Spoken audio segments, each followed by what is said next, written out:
The Project Gutenberg ebook of Playwrights on Playmaking. This ebook is for the use of anyone anywhere in the United States and most other parts of the world at no cost and with almost no restrictions whatsoever. You may copy it, give it away or reuse it under the terms of the Project Gutenberg license included with this ebook or online at www.gutenberg.org. If you are not located in the United States, you will have to check the laws of the country where you are located before using this ebook. Title: Playwrights on Playmaking and Other Studies of the Stage. Author: Brander Matthews. Release date: January 8, 2024. Ebook number 72661. Language: English. Original publication: New York, Charles Scribner's Sons, 1923. Credits: Charlene Taylor, John Campbell, and the online distributed proofreading team at https://www.pgdp.net. This file was produced from images generously made available by the Internet Archive. Start of the Project Gutenberg ebook. Playwrights on Playmaking. Transcriber's note: some minor changes to the text are noted at the end of the book. These are indicated by a dashed blue underline.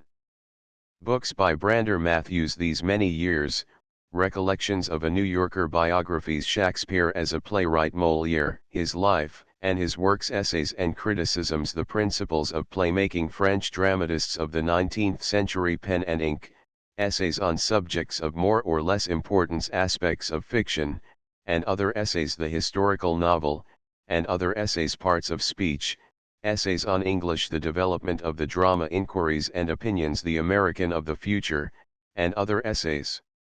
Gateways to Literature, and Other Essays on Acting. A Book about the Theatre. The Principles of Playmaking, and Other Discussions of the Drama. Essays on English. The Tocsin of Revolt, and Other Essays. Playwrights on Playmaking, and Other Studies of the Stage. Vignettes of Manhattan, Outlines in Local Color.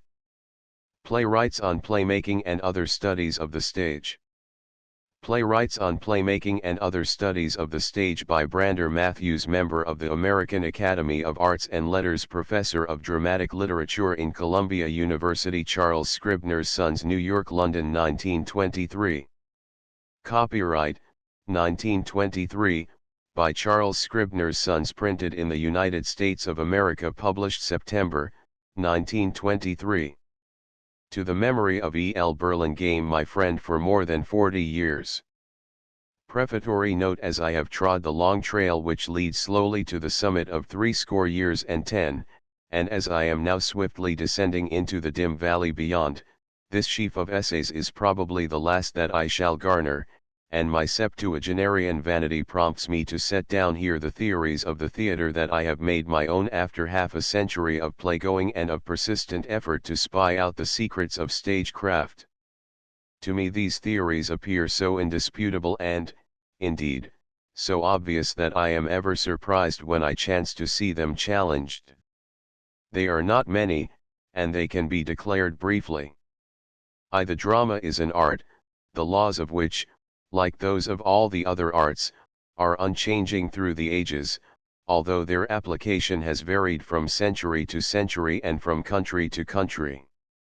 2. The drama, again like the other arts, has its conventions, that is to say, its implied contracts between the artist and his public, without which it could not exist, and while some of these conventions are essential and therefore permanent, others are local and accidental, and therefore temporary. 3. The dramatist, whether he is truly a poet or only an adroit playwright, has always composed his plays with the hope and expectation of seeing them performed, by actors, in a theatre, and before an audience, and therefore what he has composed has always been conditioned, consciously or unconsciously, by the players, by the playhouses, and by the playgoers of his own race and of his own time. These three theories may be more or less implicit in the Poetics of Aristotle and in the Dramaturgy of Lessing, and it would ill become me not to confess frankly my indebtedness to Francisque Sarcey, for first calling attention to the necessity of dramatic conventions. Among the moderns, the influence of the audience seems to have been hinted at first by Castelvetro. James Spedding saw clearly the probable influence exerted upon Shakespeare by his fellow actors in the Globe Theatre, and Gaston Boissier pointed out the probable influence exerted upon Plautus and Terence by the theatres of Rome, but I venture to believe that I had no predecessor in utilizing all three of these influences to elucidate the technique of Sophocles, of Shakespeare, and of Molière, to say nothing of the dramatists of our own day. For I believe that I was also the first to show that the principle of economy of attention, which Herbert Spencer applied only to rhetoric, was applicable to the other arts and more particularly to the drama. Perhaps I may claim a share in the wide acceptance of Brunetière's law of the drama, that the drama is differentiated from the other forms of storytelling by the fact that an audience desires to behold a conflict, a stark assertion of the human will, a clash of character upon character. These theories of the theatre, which I feel to be mine, wherever I may have derived them, I have discussed now and again in the present volume, as I discussed them earlier in the Principles of Playmaking, in the Development of the Drama, in the Study of the Drama, and in my biographies of Shakespeare and Molière. In many years of lecturing to graduate classes, I have found them useful in arousing the interest of students always eager to acquire insight into technique. What a dramatist meant to do, that is something about which we may endlessly dispute. What he actually did, that is something we can test and measure. B.M. Columbia University in the City of New York. Contents page. I Playwrights on Playmaking 1-2 Undramatic Criticism 17-3 Old Plays and New Playgoers 37-4 Tragedies with Happy Endings 57-V On the Advantage of Having a Pattern 79-6 Did Shakespeare write plays to fit his actors? 97-7 Strange Shakespearean Performances 119-8 Thackeray and the Theatre 137-9 Mark Twain and the Theatre 159-X Henry James and the Theatre 185-11 Stage Humor 205-12 The Old Comedies 227-13 The Organization of the Theatre 245-14 Memories of Actors 281 I Playwrights on Playmaking. I Playwrights on Playmaking. We have no right to expect that a creator of art should be also a critic of art. He is a creator because he can create, because he can paint a picture, model a statue, tell a story in action on the stage, or delineate character in narrative, and he needs only enough of the critical faculty to enable him to achieve the obligatory self-criticism, without which he may go astray. If he is a born storyteller, for instance, he may tell stories by native gift, almost without taking thought as to how he does it, and even if he does it very well, he may be an artist in spite of himself, so to speak. He may achieve his effects without analyzing his processes, perhaps without understanding them or even perceiving them. His methods are intuitive rather than rational, they are personal to him, and he cannot impart them to others. He may in fact misconceive his own effort and see himself in a false light, sincerely believing that he is doing his work in one way when he is really doing it in another. Zola, for one, was entirely at fault in the opinion he held about his own novels.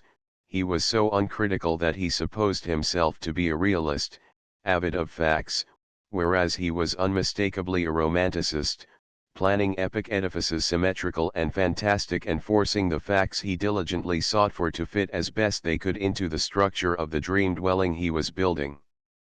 Zola was a tireless worker dowered with constructive imagination, but he was not more intelligent than the average man, and he was distinctly deficient in critical insight, as was swiftly disclosed when he ventured to discuss the principles of novel writing and the practices of his fellow craftsmen.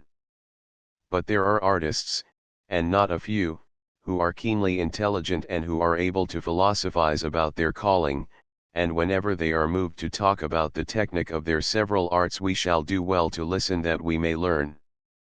We can make our profit from what Horace and Wordsworth have to say about poetry and from what Pope and Poe have to say about versification. We can gain enlightenment from the remarks of Reynolds and Fromentin and Lafarge on painting, and from the remarks of Fielding and Scott, Howells, and Henry James and Robert Louis Stevenson about fiction. We must, of course, make our allowances in each case for the personal equation and for the predilection the artist critic is likely to possess for the special school of art to which he himself belongs, and also for the forgivable intolerance he sometimes reveals toward those who are students in other schools. When the artist who is also a critic addresses the public, he has his eyes directed more often than not particularly to his fellow practitioners.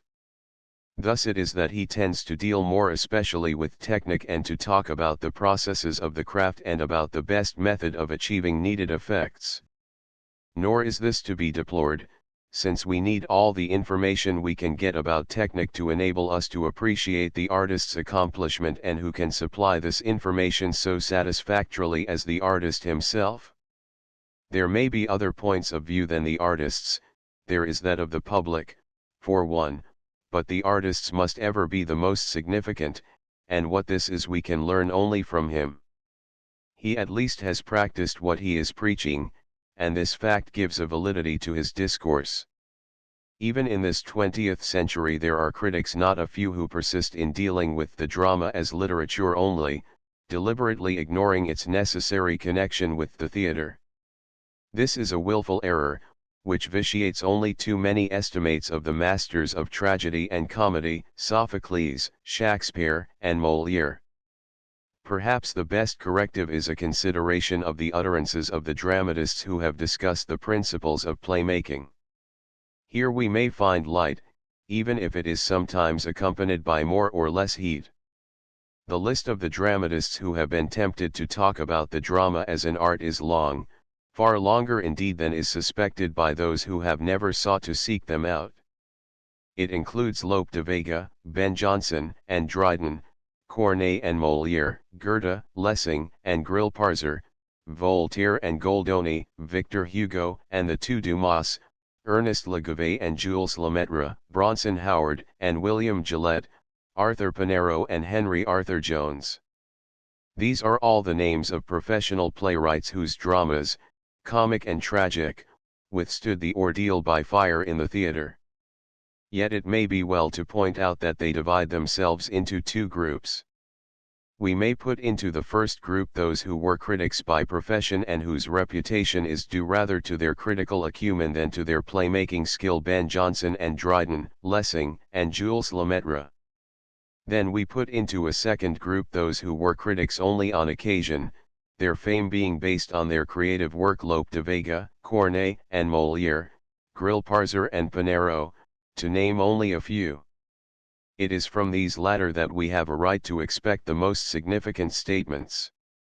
The first thing we discover when we compare the opinions of the professional playwrights is that they agree in accepting the judgment of the audience as decisive and final. As their plays were composed for the delight of the spectators, they all feel that they are bound to accept the verdict rendered in the theater. They know better than anyone else how vain is the hope of an appeal to any other tribunal. They were seeking success on the stage, not in the study. They desired to arouse and retain the interest of their own contemporaries in their own country. They gave no thought to posterity or to foreign nations. They recognized that they had no right to complain if they could not win over the jury by which they had chosen to be tried. In so far as the dramatists have expressed their opinion on this point, they are unanimous. In Professor William Leon Phelps's lively little book on the 20th century theater, he has told us about an unnamed author, who profoundly influenced not only the stage but also modern thought, and who nevertheless maintained that the true dramatist must not think of the box office while he is writing his plays. He must express himself, which is the only reason for writing at all. If what he writes happens to be financially successful, so much the better. But he must not think of popular success while at work. We cannot doubt the sincerity of these sentiments, since Professor Phelps has frankly informed us that the majority of this author's pieces have been failures on the stage. The practice of this unnamed author is in sharp opposition to that of Shakespeare and Molière, who were shrewd men of business, both of them. Shakespeare was susceptible to every veering shift in popular taste, giving the public sex plays, Measure for Measure and All's Well That Ends Well, when other playwrights had stimulated the taste for that type of piece, and following the footsteps of Beaumont and Fletcher after these collaborators had won the favor of playgoers with their more or less spectacular dramatic romances. Molière made haste to bolster the bill with a robust farce when the box office receipts revealed to him that the misanthrope was not financially successful. Goethe displayed his customary insight when he told Eckermann that the greatest of English dramatists and the greatest of French dramatists wished, above all things, to make money by their theatres. This wish of theirs did not interfere with the ability of Shakespeare and of Molière to express himself. Of course, the dramatic poet desires to express himself, but if he is a born playwright, he never thinks of trying to express himself except in conformity to the conditions of the dramatic art with its triple dependence on the playhouse itself, the players and the playgoers. Professor Phelps's unnamed author may have profoundly influenced both the stage and modern thought, but he was not a born playwright or he would have ever had popular success in mind while he was at work. If he did not value the winning of the suffrages of his constituents, why did he present himself at the polls? There are abundant facilities for self-expression in the novel and in the lyric. In the drama, self-expression must take thought of the public, of its likes and its dislikes, of its many-headedness and of the variety of its tastes. The opinions enunciated by this unnamed author are contrary to the practice of Shakespeare and Molière, and they are also contrary to the precepts of Lope de Vega and Corneille, who also profoundly influenced both the stage and what in their own day was modern thought. Lope de Vega proclaimed his deference to the Italian theorists of the theatre, regretting only that the playwrights who worked according to their precepts died without fame and guerdon. Then he tells us, with his tongue in his cheek, that when I have to write a play I lock in the precepts with 6 keys, and I write in accordance with that art which they devised who aspired to the applause of the crowd, for since the crowd pays for the plays, it is fitting to talk foolishly to it to satisfy its taste. Less than a quarter of a century later Corneille said almost exactly the same thing, perhaps sadly but certainly not ironically, since we write plays to be performed, our first object is to please the court and the people, and to attract many to the performances. We must, if we can, obey the precepts, so as not to displease the learned and to receive unanimous applause, but above all we must win the vote of the people. And Molière less than 30 years later is equally plain-spoken, I am willing to trust the decision of the multitude, and I hold it as difficult to combat a work which the public approves as to defend one which it condemns. It may be noted that Corneille desired to gain, if possible, the good opinion of the learned, while he held it essential to gain that of the crowd. The younger Dumas once imagined his father replying to those who had asked him if he would not be satisfied if he had achieved the commendation of the best judges only, no, the approbation of these judges would not amply indemnify me for the coldness of the others, because the drama, which appeals to the many, cannot be satisfied with the approval of the few.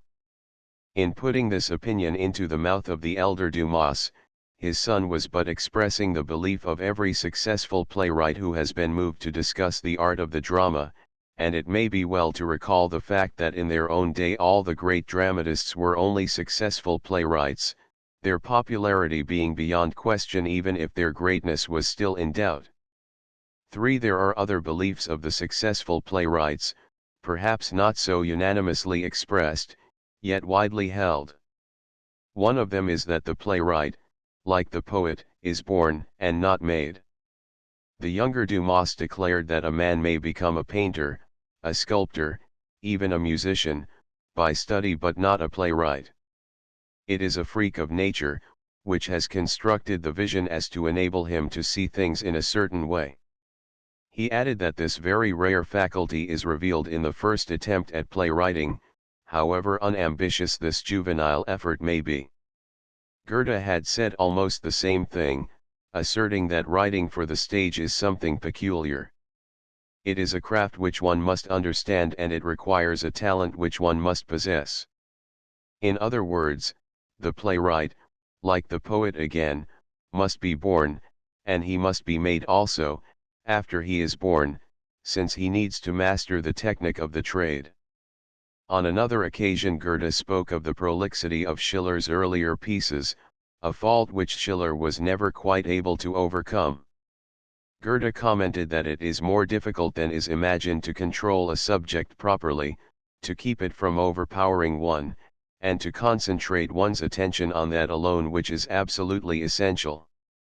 The younger Dumas, who always knew what he was driving at, declared that the first qualification of the accomplished dramatist was logic, which must be implacable from beginning to end.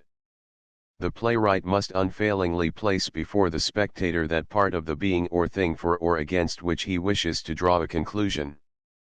Sir Arthur Pinero agrees with Dumas in holding that dramatic, like poetic, talent is born, not made. If it is to achieve success, it must be developed into theatrical talent by hard study and generally by long practice.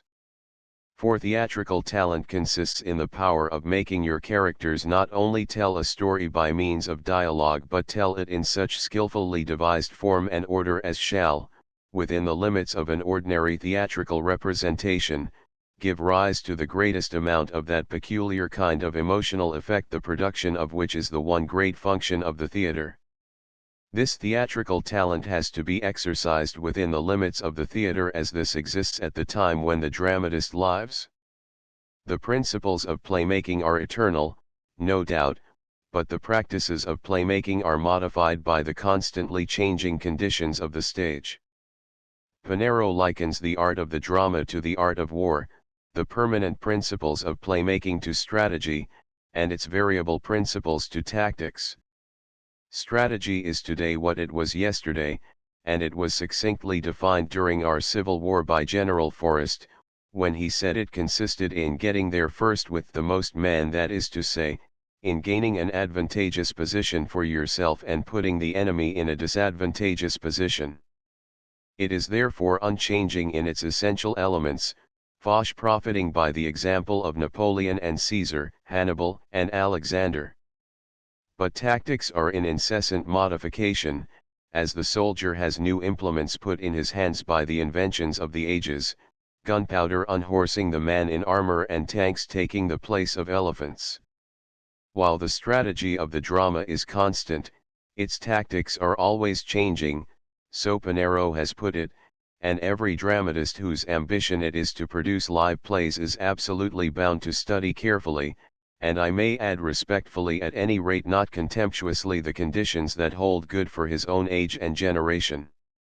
The strategy of Shakespeare is that of Sophocles, of Molière, and of Ibsen, even if the later men did not recognize their own obedience to the laws which had governed the earlier.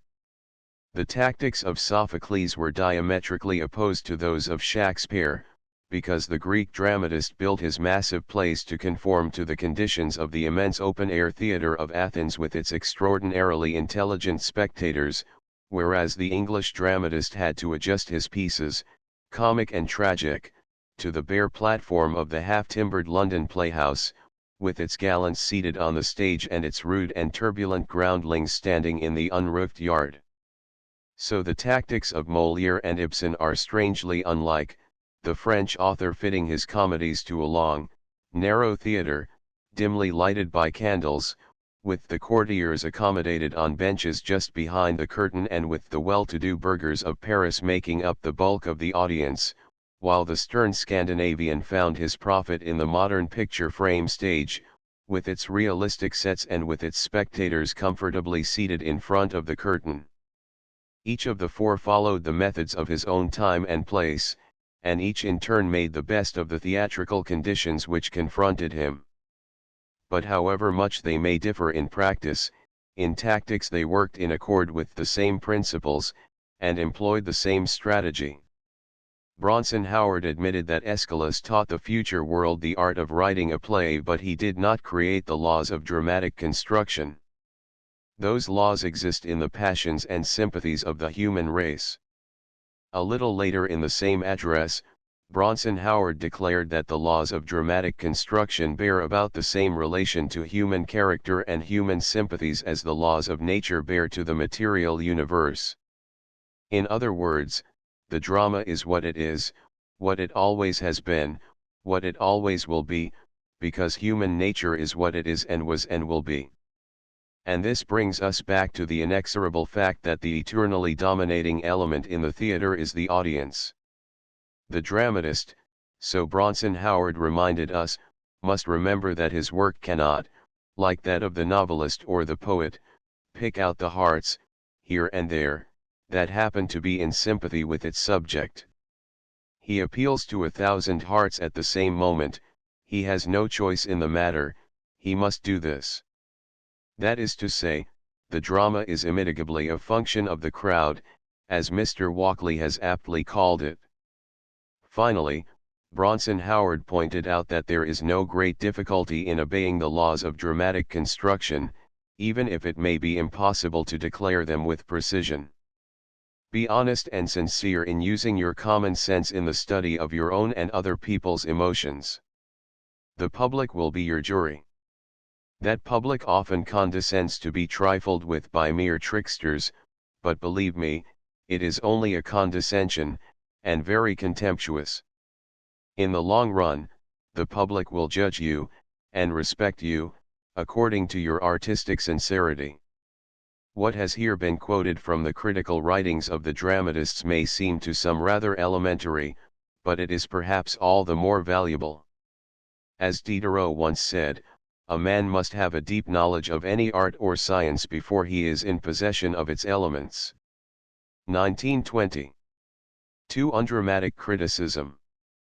2. Undramatic criticism. As criticism has to find its material in the work of the creators, it is not surprising that the masters of the craft have appeared during periods of abundant creation or shortly thereafter. Aristotle was not separated by many years from Sophocles and Euripides. Boileau was the most intimate friend of Molière, and Saint-Beuve was the contemporary of Hugo and Balzac, although he did not greatly care for either of them. Coleridge lived in an epoch of ample productivity, and so did Matthew Arnold. Lessing was stimulated by Voltaire and Diderot, and he prepared the way for Goethe and Schiller. And these are only a few of the critics who have held their own by the side of the creators. But when the creative impulse relaxes, when there is no longer a succession of masterpieces demanding appreciation, then is it that the critic asters have their turn, the pygmies who promulgate edicts for those who are still striving to attain the twin summits of Parnassus. It was not in the rich abundance of Athens but in the thin sterility of Alexandria that the laws of poetry were codified with draconian severity. It was not under Louis XIV but under Napoleon, when French literature was dying of inanition, that Nepomucene Lemercier declared the 25 rules which the writer of tragedy must obey and the 22 to which the writer of comedy must conform. There was no living Latin drama when Horace penned his epistle on poetry, and the theatres of Rome were given over to unliterary spectacle. It is unlikely that Horace had ever had occasion to see a worthy play worthily acted. No doubt he had read the works of the great Greeks, but that could not disclose to him the full emotional force of their dramas revealed only by actual performance.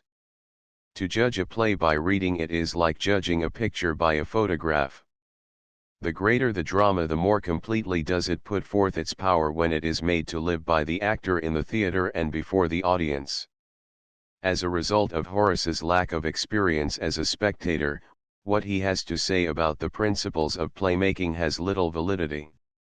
He is not exercising his own keen critical faculty, he is merely echoing the opinions of Alexandrian critic asters. His counsel to aspiring dramatists was not practical, it was academic in the worst sense of the word. In fact, Horace was only going through the motions of giving advice, since there were no aspiring dramatists in Rome, as there were then no stages on which a play could be acted and no company of actors to perform it. A comparison of the Poetics of Aristotle with the art of poetry of Horace is as amusing as it is profitable. Aristotle is the earliest and the shrewdest of dramatic critics. Horace had no intimacy with the theatre. Horace is sketching from a lay figure in a studio, whereas Aristotle is drawing from the living model in the open air. When Aristotle discusses the effect of an episode upon an audience, we can be sure that he himself was once one of that audience, and that his memory had retained the intonations and the gestures of the actors as well as the unformulated response of the spectators to the emotional appeal of the plot. Aristotle is as insistent in taking the audience in account as Sarcey was, and his dramatic criticism is as technical as Sarcey's. Horace had never thrilled to a situation as it slowly unfolded itself in the theatre, and therefore what he has to say about the principles of playmaking is more or less beside the mark. It is hit or miss, it may be right or it may be wrong, it is supported by no understanding of dramaturgy, it is undramatic criticism. The theories which Horace took over second-hand from the Alexandrian critic Asters, the super-subtle Italians of the Renaissance took third-hand from him. They suffered, as Horace had suffered, from the lack of a living dramatic literature in their own tongue. In the pride of their newfound learning they looked with contempt upon the unliterary types of drama then popular, the sacred representations and the comedy of masks. They never suspected that in these artless exhibitions there were the germs out of which a noble dramatic literature might be evolved. They could not foresee that the Elizabethans would develop their tragedy from the English mystery plays, which were no cruder than the Italian sacred representations, and that in the Étourdi Molière would lift into literature the loose and lively comedy of masks. And because they refused to do what Shakespeare and Molière were to do, they left Italy barren of drama for centuries. The most of the dramatic poems which are catalogued in the histories of Italian literature were unacted and unactable, although now and again one or another did achieve performance by amateurs before an audience of dilettantes. So it is that the host of theorists of the theatre in Renaissance Italy are undramatic critics, not because they lacked acuteness, but because they knew nothing of the actual theatre, the sole region where drama can live, move, and have its being. Only infrequently does one of them Castelvetro, for example, venture to give a thought to the audience for whose delight a drama ought to be prepared. As they had no acquaintance with any stage, except the sporadic platform of the strolling acrobat comedians whom they despised, they had no concrete knowledge as a foundation for their abstract speculation. They were working in a vacuum. And it is small wonder that they complicated their concepts until they had elaborated the classicist doctrines of the three unities and of the total separation of comedy from tragedy. The classicist code was so hampering to the free expansion of the drama that Corneille cried out against its rigor, that Lope de Vega paid it lip service but disregarded it unhesitatingly, and that Shakespeare never gave it a thought excepting only when he was writing his last play, The Tempest. Horace's mistake was in his adventuring himself beyond the boundaries of his knowledge, and the blunder of the Renaissance critics was caused by their scornful disregard of the contemporary types of drama in their own time, artless as these might be. But nowadays the theatre is flourishing and every man has frequent opportunity to see worthy plays worthily performed and to acquaint himself with the immediate effect of a worthy performance upon the spectators. No apology is acceptable for the undramatic criticism which we discover in not a few of the learned treatises which profess to expound and explain the masterpieces of the mighty dramatists who lived in Periclean Athens and in Elizabethan England. Some of the scholars, who discuss Sophocles and Shakespeare, deal with these expert playwrights as if their pieces had been composed not to be seen in swift action in the theatre but to be read at leisure in the library. In their eyes Oedipus the King and Othello are only dramatic poems, and not poetic dramas. They study the printed page under the microscope, and they make no effort to recapture the sound of the spoken word or to visualize the illustrative action. The undramatic critic of this type has no apprehension of the principles of playmaking, as these are set forth by Aristotle and by Lessing, by Sarsi and by Brunetière. He has made no effort to keep abreast of the state of the art of dramatic criticism. He seems never to have considered the triple influence exerted on the form and on the content of a play by the theatre for which it was composed, by the actors for whom its characters were intended, or by the audience for whose pleasure it was written.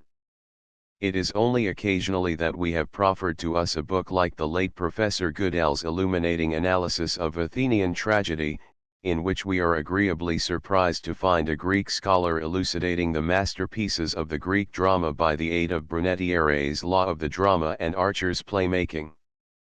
Professor Goodell firmly grasped the fact that the art of the drama is unchanging, no matter how various its manifestations may be in different centuries and in different countries. And he was therefore able to cast light upon the plays of the past by his observation of the plays of the present. Less satisfactory is an almost contemporary volume on Greek tragedy, which covers the same ground. Although Professor Norwood has not found his prophet in Brunetière or Archer, he makes a valiant effort to visualize actual performance in the theatre of Dionysus more than 20 centuries ago. He deals with Greek plays as poetic dramas and not merely as dramatic poems. But he has fallen victim to the wiles of the late Professor Varral, one of the most ingenious of undramatic critics, and in his discussion of Agamemnon of Aeschylus he gives Varral credit for having solved a series of difficulties. Professor Norwood even goes so far as to declare that Varral's theory should probably be accepted. I doubt if a single one of the alleged difficulties even occurred to any of the spectators present at the first performance of the play.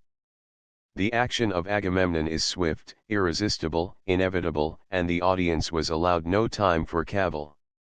As the story unrolled itself in the theatre it was convincing, and if any doubt arose in the mind of any spectator as to anything that had occurred, it could arise only after he had left the theatre, and then it was too late.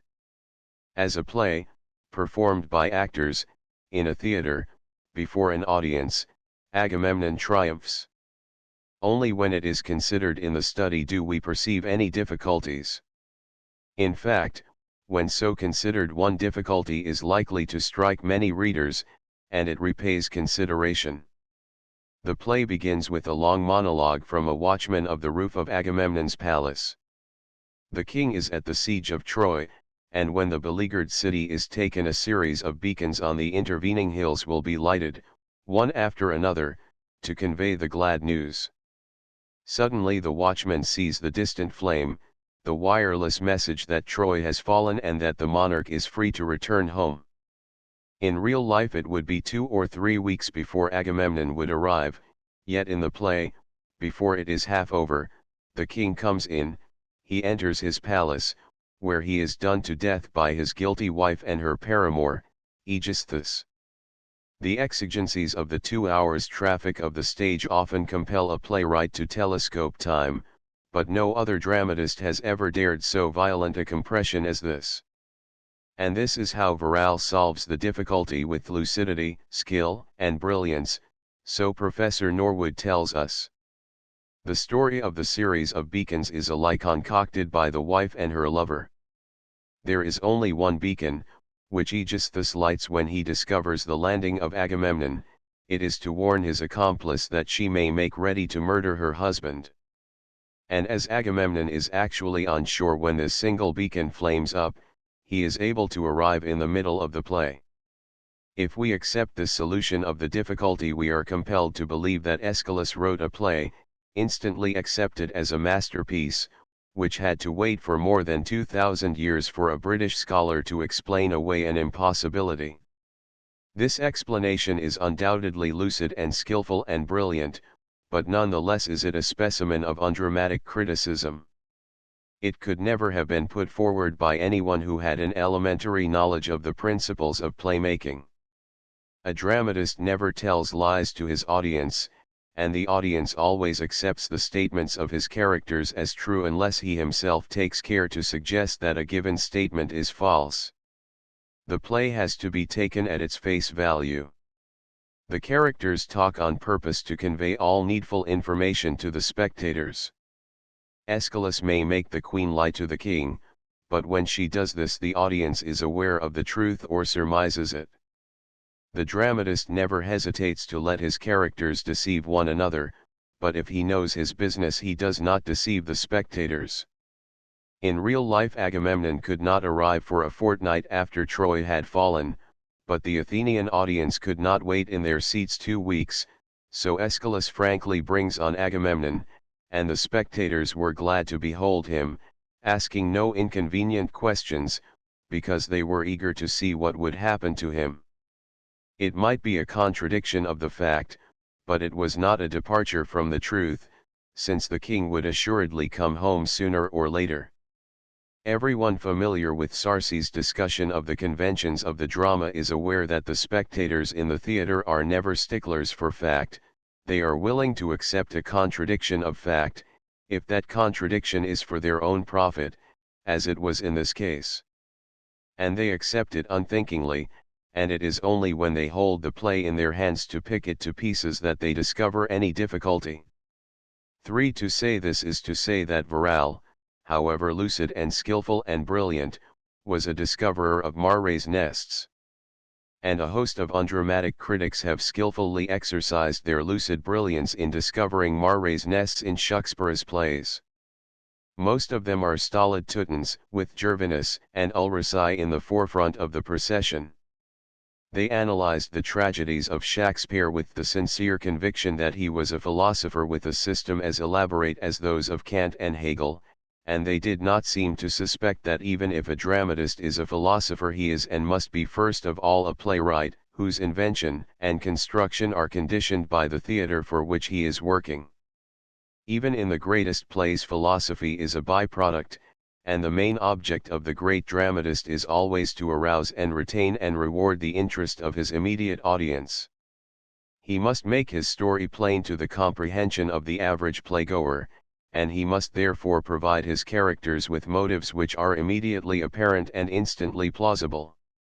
Shakespeare is ever anxious that his spectators shall not be misled, and he goes so far as to have his villains, Richard III and Iago, frankly inform the audience that they are villains, a confession which in real life neither of these astute scoundrels would ever have made to anybody. The playwright knows that if he loses his case before the jury, he can never move for a retrial, the verdict is without appeal. It may be doubted whether any dramatist has ever cared greatly for the opinion of posterity. Assuredly no popular playwright, and in their own day every great dramatist was a popular playwright, would have found any compensation for the failure of his play in the hope and expectation that 200 or 2000 years later its difficulties might be explained by a Virale, however lucid and skillful and brilliant this belated expounder might be. There are 2 Shakespearean Mare's nests which may be taken as typical, although the eggs in them are not more obviously addled than in a host of others. One was discovered in Macbeth, in the scene of Banquo's murder. Macbeth incites 2 men to make way with Banquo, but when the deed is done, 3 murderers take part in it. 2 of them are the pair we have seen receiving instructions from Macbeth. Who is the third? An undramatic critic once suggested that this third murderer is no less a person than Macbeth himself, joining his hired assassins to make sure that they do the job in workmanlike fashion. The suggester supported his suggestion by an argument in 8 points, no one of which carries any weight, because we may be sure that if Shakespeare had meant Macbeth to appear in person, he would have taken care to let the audience know it. He would not have left it hidden to be uncovered 2.5 centuries after his death by the skillful lucidity of a brilliant undramatic critic. It is reasonably certain that Burbage, who acted Richard III and Hamlet, also acted Macbeth, and Shakespeare would never have sent this renowned performer on the stage to take part in a scene without justifying his share in it and without informing the spectators that their favorite was before them. Shakespeare was an actor himself, he knew what actors wanted and what they liked, he took good care of their interests, and we may rest assured that he never asked Burbage to disguise his identity. If he had meant the third murderer to be Macbeth, we should have had the stage direction, enter 2 murderers with Macbeth disguised. As it is, the stage direction reads enter 3 murderers. The other mare's nest has been found in King Lear. It has often been pointed out that Cordelia is absent from a large portion of the action of the tragedy, although her presence might have aided its effectiveness. It has been noted also that Cordelia and the fool are never seen on the stage together. And this has prompted the suggestion that the fool is Cordelia in disguise. Here again we see the undramatic critic at his worst. If Shakespeare had meant this, he would have made it plain to the spectators the first time Cordelia appeared as the fool, otherwise her assumption of this part would have been purposeless, confusing, futile.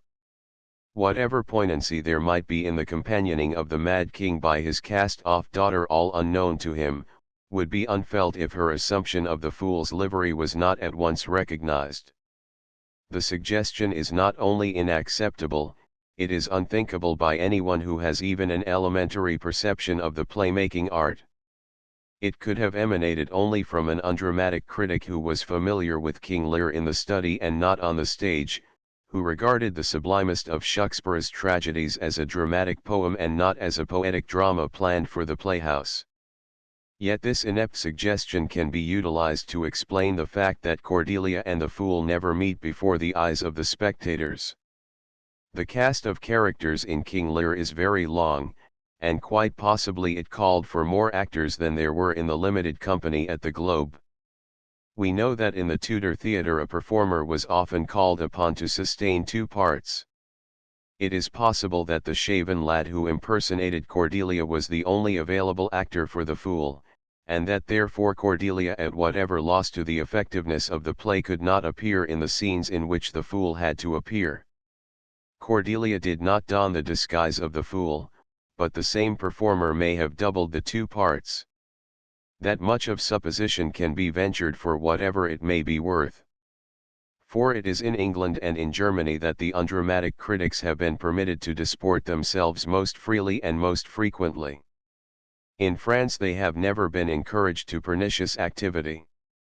That the French have not suffered from this pest may be due to the honorable existence of the Théâtre Français, where the masterpieces of French tragedy and of French comedy have been kept alive on the stage for which they had been written, or it may be due to the fact that in the literature of France the drama has been continuously more important than it has been in the literature of any other country.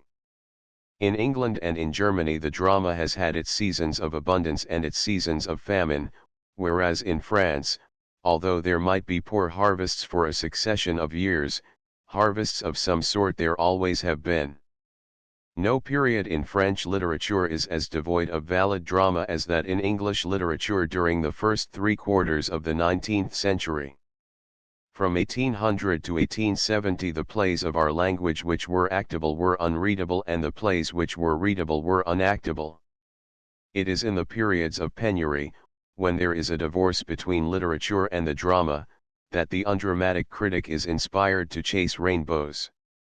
As there is then no vital drama in the theatre, and as the pieces then exhibited on the stage have little validity, the undramatic critic is led to the conclusion that since the theatre can get along without literature, so the drama can get along without the theatre. And that way madness lies.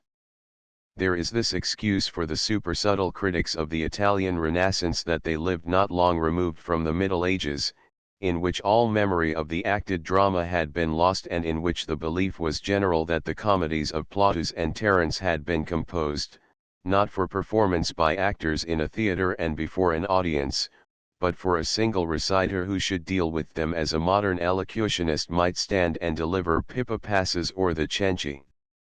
But there is no excuse for the English-speaking expounders of Sophocles and Shakespeare, because they cannot help knowing that the plays of the Athenian were written to be performed in the theatre of Dionysus and that the plays of the Elizabethan were written to be performed in the Globe Theatre. A friend of mine, not yet 40, told me that as an undergraduate he had read half a dozen Greek plays with a professor, who was an enthusiastic admirer of Greek literature, who had spent a winter in Athens, and who had acquired modern Greek. This professor spared no pains to make his students appreciate the poetic beauty of Athenian tragedy, but never once did he call their attention to the circumstances of original performance or arouse their interest by pointing out the theatrical effectiveness of the successive situations. To this ardent lover of Greece and of Greek literature, the Agamemnon, the Oedipus, and the Medea were only poems in dialogue, they were not plays composed to be acted, adjusted to the conditions of the Athenian theatre, and conforming to the conventions tacitly accepted by the Attic audience. But worse remains behind. The writer of the chapters on Shakespeare in the composite Cambridge History of English Literature, deals skillfully and cautiously with the dates of composition and performance of each of the plays, but he criticizes them with no examination of their theatrical effectiveness. It is scarcely too much to say that he considers them as dramatic poems intended to be read rather than as poetic dramas intended to be acted. Nothing in either of his chapters is evidence that he ever saw a comedy or a tragedy of Shakespeare's on the stage. He reveals no knowledge of the principles of playmaking, and it may be doubted whether he suspects the existence of these principles. And in one passage of his commentary he has given us the absolute masterpiece of undramatic criticism. It is, of course, quite true that all of Shakespeare's plays were written to be acted, but it may be questioned whether this is much more than an accident arising from the fact that the drama was the dominant form of literature. It was a happy accident, because of the unique opportunity this form gives of employing both the vehicles of poetry and prose. 1921. 3 Old Plays and New Playgoers. 3 Old Plays and New Playgoers. Every dramatist is of necessity subdued to what he works for the playgoers of his own generation in his own country. Their approval it is that he has to win first of all, and if they render a verdict against him he has no appeal to posterity. It is a matter of record that a play which failed to please the public in its author's lifetime never succeeded later in establishing itself on the stage. Partisans may prate about the dramatic power of the blot in the scutcheon, but when it is as it has been half a dozen times galvanized into a semblance of life for a night or a fortnight, it falls prone in the playhouse as dead as it was when Macready first officiated at its funeral. Even the Misanthrope, mightiest of Molière's comedies and worthy of all the acclaim it has received, was not an outstanding triumph when its author impersonated Alceste, and it has rarely rewarded the efforts of the succession of accomplished actors who have tried to follow the footsteps of the master.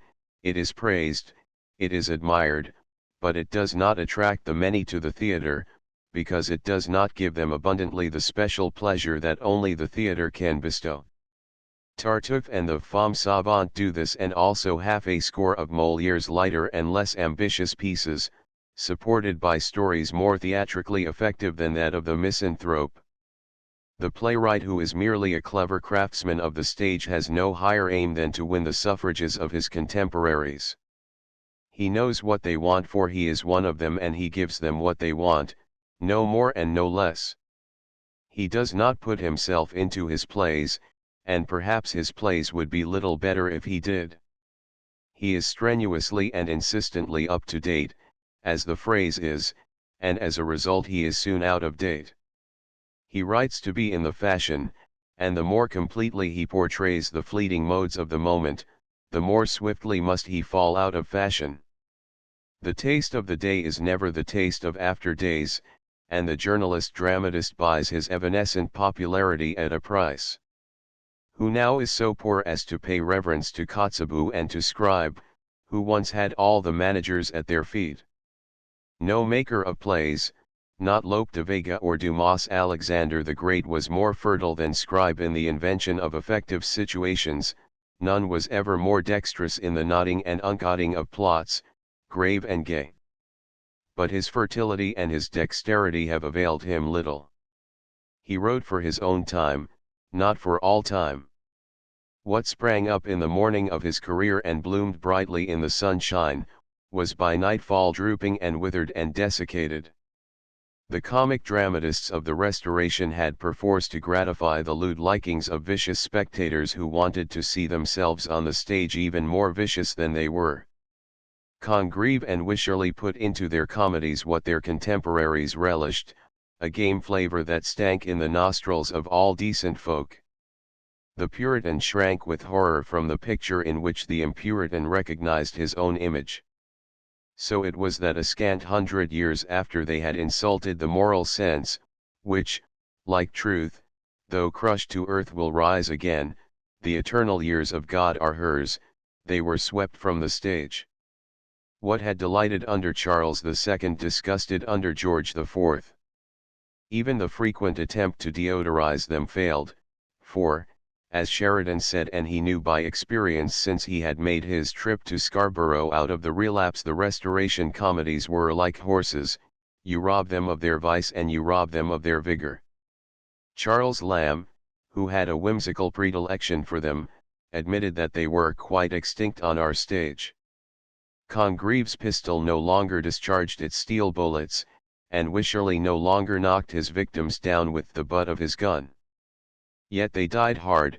I am old enough to have seen Daly's company in The Trip to Scarborough and The Recruiting Officer, in The Inconstant, in She Would and She Would Not and The Country Girl, Garrick's skillful cleansing of Wycherley's unspeakable country wife, all of which reappeared because they had appealing plots, amusing situations and lively characters, and because they did not portray the immorals of the days of Nell Gwyn. Yet when an adroit playwright who seeks to please the public of his own time by the representation of its manners, happens to be also a creative artist, enamored of life, he is sometimes able so to vitalize his satire of a passing vogue that it has abiding vigor. This is what Molière did when he made fun of the Precious's ridicules. Even when he was writing this cleverest of skits, the coterie which had clustered around Madame de Rambouillet was disintegrating and would have disappeared without his bold blows. But affectation is undying, it assumes new shapes, it is always a tempting target, and Molière, by the magic of his genius, transcended his immediate purpose. He composed a satire of one special manifestation of prétence which survives after 2 centuries and a half as an adequate satire of all later manifestations. The Precioses in Paris have long since been gathered to their mothers, so have the aesthetes across the Channel in London, and soon they will be followed to the grave by the little groups of serious thinkers who are today settling the problems of the cosmos by the aid of empty phrases. No one sees the Precious's ridicules today without recognizing that it is almost as fresh as it was when Madame de Rambouillet enjoyed it. The man of genius is able to please his own generation by his depiction of its foibles and yet to put into his work the permanent qualities which make it pleasing to the generations that come after him. The trick may not be easy, but it can be turned. How it shall be done well, that is one of the secrets of genius. In the case of the Precious's ridicules we can see that Molière framed a plot for his lively little piece that is perennially pleasing, a plot which only a little modified was to support 2 popular successes nearly 2 centuries later, the Ruy Blas of Victor Hugo and the Lady of Lyons of Bulwer Lytton. He tinged his dialogue with just enough timeliness to hit the taste of the town in 1658, and he did not so surcharge it as to fatigue the playgoers of Paris 2 centuries and a half later. To the likings of the groundlings who stood in the yard of the Globe Theatre when Shakespeare began to write plays were coarser and grosser than those of the burghers whom Molière had to attract to the Petit Bourbon, and unfortunately Shakespeare in his earlier efforts was not as cautious as Molière. In the Falstaff plays, for example, the fat knight is as alive today as when Elizabeth is fabled to have expressed the wish to have him shown in love. But the talk of his companions, Nym and Pistol, is too thickly bespangled with the tricks of speech of Elizabethan London to interest American and British theatre-goers 300 years later. There is but a faded appeal in topical allusions which need to be explained before they are appreciated and even before they are understood, and in the playhouse itself footnotes are impossible. In his earliest pieces, written during his arduous apprenticeship to the craft of playmaking, when he was not yet sure of his footing in the theatre. Shakespeare had to provide parts for a pair of popular fun makers, Will Kemp and another as yet unidentified. They were lusty and robust comedians accustomed to set the house in a roar as soon as they showed their cheerful faces. They created the two Dromios, the two Gobos, Launce and Speed, Coastered and Dull, and it is idle to deny that not a little of the talk that Shakespeare put in their mouths is no longer laughter-provoking. It is not only too topical, too deliberately Tudor, it is also too mechanical in its effort at humor to move us to mirth today. Their merry jests, heaven save the mark, are not lifted above the level of the patter of the sidewalk comedians of our variety shows.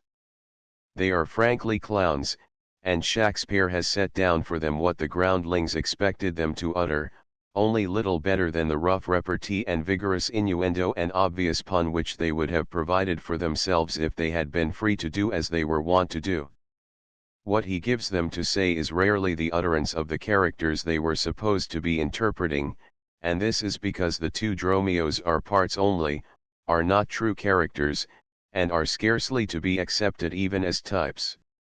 A difference of taste in jests, so George Eliot declared, is a great strain on the affections, and it would be insulting to the creator of Bottom and Falstaff to pretend that we have any affectionate regard for Coastered and Dull, for Launce and Speed. It is only when Shakespeare was coming to the end of his apprenticeship that he found out how to utilize the talents of Kemp and of Kemp's unknown comrade in comedy, in parts which without ceasing to be adjusted to their personalities were also accusable characters, Dogberry and Touchstone. But when we come to Touchstone we are forced to perceive that Shakespeare was the child of his own age even when he refrained from echoing its catchwords. He was cleaner than the majority of his rivals, but he was near enough to Rabelais to be frank of speech.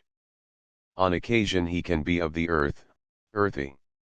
He bestows upon Touchstone a humor which is at times Rabelaisian in its breadth, in its outspoken plainness of speech, assured of the guffaws of the riff-raff and rabble of a Tudor seaport, but a little too coarse for the descendants of the Puritans on either side of the Atlantic today.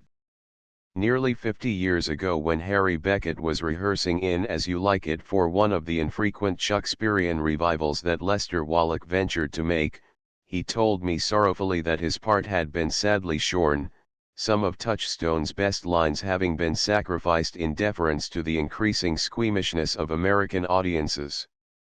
These accessory comic parts are not alone in their readjustment to the modifying moods of a later age. The point of view changes with every generation, and with every change a character is likely to be seen from a different angle. No dramatist, whatever his genius, can foresee the future and forecast the fate of his creatures. The centuries follow one another in orderly procession, and they are increasingly unlike. Moreover, the dramatist of genius, by the very fact that he is a genius, is forever building better than he knew. He may put a character into a play for a special purpose, and after a century or two that character will loom larger than its creator dreamt and will stand forward, refusing to keep the subordinate place for which it was deliberately designed. We listen to the lines he utters and we read into them meanings which the author could not have intended, but which, nonetheless, are there to be read by us. We may even accept as tragic a figure whom the playwright expected to be received as comic and who was so received by the audience for which the playwright wrote. Sometimes this is a betrayal of his purpose, as it is when aspiring French actors have seen fit to represent the Figaro of Beaumarchais, in The Marriage of Figaro, not in The Barber of Seville, as a violent and virulent precursor of the French Revolution, or as it is when the same French actors insist on making the Georges Dandin of Molière a subject for pity, tear-compelling rather than laughter-provoking. It is not a betrayal, however, rather is it a transfiguration when the Shylock of Shakespeare is made to arouse our sympathy. I make no doubt that Shakespeare projected Shylock as a comic villain, at whom he intended the spectators to laugh, even if they also shuddered because of his bloodthirstiness. Yet by sheer stress of genius the sinister creature, grotesque as he may be, is drawn with such compelling veracity that we cannot but feel for him. We are shocked by the insulting jeers of Gratiano at the moment of his discomfiture. We are glad that his plot against Antonio has failed, none the less do we feel that he has been miserably tricked. We are almost ready to resent the way in which the cards have been stacked against him. To anyone who has familiarized himself with the attitude of Elizabethan playgoers toward usurers and toward the Jews, it is evident that Shakespeare intended The Merchant of Venice to be a Portia play. Its action begins with talk about Belmont and it ends at Belmont itself, and Shylock is absent from the final act. In spite of this intent of the author, The Merchant of Venice has become in our eyes a Shylock play. In fact, Macready fourscore years ago used to appear in a three-act version which ended with the trial scene, a most inartistic perversion of the comedy. After all, The Merchant of Venice is a comedy, even if its love story is sustained and stiffened by a terrible underplot. Shakespeare created the abhorrent Shylock that the lovely Portia could cleverly circumvent him and score off him and put him to shame. His hardness of heart was to make more refulgent her brightness of soul. Shylock was set up to be scorned and hated and derided. He is a vindictive money-lender, insisting on a horrible penalty. No one in the play has a good word for him or a kindly thought. His servant detests him and his daughter has no natural affection for him. When all is said, we cannot but feel that Shakespeare in his treatment of Shylock displays a callousness not uncommon in Elizabethan England. And yet Shakespeare is true to his genius. He endows Shylock with life. The Jew stands before us and speaks for himself, and we feel that we understand him better than the genius who made him. Our sympathy goes out to him, and although we do not wish the play to end otherwise than it does, we are almost ready to regard him as the victim of a miscarriage of justice, guilty though he is.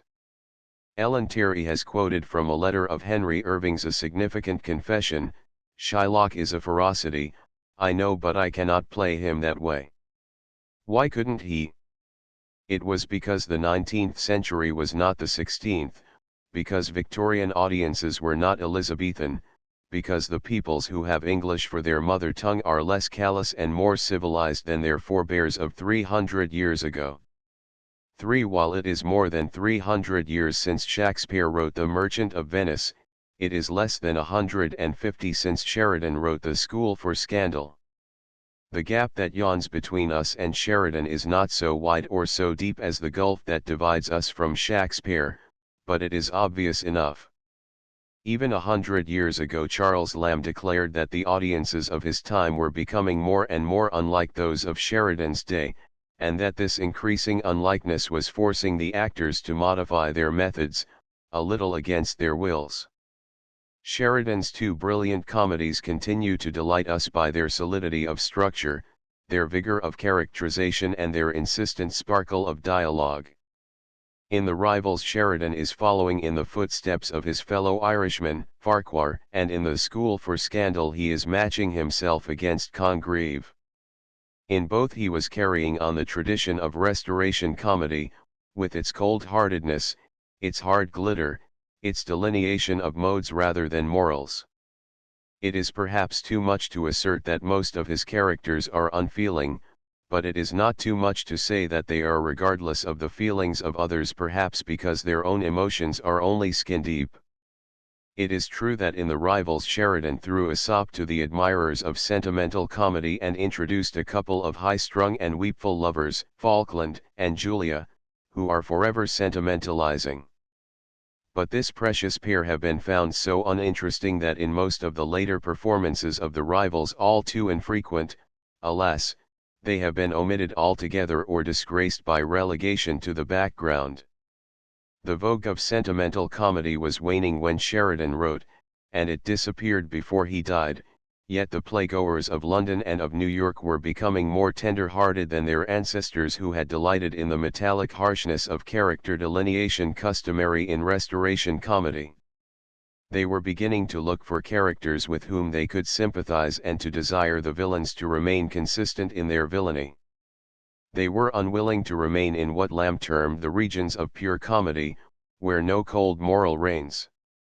Lamb called the school for scandal incongruous in that it is a mixture of sentimental incompatibilities, Charles' surface being a pleasant reality while Joseph's surface was a no less pleasant poetical foil to it. The original performer of Joseph was John Palmer, and Lamb asserted that it required his consummate art to reconcile the discordant elements. Then the critic suggested, and this was a century ago, that a player with Jack's talents, if we had one now, would not dare do the part in the same manner. He would instinctively avoid every turn which might tend to unrealize, and so to make the character fascinating. He must take his cue from the spectators, who would expect a bad man and a good man as rigidly opposed to each other as the deathbeds of those geniuses are contrasted in The Prince. A little later in the same essay, The Incomparable Analysis of Artificial Comedy, Lamb pointed out that Charles must be loved and Joseph hated, adding that to balance one disagreeable reality with another, Sir Peter Teazle must be no longer the comic idea of a fretful old bachelor bridegroom, whose teasings, while King played it, were evidently as much played off at you as they were meant to concern anybody on the stage. He must be a real person, capable in law of sustaining an injury, a person towards whom duties are to be acknowledged, the genuine con antagonist of the villainous seducer Joseph. To realize him more, his sufferings under his unfortunate match must have the downright pungency of life, must, or should, make you not mirthful but uncomfortable, just as the same predicament would move you in a neighbor or old friend. I cannot count the number of occasions on which I have enjoyed the performance of the School for Scandal, but they must amount to a score at the least. I recall most clearly John Gilbert's Sir Peter, and I can testify that he had preserved the tradition of King. He was the fretful old bachelor bridegroom, who, when the screen fell and discovered Lady Teazle in the library of Joseph Surface, was wounded not in his heart but in his vanity. He preserved the comic idea, as Sheridan had designed. But John Gilbert was the only Sir Peter I can recall who was able to achieve this histrionic feat. Of all the many Lady Teazles it has been my good fortune to see, Fanny Davenport stands out most sharply in my memory, perhaps because she was the first I had ever beheld, and perhaps because she was then in the springtime of her buoyant beauty. Certainly when the screen fell she was a lovely picture, like Niobe all tears. Her repentance was sincere beyond all question. She renounced the comic idea, which is that Lady Teazle has been caught in a compromising situation by the elderly husband with whom she is in the habit of quarreling. Fanny Davenport saw only the pathos of the situation, and she made us see it and feel for her and hope that her impossible husband would accept her honest explanation, the explanation which indeed he would have to accept, since we as eyewitnesses are ready to testify that it is the truth, the whole truth and nothing but the truth. But this rendering of the part is discomposing to the comic idea, and it forces a modification of method upon the actor of Charles' Surface. It is in deference to the comic idea that when the screen falls Sheridan made Charles see the humor of the situation and only the humor of it. He is called upon to chaff Sir Peter and Lady Teazle and Joseph, one after the other. If the actor speaks these lines with due regard to the comic idea which created Sir Peter as a peevish old bachelor bridegroom and Lady Teazle as a frivolous woman of fashion, and if the actor of Sir Peter and the actress of Lady Teazle take the situation not only seriously but pathetically as they would in a 20th century problem play, then Charles's speech is heartless and almost brutal. Now Charles is a character as sympathetic to the audience in his way as Lady Teazle is in hers. Charles is to be loved as Joseph is to be hated. And so the impersonator of Charles is compelled to modify his method, to transpose his lines and to recognize that the robust raillery natural to him and appropriate to the predicament must be toned down in deference to our more delicate susceptibilities.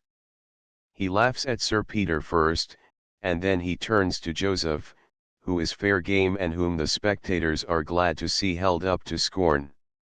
He says, "You seem all to have been diverting yourselves here at hide and seek, and I don't see who is out of the secret." With this he turns to Lady Teazle and asks, "Shall I beg your ladyship to inform me?" So saying he looks at her, and perceiving that she is standing silent and ashamed, with downcast eyes, he makes her a bow of apology for his levity. Finally, with another thrust at his brother, the unmasked hypocrite, he takes his departure airily, leaving them face to face.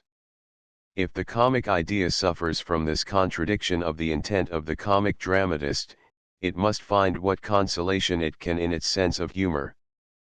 For a large share of the success of even the masterpieces of the drama, comic and tragic, is due to the coincidence of its theme and its treatment with the desires, the opinions, and the prejudices of the contemporary audiences for whose pleasure it was originally planned. But the play, comic or tragic, as the case may be, can survive through the ages, as the Merchant of Venice and the School for Scandal have survived, only if this compliance has not been subservient, if the play has the solidity of structure and the universality of topic which will win it a welcome after its author is dead and gone. What is contemporary is 3 parts temporary, and what is up to date is certain soon to be out of date.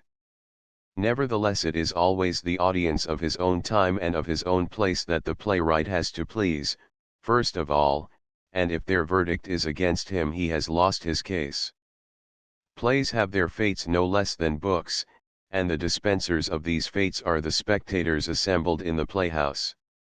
The dramatist who ignores this fact, or who is ignorant of it, does so at his peril.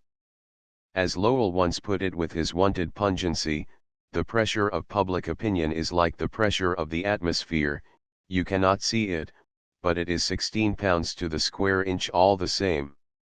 1921. 4 tragedies with happy endings. 4 tragedies with happy endings. In Mrs. Wharton's acute and often penetrating analysis of French ways and their meaning, she dwelt upon the innate intellectual honesty of the French, the special distinction of the race, which makes it the torch-bearer of the world, and she asserted that Bishop Butler's celebrated declaration, "Things are what they are and will be as they will be," might have been the motto of the French intellect.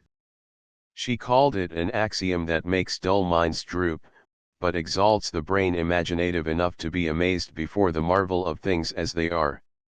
She pointed out that in Paris the people who go to the moving pictures to gaze at an empty and external panorama are also the people who flock to the state subvention theaters, the Français and the Odeon, to behold the searching tragedies of Corneille and Racine, immitigably veracious in the portrayal of life as it is on the lofty plane of poetry. The people who assist at these grand tragic performances have a strong enough sense of reality to understand the part that grief and calamity play. In life and in art, they feel instinctively that no real art can be based on a humbugging attitude toward life, and it is their intellectual honesty which makes them exact and enjoy its fearless representation. This intellectual honesty Mrs. Wharton failed to find in the audiences of our American theaters, because it is not a habitual possession of Americans generally. And she ventured to quote a remark which she once heard Howells make on our theatrical taste.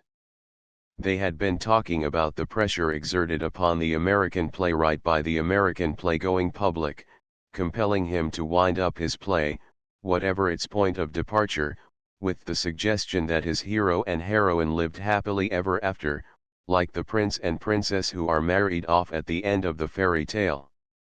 Mrs. Wharton declared that this predilection of our playgoers did not imply a preference for comedy, but that, on the contrary, our audience wanted to be harrowed, and even slightly shocked, from 8 till 10:30, and then consoled and reassured before 11.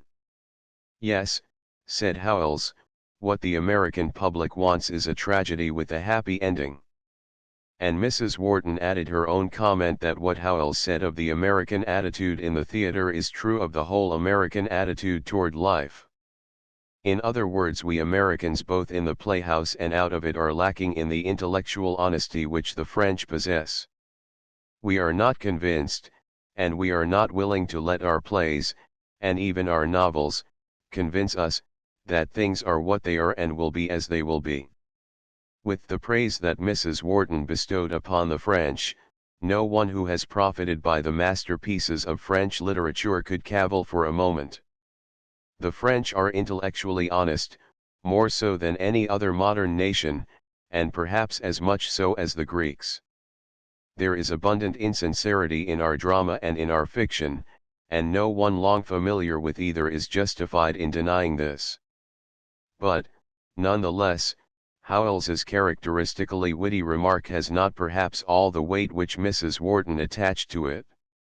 And it instantly evokes the desire to ask questions. Is it really true that we Americans like tragedies with happy endings? And, supposing this to be true, are we the only people who have ever revealed this aberration? Finally, if we have revealed it, are there any special reasons for this manifestation of our deficiency in intellectual honesty? Having propounded these three queries, I propose to answer them myself as best I can, and as the far-seeing reader probably expected me to do, and it appears to me prudent to commence by considering the second of them, leaving the first to be taken up immediately thereafter. Are we Americans the only people who like tragedies with happy endings? Here we have a starting point for a discursive inquiry into the tastes of the play-going public in other countries and in other centuries. Nor need we begin this leisurely loitering by too long a voyage, for we have only to go back 100 years, more or less, and to tarry a little while in France itself. It was in the minor theatres of Paris at the end of the 18th century and at the beginning of the 19th that there was slowly developed a new type of play, the melodrama. Its first masters were Ducange and Pixaricourt, who had profited by the experience of their ruder forerunners and who taught the secrets of their special craft to their more expert followers, the fertile Bouchardy, for one, and, for another, the only lately departed Dennery, the most adroit and the most inventive of them all. A melodrama may be described briefly as a play with a plot and nothing but a plot. It abounds in situations enthralling, intricately combined, and adroitly presented, and it contains characters simplified to types, drawn in profile and violently stenciled with the primary colors. It has a hero, who struggles against his fate and struggles in vain until the final episode, when the villain, as black as he is painted, is cast into outer darkness, the entirely white hero being then rewarded for all his sufferings and for all his struggles with the hand of the equally pale heroine, truly the female of his species. The melodrama may be devoid of veracity, but it is compelling in its progressive interest. It is dexterously devised to delight audiences which want to be harrowed, and even slightly shocked, from 8 to 10:30, and then consoled and reassured before 11. In short, it is a tragedy with a happy ending. What could be more tragic than the tale of the two orphans? In that ultimate masterpiece of melodrama, two lovely sisters, one of them blind, are severally lost in Paris in the wickedest days of the Regency. We are made to follow their appalling misadventures, and we behold them again and again in danger of death and worse than death. The sword of Damocles was suspended over their fair heads from the first rising of the curtain until within 5 minutes of its final fall. The odds are 100 to 1, nay, 1,000 to 1, against their escaping unscathed from their manifold perils. And yet, nevertheless, at the very end, the clouds lift, sunshine floods the stage, and the two heroines are left at last to live happy like two princesses with their two princes in the most entrancing of fairy tales. And many thousand Parisian audiences, laying aside their intellectual honesty for the occasion, dilated with the right emotion, sobbed at the sorrows of the sisters, cheered the rescuers and venomously hissed the villains who had pursued them. So completely were the playgoers of Paris subdued to what they worked in, that the makers of melodrama were emboldened to strange tricks. Théophile Gautier once described a long-forgotten melodrama by Bouchardy, himself long forgotten, in which an important character was killed off in the third act. Then in the fifth act, when the unfortunate but immaculate hero was absolutely at the mercy of his vicious enemies, and when he could extricate himself from the toils only if he had the talisman he had been seeking in vain, the needed password, the necessary key, the missing will, the incriminatory documents, or whatever you prefer, when all is lost, even honor, then in the very nick of time, the character who was killed off in the third act, and dead beyond all question, reappears and gives the hero the talisman, whatever it was. The hero receives this with joy, commingled with surprise. "I thought you were dead," he cries, "how is it that you are here now?" "Ah," answers the traveler from beyond, that is a secret that I must carry back with me into the tomb." It is only fair to record that Parisian melodrama was not often as rude and as crude as this in its subterfuges and its expedients. Indeed, it sometimes rose to a far higher level, as in the Don César de Bazin of Dennery and in the Lion's Mail of Moreau, Girardin, and Delacour.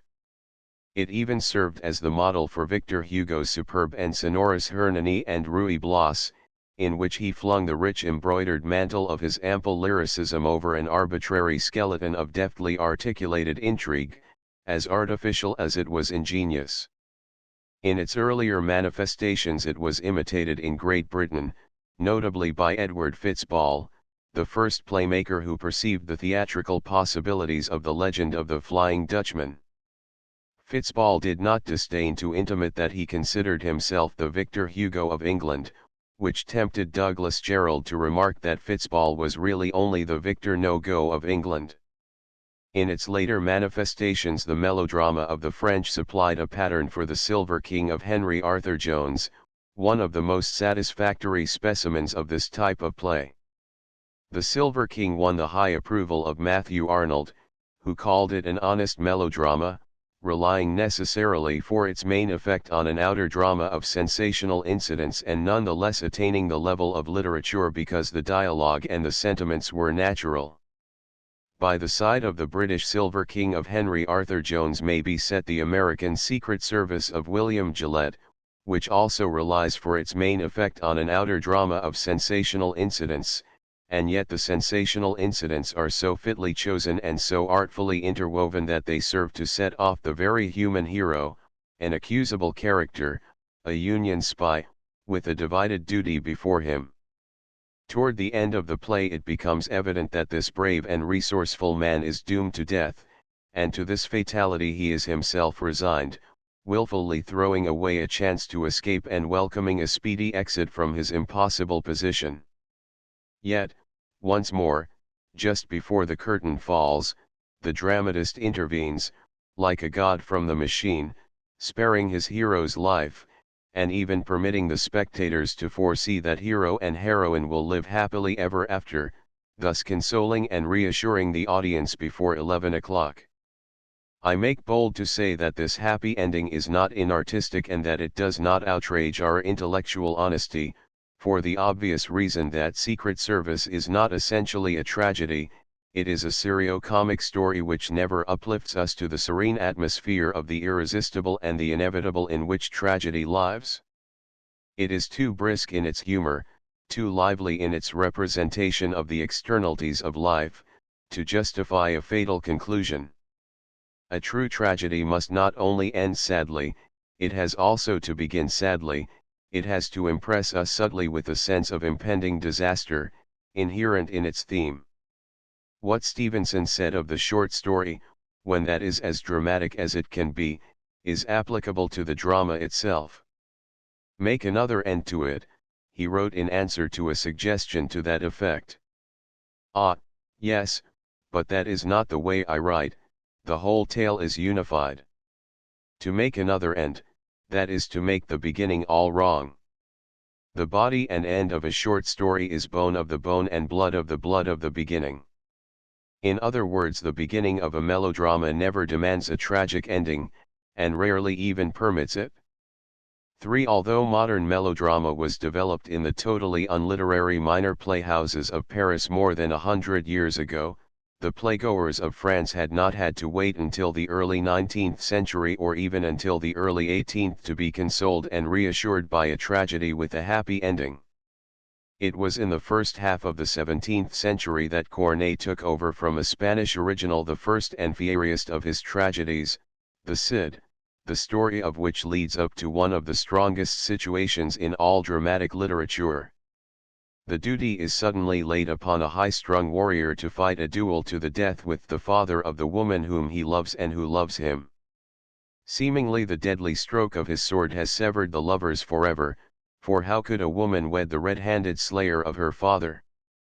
Yet it is with this prospective wedding, abruptly brought about, that Corneille ends his play, and he was so dexterous a dramatist, so abundant in emotion and so persuasive in eloquence, that he was able to carry his audience with him, even at the cost of their intellectual honesty. Nor did the playgoers of England have to await the importation of French melodrama in the original package before they could enjoy reassurance and consolation after being harrowed and even slightly shocked. Indeed, the Londoners had this pleasure provided for them even earlier than it had been vouchsafed to the Parisians. All students of the history of our stage are familiar with the type of play known as tragicomedy. Its name sufficiently describes it, a name apparently first used in the prologue to a play by Plautus and revived by the Italian theorists of the theatre. Dramas of this species sprang up spontaneously in Italy, in Spain, and in France, and we find the form flourishing in England in the second half of the 16th century, although it cannot be said to have been more popular among the English than it was among the French. Shakespeare's sombre Measure for Measure is the most immediately obvious example, and at the performance of this play the spectators were harrowed, and even more than slightly shocked, by a succession of powerful situations, only to be at last reassured and consoled by a happy ending, mechanically and unconvincingly brought about. In the course of time tragicomedy modified its methods and became the dramatic romance, of which Beaumont and Fletcher's Philaster may be taken as one characteristic specimen and Shakespeare's Cymbeline as another.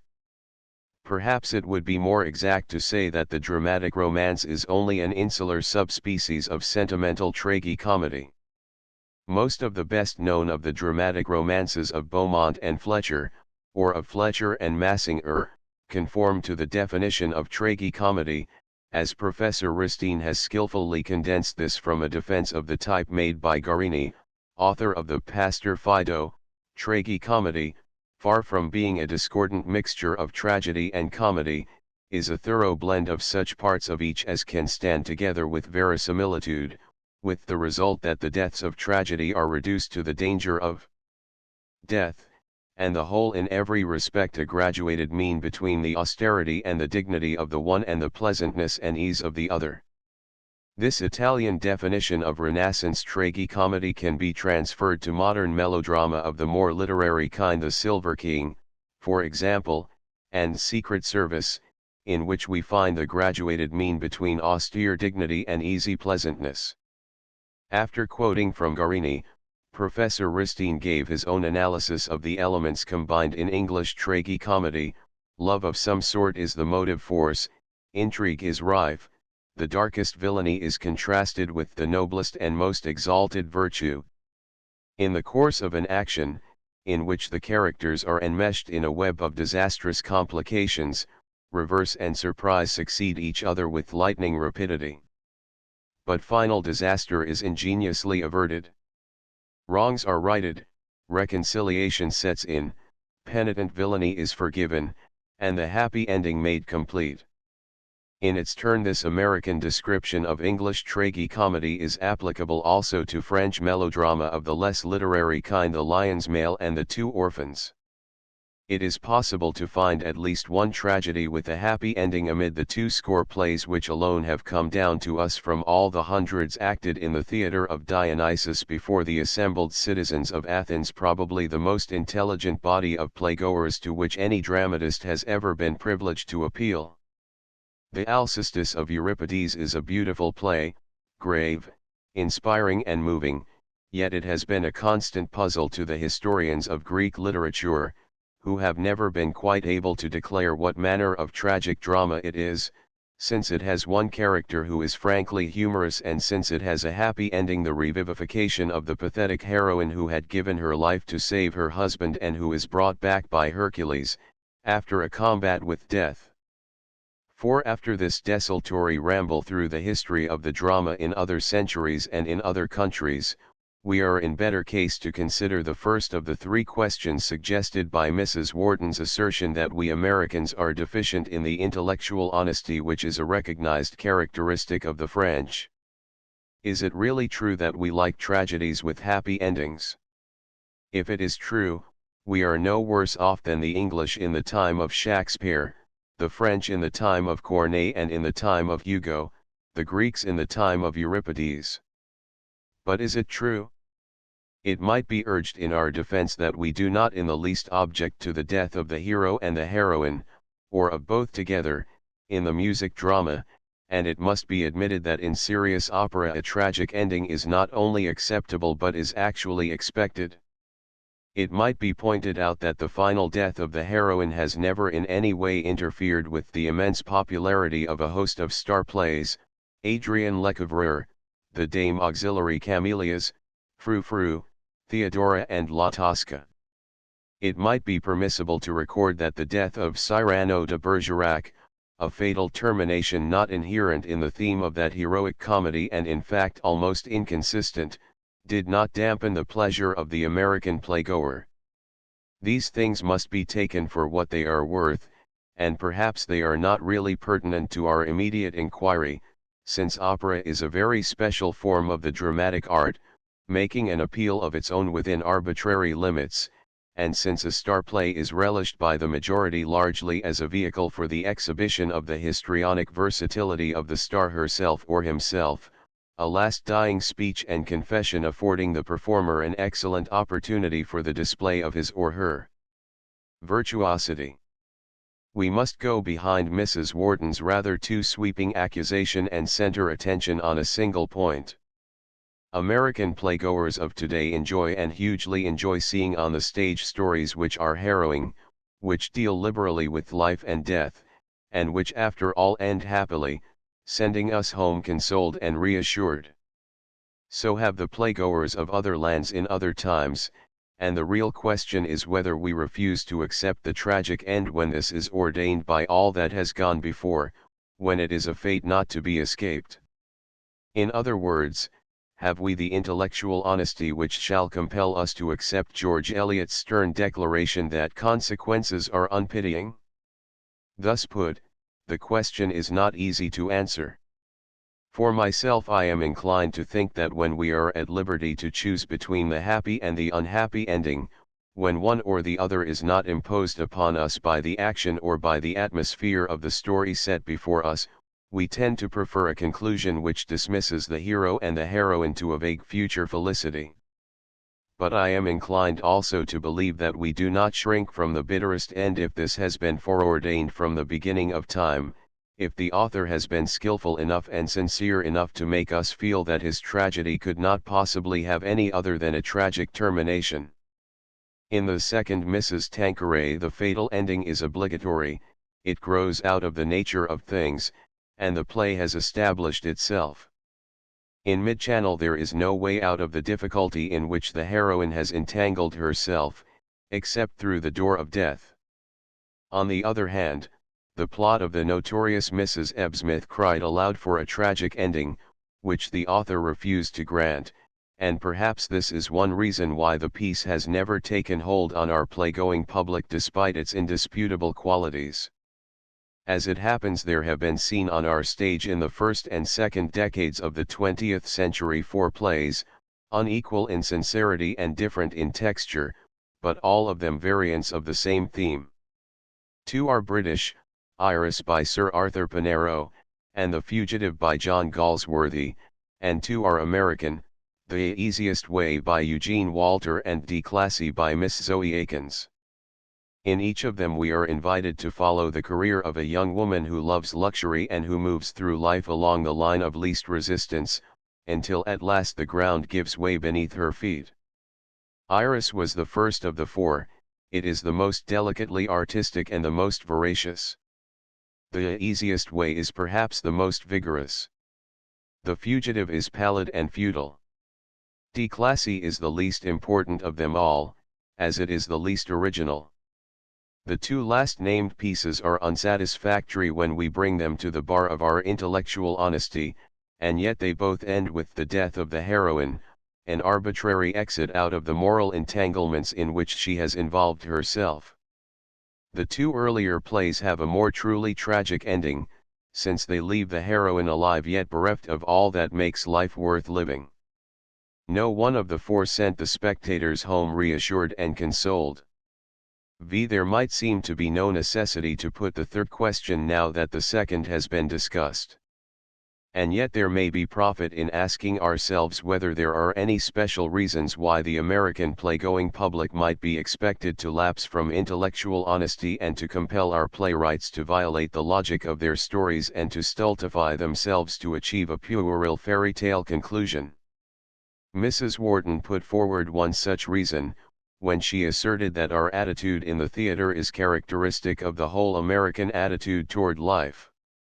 Here she is drawing an indictment against the American people and not merely against American playgoers. To enter upon that broad problem would take me too far afield, too far, that is, from the theater itself, within the walls of which this inquiry must be confined. Are there any conditions in the American theater which make against the sincere and searching portrayal of life? I must confess that I think there is at least one such condition, the possible consequences of which are disquieting. This is the change in the composition of the audiences in our American theaters from what they were half a century ago, which is as far back as my own memories as a playgoer extend. I think that the average age of the spectators is now considerably less than it was when I was a play-struck boy, and I think also that the proportion of women is distinctly larger than it was in those distant days.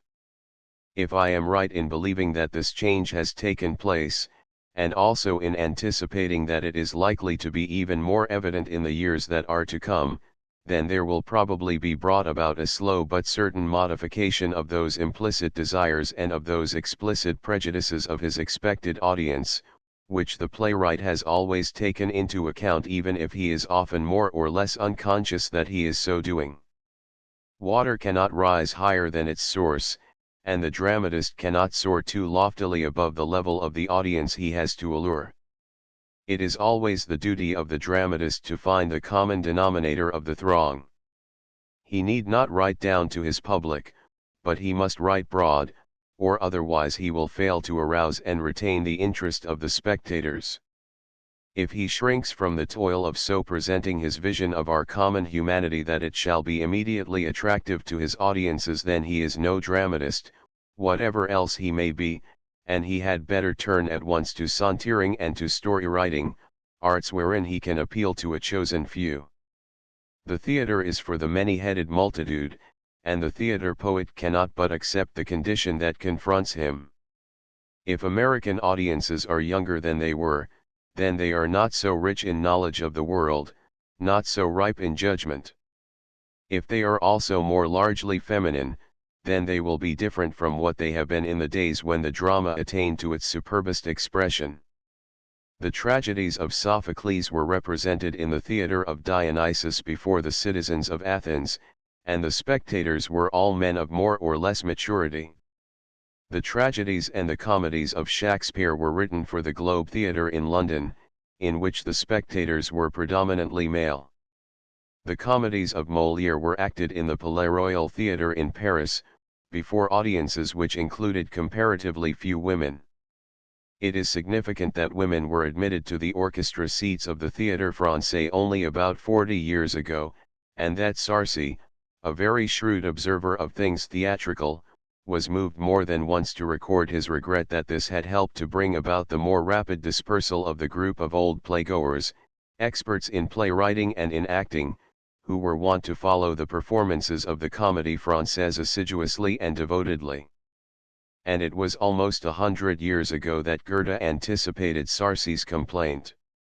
"What business have young girls in the theatre?" he asked. They do not belong to it. The theater is only for men and women, who know something of human affairs.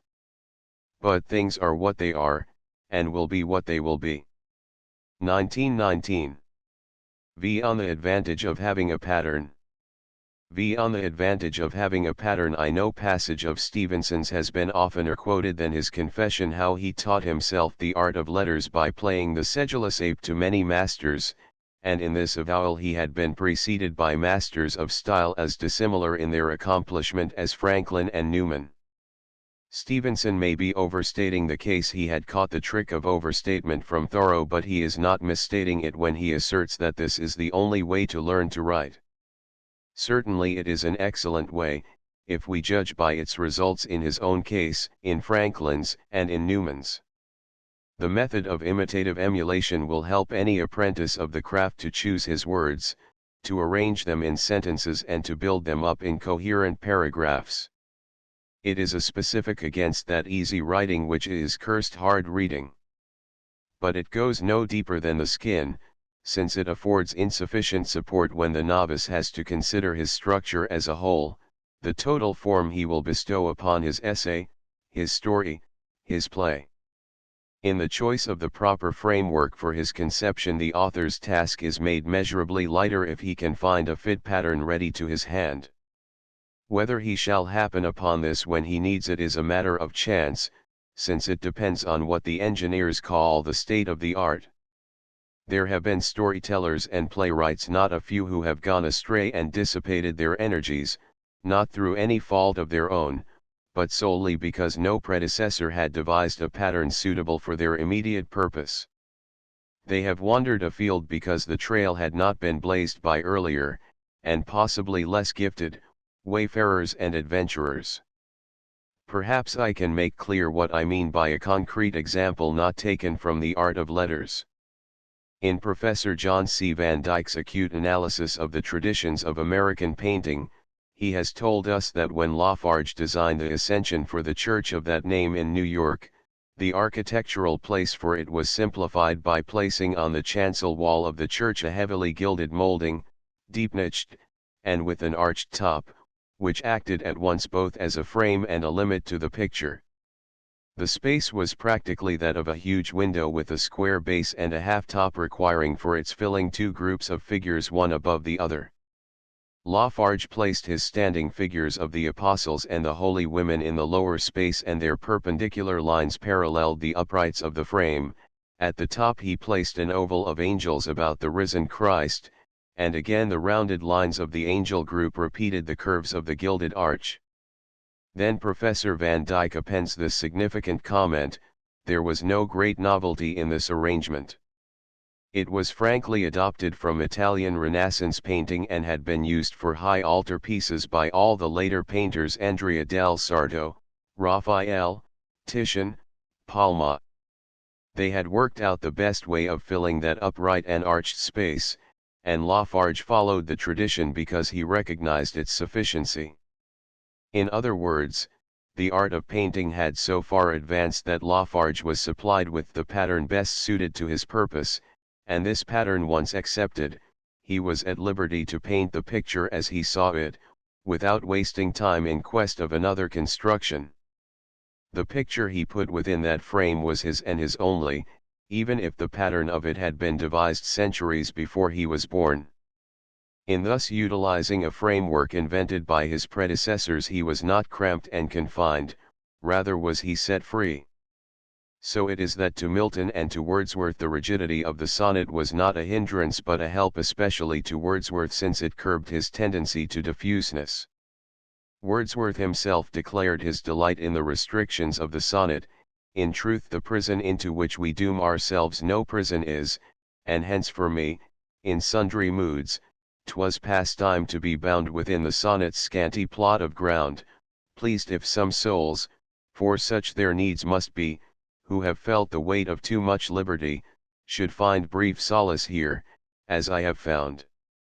That utterance of Wordsworth's may be recommended to the ardent advocates of free verse, that is, of the verse which boasts itself to be patternless and to come into being in response solely to the whim of the moment.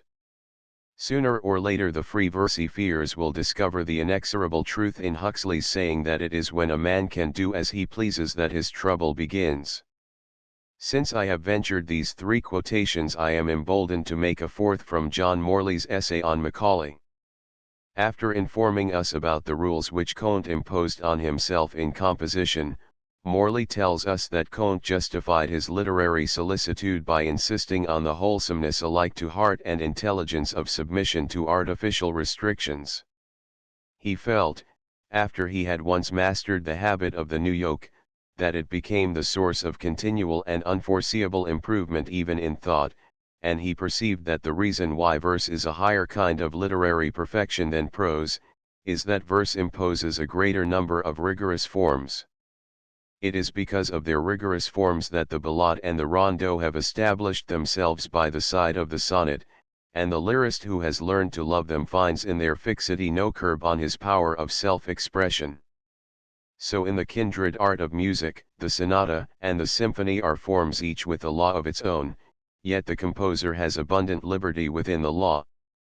He has all the freedom that is good for him, and the prison to which he dooms himself no prison is.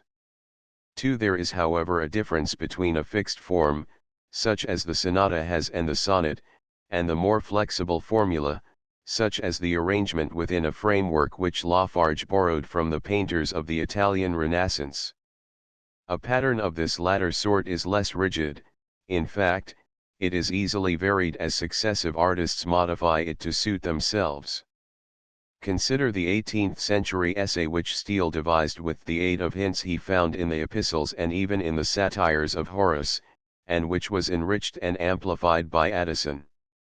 The pattern of the Tatler and the Spectator was taken over by a heterogeny of other essayists in the course of fourscore years, notably by Johnson in the Idler and the Rambler, and assuredly Johnson if left to himself could never have invented a formula so simple, so unpretending, and so graceful. It was only a little departed from by Goldsmith, and only a little more by Irving in the Sketch Book, which is not so much a periodical, although it was originally published in parts, as it is a portfolio of essays and of essay-like tales. From Irving, Thackeray borrowed more than the title of his Paris Sketch Book and Irish Sketch Book. Consider the earlier and in some measure stricter form of the essay as it had been developed by Montaigne, the pattern that Montaigne worked out as he put more and more of himself into the successive editions of his essays. He had begun intending little more than a commonplace book of anecdotes and quotations, and yet by incessant interpolation and elaboration his book became at last the intimate revelation of his own pungent individuality. This is the pattern that Bacon adopted and adapted to his purpose, less discursive and more monitory, but not less pregnant nor less significant.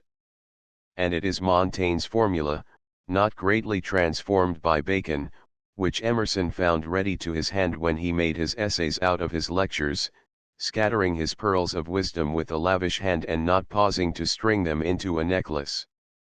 We cannot doubt that the pattern of Montaigne and Bacon and Emerson owed something also to their memory of Epictetus and Marcus Aurelius.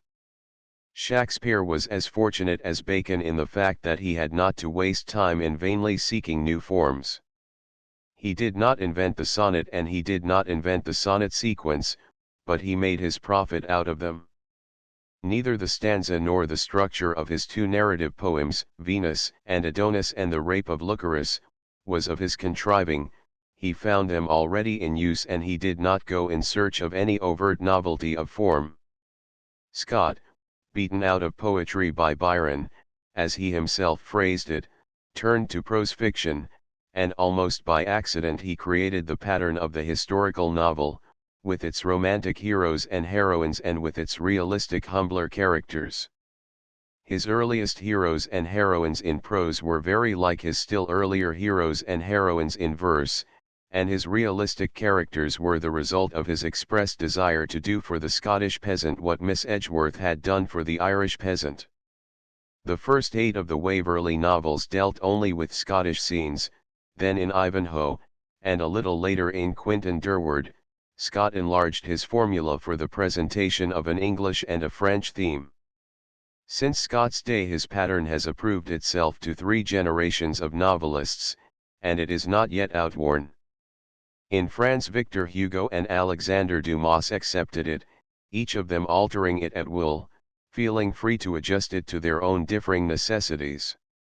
In Italy it was employed by Manzoni, in Poland by Sienkiewicz, and in Germany by a horde of uninspired storytellers. In the United States it was at once borrowed by Cooper for The Spy, the first American historical novel. Then Cooper, having proved its value, took the pattern which Scott had created for the telling of a story the action of which took place on land, and in the pilot made it serve for a story the action of which took place mainly on the sea, perhaps a more striking originality than his contemporaneous employment of it for a series of tales the action of which took place in the forest.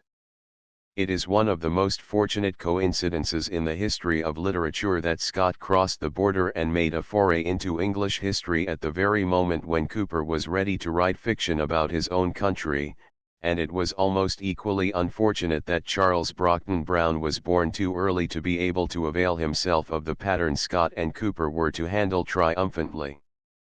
Brown died a score of years before the publication of Ivanhoe.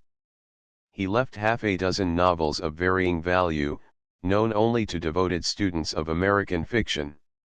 He had great gifts, he had invention and imagination, he was a keen observer of human nature, he had a rich faculty of description.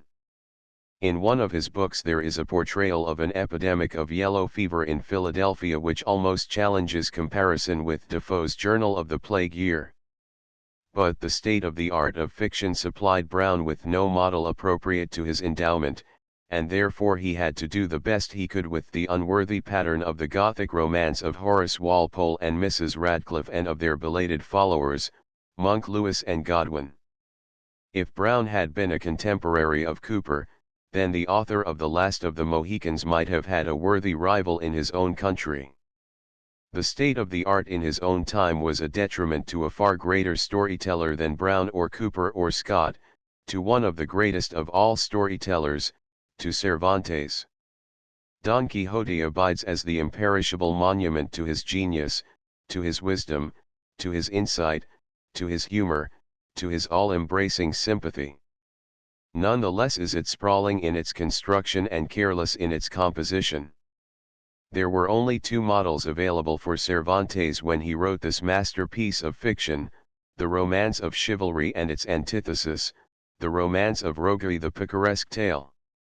The romance of chivalry was generally chaotic and involute, with a plot at once complicated and repetitious. The romance of roguery, born of an inevitable reaction against the high-flown and top-lofty unreality of the interminable narratives of knight-errantry, was quite as straggling in its episodes, and it was also addicted to cruel and brutal practical joking. For Cervantes these were unworthy patterns, and he had no other. So it is that the method of Don Quixote is sometimes unsatisfactory, even when the manner is always beyond all cavil. Moreover, it is evident that Cervantes builded better than he knew.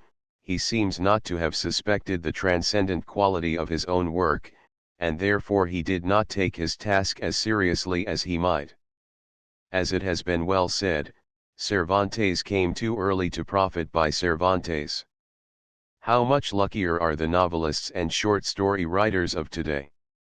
The state of the art has advanced to a point unforeseen even a century ago. Whatever theme a writer of fiction may want to treat now, he is never at a loss for a pattern, which will preserve him from the misadventure which befell Cervantes. In its methods, if in nothing else, fiction is a finer art than it was once upon a time. Consider Rudyard Kipling, for example, who is almost infinitely various, and who is always inexpugnably original. Whatever his subject might be, there was always an appropriate pattern at his service. He had only to pick and choose that which best suited his immediate need. Consider Stevenson, again, and how he was able to play the sedulous ape at one time to Scott and Dumas, and at another to Hawthorne and Poe. 3. It is perhaps in the field of playmaking that the utility of the pattern is most obvious. Sophocles modeled himself on Aeschylus, and then modified the formula in his own favor. Calderon took over the pattern that Lope de Vega had developed, and the younger playwright departed from it only infrequently. Racine modeled himself upon Corneille, and then transformed the formula he borrowed in obedience to his own genius. Victor Hugo took the theatrically effective, but psychologically empty, pattern of contemporary Parisian melodrama and draped its bare bones with his glittering lyrism. Maeterlinck took the traditional formula of the fairy play, the Fury, and endowed it with the poetic feeling which delights us in the Blue Bird. Oscar Wilde took the framework of Scribe and Sardou, and he was thus enabled adroitly to complicate the situations of Lady Windermere's Fan. Then there is Ibsen, whose skillful construction has demanded the praise of all students of the art and mystery of playmaking. He started where Scribe and Sardou left off. The earliest of his social dramas, The League of Youth, is in accord with the pattern of Augier and the younger Dumas. The next, The Doll's House, might have been composed by Sardou up to the moment in the final act when husband and wife sit down on opposite sides of the table to talk out their future relation. Thereafter Ibsen evolved from this French pattern a pattern of his own which was exactly suited to his later social dramas and which has in its turn been helpful to the more serious dramatists of today. As Shakespeare had been content to take the verse forms of his predecessors and contemporaries, so he never hesitated to employ their playmaking formulas. Kyd had developed the type of play which we call the tragedy of blood, and Shakespeare borrowed it for his Titus Andronicus, if this is his, which is more than doubtful, and even for his Hamlet, wherein it is purged of most of its violence. Marlowe lifted into literature the unliterary and loosely knit chronicle play, and Shakespeare enlarged this formula in Richard III and Richard II. It was in his youth that Shakespeare trod in the trail of Kyd and Marlowe, and in his maturity he followed in the footsteps of his younger friends, Beaumont and Fletcher, taking the pattern of their dramatic romance for his Winter's Tale and Cymbeline. Due perhaps to the fact that the state of the art did not provide him with a pattern for what has been called high comedy, Shakespeare did not attempt any searching study of Elizabethan society, although, of course, this may have been because Elizabethan society was lacking in the delicate refinements of fashion which are the fit background of high comedy. Whatever the explanation may be, it was left for Molière, inspired by the external elegancies of the court of Louis XIV, to create the pattern of high comedy in Tartuffe and the Misanthrope and the Femme Savante, the pattern which was to serve Congreve for the Way of the World, Sheridan for the School for Scandal, Augier and Sandeau for the Gendre de Monsieur Poirier. And Molière really created the formula, with little or no help from any earlier dramatists, either Greek or Latin. Neither in Athens nor in Rome was there the atmosphere of breeding which might have stimulated Menander or Terence to the composition of comedies of this distinction. It is the more remarkable that Molière should have accomplished this feat, since he sought no originality of form in his earlier efforts, contenting himself with the loose and liberal framework of the Italian improvised plays, the comedy of masks. One of the many reasons for the sterility of the English drama in the middle of the 19th century is that the dramatists of our language seem to have believed it their duty to abide by the patterns which had been acceptable to the Jacobean and Restoration audiences and which were not appropriate to the theatre of the 19th century, widely different in its size and in its scenic appliances. The English poets apparently despised the stage of their own time, and they made no effort to master its methods. As a result, they wrote dramatic poems and not poetic dramas. They did not follow the example of Victor Hugo and lift into literature a type of play which was unliterary. Stevenson, in his unfortunate adventures into playmaking, made the unpardonable mistake of trying to varnish with style a dramatic formula which had long ceased to be popular. In the past half-century the men of letters of our language have seen a great light. They have no contempt for the dramatic patterns of approved popularity, and of these there are now a great many, suitable for every purpose and adjustable to every need. They have found out how to be theatrically effective without ceasing to be literary in the best sense of the word, that is to say, they are not relying on fine writing but on clear thinking and on the honest presentation of human nature, as they severally see it. 1921. 6. Did Shakespeare write plays to fit his actors? 6. Did Shakespeare write plays to fit his actors? In his consideration of the organization of the Elizabethan dramatic companies, Professor Alwyn Thaler pointed out that the company of the Globe Theatre in London, to which Shakespeare belonged, continued to contain the same actors year after year, the secessions and the accessions being few and far between, and he explained that this was because its members were bound to one another by ties of devoted personal friendship. He noted that he had emphasized the influence exerted upon Shakespeare the playwright by his intimate knowledge of the men for whom his work was written, and there can be no doubt that in working out some of his greatest characters he must have remembered that Burbage was to act them. Then Professor Thaler filed a caveat, so to speak. But the Shakespeare muse was not of that sorry sort which produces made-to-order garments to fit the tastes and idiosyncrasies of a single star. Far from being one-man plays, the dramas were written for a great company of actors. And Richard Burbage, I imagine, would have had little inclination to surrender his place among his peers for the artificial and idolatrous solitude of modern starhood. In this last sentence Mr. Thaler confuses the issue. The question is not whether Burbage wanted to go starring, supported by a more or less incompetent company, but whether Shakespeare did on occasion choose to write a play which is in fact a made-to-order garment to fit the idiosyncrasies of a single star. And when it is put in this way the question is easy to answer. We know that Burbage played Richard III, and if there ever was a star part, if there ever was a one-man play, if there ever was a piece cut and stitched to the measure of the man who first performed it, then it is Richard III.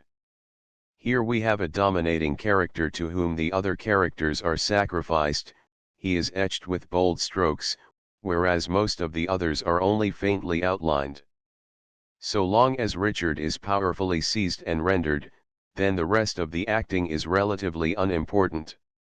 Richard is the whole show. And while there is only a single star part in Richard III eclipse first and the rest nowhere, there are twin star parts in Macbeth, who are vigorously drawn, while the remaining characters are merely brushed in, as Professor Bradley has noted. Now, if this proves that Shakespeare's muse was of a sorry sort, then that heavenly visitor is in no worse case than the muse of many another dramatist. Sophocles is reported to have devised his great tragic parts specially for one actor, whose name has not come down to us. Racine wrote Phaedra and Andromache, his masterpieces, for Mlle de Champsmesle. Rostand wrote Cyrano de Bergerac and Chanticleer for Coquelin. Sardou wrote Fedora and Theodora for Sarah Bernhardt. The younger Dumas wrote the Visite de Noces for Desclée. Giacometti wrote Maria Antoinette for Ristori and the Mort Civil for Salvini. D'Annunzio wrote the Gioconda and the Cid Amort for Duse. Bulwer-Lytton wrote The Lady of Lyons and Richelieu for Macready. Gilbert wrote comedy and tragedy for Mary Anderson. Legouvé has told us in detail the circumstances which led to his writing, in collaboration with scribe, Adrien Lecouvreur for Rachel. Jules Lemaitre has told us how and why he came to compose his Age difficile for Coquelin, and Augustus Thomas has told us how he came to compose his In Misera for Goodwin. The line stretches out to the crack of doom. When Shakespeare chose to produce made-to-order garments to fit the idiosyncrasies of a single actor, he was in very good company, ancient and modern. And we may go further and assert that very few of these plays are any the worse because they were made to order. The great dramatists, whose works we analyze reverently in the study, were all of them, in their own time, successful playwrights, stimulated now and again by association with the most gifted and the most accomplished of contemporary actors. If they had not made their profit out of the histrionic ability of the foremost performers of their own time and country, they would have been neglecting golden opportunities.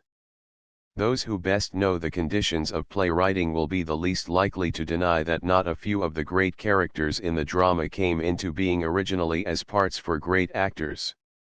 Of course, these characters are more than parts, they transcend the endowment of any one performer, they have complexity and variety, they are vital and accusable human beings, but they were parts first of all, more or less made to order. In many cases we know the name of the actor for whose performance the character was conceived, Burbage for one, Mlle de Champsmessel for a second, Coquelin for a third. And in many another case we lack definite knowledge and are left to conjecture. There are peculiarities in the media of Euripides, for instance, which seem to me to point to the probability that it also was a made-to-order garment. To say that Sophocles and Euripides possibly did this cutting to fit, that Shakespeare and Racine and Rostand indisputably did it, is not to imply that they did it always or even that they did it often. Perhaps they did it more often than we shall ever know, perhaps they had special actors in mind when they created characters which are not star parts. And this suggests a broadening of the inquiry.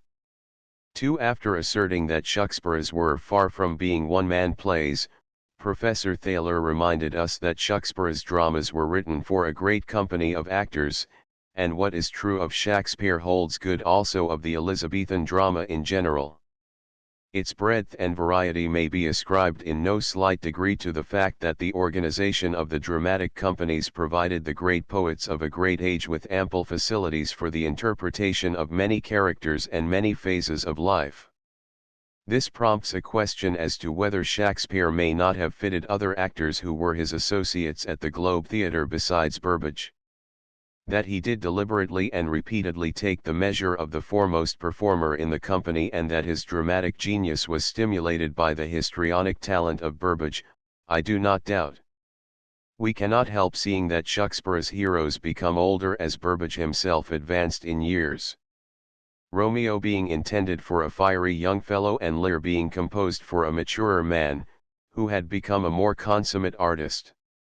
I have suggested elsewhere the possibility to my own mind, a probability that Shakespeare inserted the part of Jakes into As You Like It specially for Burbage.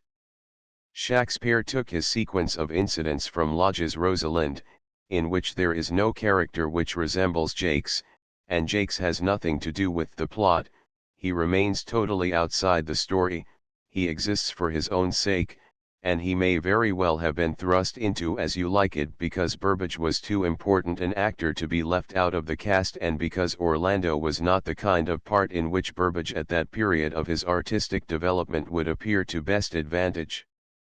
If Shakespeare made parts thus adjusted to the chief performer at the Globe Theatre, may he not also have proportioned other and less important characters to the capabilities of one or another of the actors whose histrionic endowment he was in the best possible position to appreciate aptly, since he was acting every day by their side? Is this something to which the greatest of dramatists would scorn to descend? Has this ever been done by any other playwright in all the long history of the stage? When we turn the pages of that history in search of support for this suggestion, we find it abundantly and superabundantly. The succession of comic operas which Gilbert devised to be set to music by Sullivan reveal at once that they were contrived with reference to the capacity and to the characteristics of the chief members of the company at the Savoy Theatre. The sequence of broadly humorous pieces, farces which almost rose to be comedies and comedies which almost relaxed into farces, written by Labick, and by Mulhack and Halavy for the Palais Royal Theatre were all of them so put together as to provide appropriate parts for the quartet of comedians who made that little house the home of perennial laughter in the third quarter of the 19th century. At the same time Mulhack and Halavy were contriving for the varieties the librettos of Barbe Bluey and the Grande Duchesse de Gerolstein, Belle Hélène and La Péricole, a series of opera bouffes enhanced by the scintillating rhythms of Offenbach and adroitly adapted to the special talents of Schneider, of Dupuy, and of several of the other more or less permanent members of the company. Almost simultaneously Augier and the younger Dumas were giving to the Comédie Française their social dramas, always carefully made to order to suit the half-dozen leading members of the brilliant company Perrin was then guiding. The Fourchambald of Augier and the Étrangerie of Dumas are masterpieces of this profitable utilization of the pronounced personalities of the performers. The Étrangerie, in particular, would have been a very different play if it had not contained characters made to order for Sarah Bernhardt and Croizet, Gott and Coquelin. A little earlier the series of blank verse plays written by Gilbert for the Haymarket Theatre, of which Pygmalion and Galatea won the most protracted popularity, had their leading characters plainly made to order for Mr. and Mrs. Kendall and for Buckstone himself. And just as Richard III and King Lear are none the worse because the central character was conceived also as an acting part for Burbage, so Gilbert's blank verse pieces, Augier's social dramas, Mulhac and Halavy's farcical comedies lost nothing by their owing some portion of their inspiration to the necessity of fitting the accomplished comedians by whom the outstanding characters were to be impersonated. I venture to express the opinion that this desire to bring out the best the several actors had to give was helpful rather than not, stimulatingly suggestive to the author when he was setting his invention to work. When we turn back the pages of stage history from the 19th century to the 18th, we find perhaps the most striking of all instances of made-to-order parts, an instance which shows us not one or two or three characters in a play, but almost every one of them, composed and elaborated with an eye single to the original performers. The School for Scandal has been seen by hundreds and read by thousands, who have enjoyed its effective situations, its sparkling dialogue and its contrasted characters, without any suspicion that the persons of the play were made-to-order parts. Yet this undisputed masterpiece of English comedy is what it is because its clever author had succeeded to the management of Drury Lane, where Garrick had gathered an incomparable company of comedians, and in writing The School for Scandal Sheridan peopled his play with the characters which the members of this company could personate most effectively. King was Sir Peter, Mrs. Abington was Lady Teazle, Palmer was Joseph Surface, Smith was Charles Surface, and they were so perfectly fitted that they played with effortless ease. So closely did Sheridan identify the parts with the performers that when a friend asked him why he had written a 5-act comedy ending in the marriage of Charles and Maria without any love scene for this couple, he is reported to have responded, "But I couldn't do it. Smith can't make love and nobody would want to make love to Priscilla Hopkins."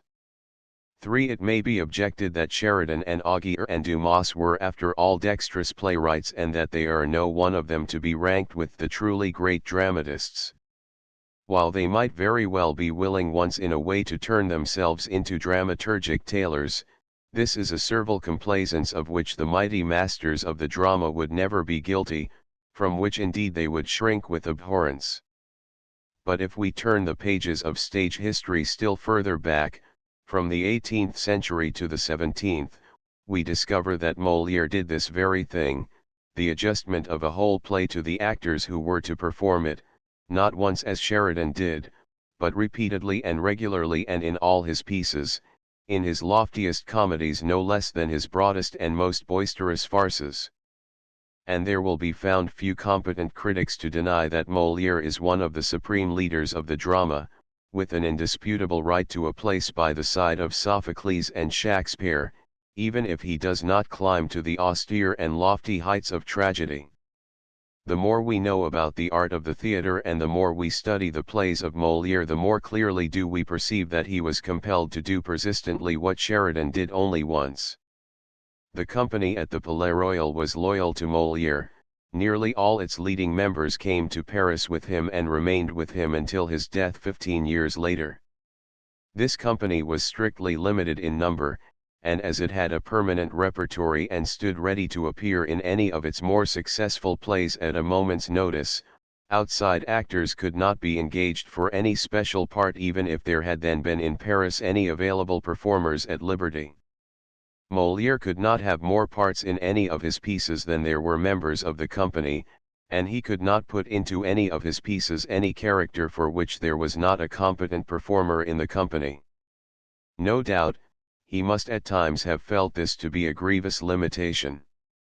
That he never deals with maternal love may be accounted for by the fact that he had no woman to play agreeable old women, the disagreeable elderly females being still played by men, in accord with the medieval tradition. We know the name of the male actor who appeared as Madame Pernelle in Tartuffe, as the wife in the Bourgeois Gentilhomme and as the Comtesse d'Escarbagnas. Molière wrote many parts for his own acting, and as he was troubled with a frequent cough, he sometimes makes coughing a characteristic of the person he was to act. His brother-in-law, Bijard, was lame, and so Molière describes a character written for this actor as having a limp. His sister-in-law, Madeleine Bijard, was an actress of authority, and so the serving maids he wrote for her are domineering and provocative. But when she died and her place was taken by a younger actress with an infectious laugh, the serving maids in all the plays that Molière wrote thereafter are not authoritative, and they are given occasion for repeated cachinnation. And as this recruit, Mlle Beauval, had a clever little daughter, Molière did not hesitate to compose a part for a child in his Malade Imaginaire. When we have familiarized ourselves with the record of the leading man, Lagrange, of Madeleine Bijard, of Catherine de Brie, and of Armand Bijard, Molière's wife, we find it difficult to study the swift succession of comedies without constantly feeling the presence of the actors inside the characters written for them. We recognize that it was not a matter of choice this fitting of the parts to the performers, it was a matter of necessity, and even if it may have irked him at times, Molière made the best of it and probably found his profit in it. Now Shakespeare was subject to the same limitations as Molière. He composed all his plays for one company, the membership of which was fairly constant during a score of years and more. It was also a repertory company with frequent changes of bill. It could never be strengthened by the special engagement of an unattached performer, it had to suffice, such as it was. So far as we can judge by the scant external evidence and by the abundant internal evidence of the plays written for them by Shakespeare, Ben Jonson, Beaumont, and Fletcher, and the rest, the company was composed of unusually competent performers.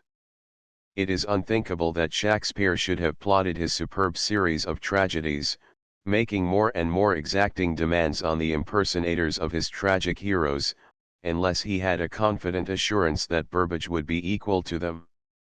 And this confidence could not fail to be a stimulus to him, encouraging him to seek out stories for the ample display of his friend's great gifts. From all we have learnt of late about Shakespeare we are justified in believing that he was a shrewd man of affairs with a keen eye to the main chance.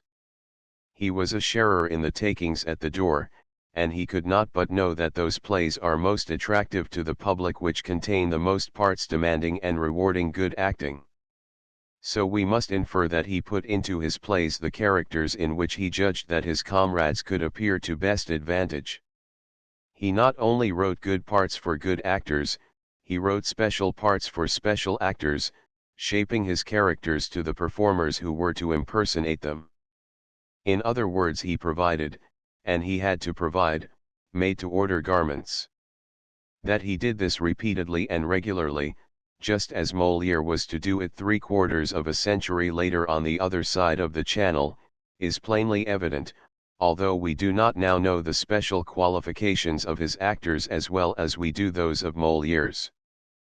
But we cannot doubt that the company contained one actor of villains, of heavies as they are termed in the theatre. I hazard a guess that this was Condell, afterwards the associate of Hemming in getting out the first folio, but whoever he was, Condell or another, he was entrusted with Iago, with Edmund in King Lear, with the King in Hamlet, and with the rest of Shakspeare's bold, bad men. We know that there were two low comedians in the company, who appeared as the two Dromios, as the two Gobos, as Launce and Speed, and we know also that one of these was Will Kemp, and that when he left the Globe Theatre his place was taken by Arnhem. Now, we can see that the Dromios, the Gobos, Launce, and Speed are merely clowns, as the Elizabethans called the funny man, "Let not your clowns speak more than is set down for them." The Dromios and the Gobos and the corresponding parts in Shakespeare's earlier plays, including Peter in Romeo and Juliet, are only funny men, with little individuality, almost characterless, and we may surmise that this was due to Shakespeare's own inexperience in the delineation of humorous character. But we may, if we choose, credit it also to the fact that Kemp was only a funny man, and not a character actor. And we can find support for this in the superior richness and stricter veracity of the low comedy characters composed by Shakespeare after Arnhem took Kemp's place: Dogberry, the porter in Macbeth, the gravedigger in Hamlet, comic parts which are also characters, equipped with more or less philosophy. And again, this may be ascribed either to Shakespeare's own ripening as a humorist or to the richer capacity of Arnhem. But why may not these two causes have cooperated? Then there is the brilliant series of parts composed for a dashing young comedian: Mercutio, Gratiano, Cassio, Laertes. That these successive characters were all entrusted to the same performer seems to me beyond question, and it seems to me equally indisputable that Shakespeare knew what he was doing when he composed these characters. He was assured in advance that they would be well played, and there is no reason to doubt that in composing them he profited by his intimate knowledge of the histrionic endowment of the unidentified member of the company for whom they were written, giving him nothing to do which he was not capable of doing well, and giving him again and again the kind of thing that he had already exhibited the ability to do well. Another group of parts is equally obviously intended for an actor who had shown himself to be an expert in the impersonation of comic old women, boldly characterized, broadly painted, highly colored in humor: Mrs. Quickly, who appears in 4 plays, the nurse in Romeo and Juliet, and Mrs. Overdone in Measure for Measure. Here again I venture the guess that this low comedian may have earlier been cast for the Dromio and the Gobbo, which was not given to Kemp. And I wish to record my regret that we cannot pick out from the list of the company at the Globe the name of the creator of Mrs. Quickly and her sisters, any more than we can identify the creator of Mercutio and his brothers. In my biographies of Shakespeare and of Molière I have dwelt in ampler detail with this dependence of the two greatest dramatists of the modern world upon the actors who were their comrades in art and their friends in life, and I have here adduced only a part of the testimony which goes to show that both the English dramatist and the French were visited by the same muse. Whether of the sorry sort or not must be left for each of us to decide for himself. For it is not more difficult to write a good play, so the Spanish dramatist Benavente has declared, than it is to write a good sonnet, only one must know how to write it just as one must know how to write a sonnet. This is the principal resemblance between the drama and the other forms of literature. The writing of a sonnet imposes rigorous restrictions on a poet: he must utter his thought completely in 14 lines, no more and no less, and these lines must conform to a prescribed sequence of rhymes. But the masters of the sonnet have proved that this enforced compression and this arbitrary arrangement may be a help rather than a hindrance, not a stumbling block, but a stepping stone to higher achievement. May not the limitations under which Shakespeare had to work, may not the necessity of cutting his cloth to fit his comrades, may not these enforced conditions have also been helpful and not harmful? And if this is possible, and even probable, what warrant have we for thinking scorn of the great dramatist because he was a good workman, making the best of the only tools he had? In disposing important characters to the acting of Burbage, Shakespeare was probably no more conscious of being cribbed, cabined, and confined than was Milton when he shut himself up in the narrow cell of the sonnet. The artist must be free to express himself, but he attains the loftiest freedom when he accepts the principle of liberty within the law, Many of the masterpieces of the several arts have been produced under restrictions as sharply defined as those of the sonnet, and have been all the finer because of these restrictions. The architect, for one, does not choose what he shall build, he has perforce to design an edifice for a special purpose on a special area. The mural painter has a given wall space assigned to him, where his work is to be seen under special conditions of light, and often his subject is also prescribed for him. The sculptor is sometimes subordinate to the architect, who decides upon the size and the subject of the group of statuary needed to enhance the beauty of the building. The artist who modeled the figures in the frieze of the Parthenon had little freedom, and yet he wrought a mighty masterpiece. Michelangelo's David is what it is because the sculptor was asked to utilize a block of marble of unusual size and shape, and his Last Judgment is what it is because he accepted the commission to decorate the ceiling of the Sistine Chapel. In fact, Michelangelo's muse was of that sorry sort which produces made-to-order garments to fit the tastes and idiosyncrasies of a single patron. If Shakespeare fitted his characters to the actors who were to play them, he was doing what Molière was to do, and this companionship is honorable. He was doing what the sculptor of the Parthenon did and the painter of the Sistine, no more and no less, and he stands in no need of apology. 1920. 7 Strange Shakespearean Performances. 7 strange Shakespearean performances. If Shakespeare could return to earth he would find many things to astonish him, not the least of which would be his own worldwide reputation. He seems to have been, so far as we can judge from his works and from the sparse records that remain, a modest man, with no sense of his own importance and with no pretension of superiority over his fellow poets. In his lifetime there was scant appreciation for his plays, since the drama was then held to be little better than journalism, scarcely worthy to be criticized as literature. That he was popular, or in other words that his plays pleased the people, and that he was liked personally by his associates, this seems to be clearly established. But there was no recognition of his supremacy as a poet, as a creator of character, or even as a playwright. As Shakespeare was a singularly healthy person, we can confidently assume that he did not look upon himself as an unappreciated genius.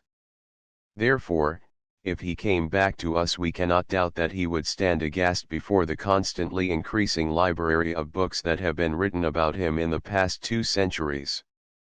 Nor can we doubt that this would appeal to his sense of humor.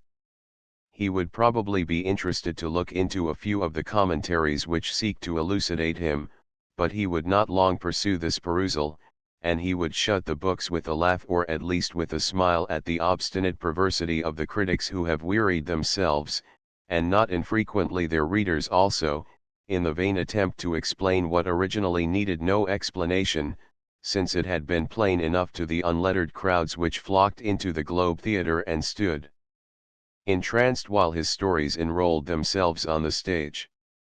If he were permitted to wander from the library where the immense mass of Shakespeareana fills shelf after shelf, and to enter any of our comfortable playhouses to witness a performance of one of his own plays, as set on the stage by an enterprising and artistic producer, such as Sir Henry Irving, he would again be astonished. The theatre itself would be strange to him, for it would be roofed and lighted, whereas the playhouse he knew was open to the sky and dependent on the uncertain sun for its illumination. The stage would be equally novel, for it would have sumptuous scenery, whereas the platform of his day had had no scenery and only a few properties, a throne or a pulpit, a bed or a well-head. The actors would be unlike his fellow players at the Globe, since they would be attired with a strenuous effort for historical accuracy, whereas Burbage and Kemp, Condell and Hemming were accustomed to costume themselves in the elaborate and sumptuous garb of the Elizabethan gallants, glad when they could don the discarded attire of a wealthy courtier. And perhaps what would surprise him as much as anything would be to behold his very feminine heroines impersonated by women instead of being undertaken by shaven lads, as was the habit in his day. As he was an artist in construction, an expert in stagecraft as this had been conditioned by the circumstances of the Tudor playhouse, he could not very well fail to be annoyed by the curtailing of his plays to adjust themselves to the circumstances of our superbly equipped theatres, and he would resent the chopping and the changing, the modification and the mangling to which his plays are subjected so that their swift succession of situations could each of them be localized by appropriate and complicated scenery. But because he was a modest man and because he had composed his tragedies and his comedies to please his audiences, he would probably soon be reconciled to all these transmogrifications when he saw that his pieces had none the less retained their power to attract spectators and to delight their ears and their eyes. If the house was crowded night after night, then he would feel that he had no call to protest, since other times bring other manners.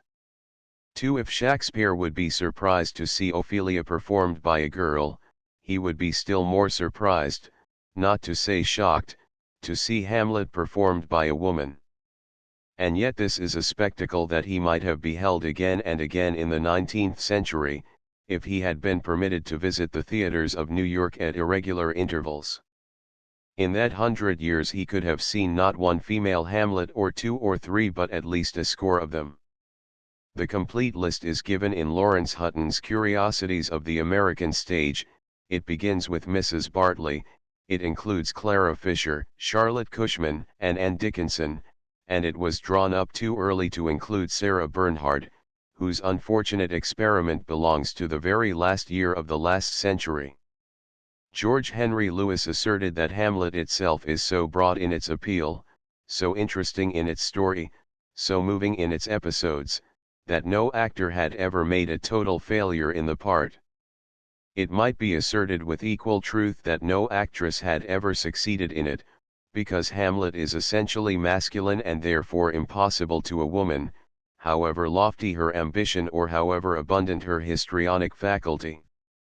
It is not a disparagement of the versatility and dexterity of Sarah Bernhardt to record that the details of her impersonation of the melancholy prince have wholly faded from the memory of one spectator who yet retains an unforgettable impression of Coquelin's beautifully humorous embodiment of the first grave digger. It was perhaps because Charlotte Cushman was more or less lacking in womanly charm and because she was possessed of more or less masculine characteristics, that her Hamlet seems to have been more successful, or, at least, less unsuccessful than that of any other woman. Nor was Hamlet the only one of Shakespeare's male characters that she undertook in the course of her long and honorable career in the United States and in Great Britain. Although she was an incomparable Catherine in Henry VIII, dowering the discarded queen with poignant pathos, she undertook more than once the part of Cardinal Wolsey, which does not present itself as the kind of a character likely to be attractive to a woman. From all the accounts that have come down to us, she appears to have impersonated Romeo more satisfactorily than either Wolsey or Hamlet. In fact, one competent critic, who had seen her in all her greatest parts, including Lady Macbeth and Meg Merrilies, selected as her highest peak of achievement the moment when Romeo, inflamed by the death of Mercutio, provokes Tybalt in a fiery outburst, "Now, Tybalt, take the villain back, that late thou gavest me." Shakespeare would not in all probability be long displeased to see Ophelia and Queen Catherine and Juliet impersonated by women, however much he might be annoyed by the vain efforts of any woman to assume the masculinity of Hamlet and Wolsey and Romeo. His tragedies are of imagination all compact, and he might very well wish to have them treated with all possible respect. But perhaps he would not insist on taking his comedies quite so seriously, and therefore he might have been amused rather than aggrieved if he could have seen the performance of As You Like It given by the Professional Woman's League at Palmer's Theatre in November, 1893, when every part in the piece was entrusted to a woman. 3. Here was a complete turning of the tables, a triumphant assertion of woman's right to do all that becomes a man. When the comedy had been originally produced at the Globe Theatre in London, probably in 1600 but possibly a year or two earlier, no actresses had ever been seen on the English stage, and therefore Rosalind and Celia and Audrey had to be entrusted to three shaven lads whom the older actors had taken as apprentices. When the comedy was performed at Palmer's Theatre in New York in 1893, almost 3 centuries later, Orlando and Adam, Touchstone, and Jakes were undertaken by actresses of a maturer age and of a richer experience than the Elizabethan boys could ever have acquired. As one of those who had the pleasure of beholding this unprecedented performance, I am glad to bear testimony that I really enjoyed my afternoon, and that As You Like It lost little of its charm when men were banished from its cast. Jakes was undertaken by Jan Oskek, aging and enfeebled, yet still vigorous of mind and still in command of all her artistic resources. The Orlando was Maud Banks, a brave figure in her attempt at masculine attire. The Touchstone was Kate Davis, and Charles, the Duke's wrestler, was Marion Abbott.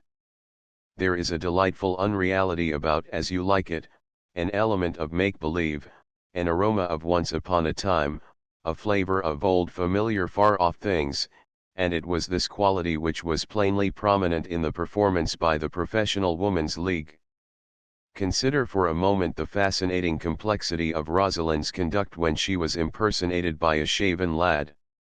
The Elizabethan spectators beheld a boy playing the part of a girl, who disguises herself as a boy and who then asks her lover to pretend that she is a girl. Set down in black and white, this intricacy may appear a little puzzling, but seen on the stage it causes no confusion nowadays, and it is transparently piquant. Yet there was far more verisimilitude in the performance in the Tudor playhouse than there can be in our modern theatres, because it was easy enough for the youth who was playing Rosalind to look like a lad, after he had once donned doublet and hose, because he was a lad and not a lass, whereas the woman who now impersonates Rosalind finds it difficult, if not impossible, to make her male disguise impenetrable. The fact is, however, that our latter-day leading lady is not inclined to take seriously Rosalind's attempt to pass herself off as a man. She is likely to be a little too well satisfied with her feminine charms to be insistently anxious to conceal them.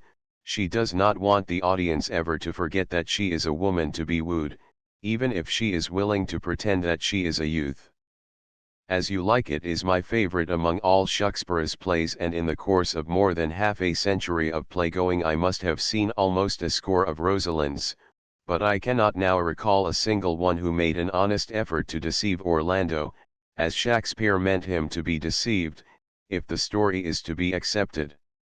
As a result of this persistent femininity of Rosalind when she is masquerading as Ganymede, most of the Orlandos whom I can call up one after another let themselves flirt with Ganymede as if they had penetrated Rosalind's disguise.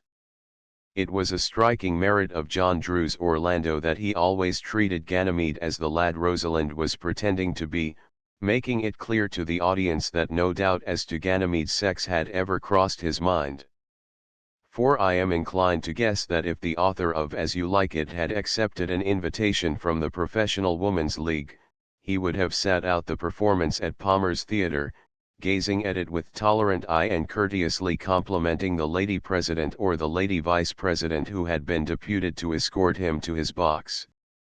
But I make no doubt that his glance would have been less favorable had he been a spectator of a performance of Romeo and Juliet given in May, 1877, at Booth's Theatre for the benefit of George Rignold, who appeared as Romeo supported by 7 different Juliets, the part-changing impersonators with every reappearance of the character.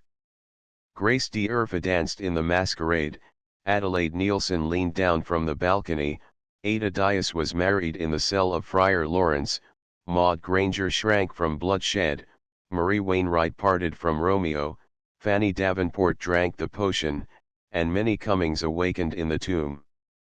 It cannot be denied that Romeo was the greatest lover in all literature, but he was not a Don Juan deserting one mistress after another, and still less was he a Bluebeard married to half a dozen wives. The diversity of actresses, one replacing another as the sad tale rolled forward to its foredoomed end, may have served to attract a larger audience than Rignold could allure by his unaided ability, but it was destructive of the integrity of the tragedy. The unavoidable result of this freakish experiment was to take the mind of the audience off from the play itself and to focus it on a succession of histrionic stunts, the single scenes in which the Juliets, one after another, exhibited themselves in rivalry with one another. The continuity of the tragedy of young love in the springtime of life was basely broken, its poetry was sadly defiled, and its dignity was indisputably desecrated. The actresses who lent themselves to this catchpenny show were ill-advised, they were false to their art, and they took no profit from their sacrifice of their standing in the profession. While the performance was discreditable to all who were concerned in it, the major part of the disgrace must be assumed by the actor who lowered himself to make money by it. The obvious objections which must be urged against the splitting up of a single part among half a dozen performers do not lie against the appearance of a single actor in two or more characters. In fact, the doubling of parts, as it is called, is one of the oldest of theatrical expedients, and it was the custom in the ceremonial performances of the Greek drama at Athens, when there were only 3 actors, who might have to impersonate in turn 7 or 8 characters. It sprang up again in Tudor times, when a strolling company like that to which Hamlet addressed his advice numbered only a scant half-dozen members, and in which there might be only one boy to bear the burden of 2 or 3 or even 4 female characters. When several actresses come forward in swift succession to speak the lovely lines of Juliet, our interest is interrupted by every change, and the attention we are forced to pay to the appearance and the personality of each of the successive performers is necessarily subtracted from that which we ought to be giving to the character these actresses are pretending to impersonate. But when an actress appears in the beginning of the play as a mother, to reappear at the end of the piece as a daughter, there is only a single adjustment of our attention to be made, and this is easily achieved. In some cases, or at least with some spectators, there would be no need of any adjustment, since these spectators might not become aware that the same performer had been entrusted with the part of the daughter as well as that of the mother. When she revived A Winter's Tale, Mary Anderson so arranged the play that she could appear as Hermione in the earlier acts and as Perdita in the later acts, resuming the character of the mother only at the very end when the supposed statue of Hermione starts to life and descends from the pedestal. Of course, there had to be a few excisions from the text of the 5th act so that the actress could be seen first as the lovely maiden and second as the stately matron, beautiful mother of a more beautiful daughter. The lines cut out were only a slight loss to the play, whereas the doubling up which these omissions made possible was a great gain for the spectators. I feel assured that if Shakespeare could have been one of these spectators he would have been as delighted and as fascinated as I was. He would have pardoned without a word of protest the violence done to the construction of his story. Nor am I any the less convinced that if Shakespeare had been present at one of the memorable representations of his greatest tragedy when Salvini was Othello and Edwin Booth Iago, he would have smiled reproachfully at those who were harsh in denouncing the performance as a profanation of his play on the pretext that Salvini spoke Italian while Booth and the rest of the cast spoke English. It would so greatly gratify a playwright to have 2 of his superbest parts sustained by the 2 foremost tragedians of the time that he would be willing enough to overlook the apparent incongruity of their using 2 different tongues. Perhaps the author might have been inspired to point out to the cavillers that Salvini's retention of his mother tongue resulted in restoring to Othello the language which the Moor of Venice would actually have spoken. It is, of course, a flagrant falsification of the fact for Othello and Iago, Hamlet, and Ophelia, Brutus and Cassius to speak English instead of Italian or Danish or Latin. But this is necessary if an English-speaking audience is to enjoy Othello and Hamlet and Julius Caesar, and as it is necessary, the spectators are rarely conscious that it is, strictly speaking, unnatural. The bilingual performance of Othello in which Salvini and Booth nobly supported one another was not the first of those in which Booth had been engaged. When Emile Devrient came on a professional visit to the United States in the early 60s of the last century, Booth was producing a succession of Shakespearean tragedies at the Winter Garden Theatre, and he courteously invited the German actor to play Othello to his Iago.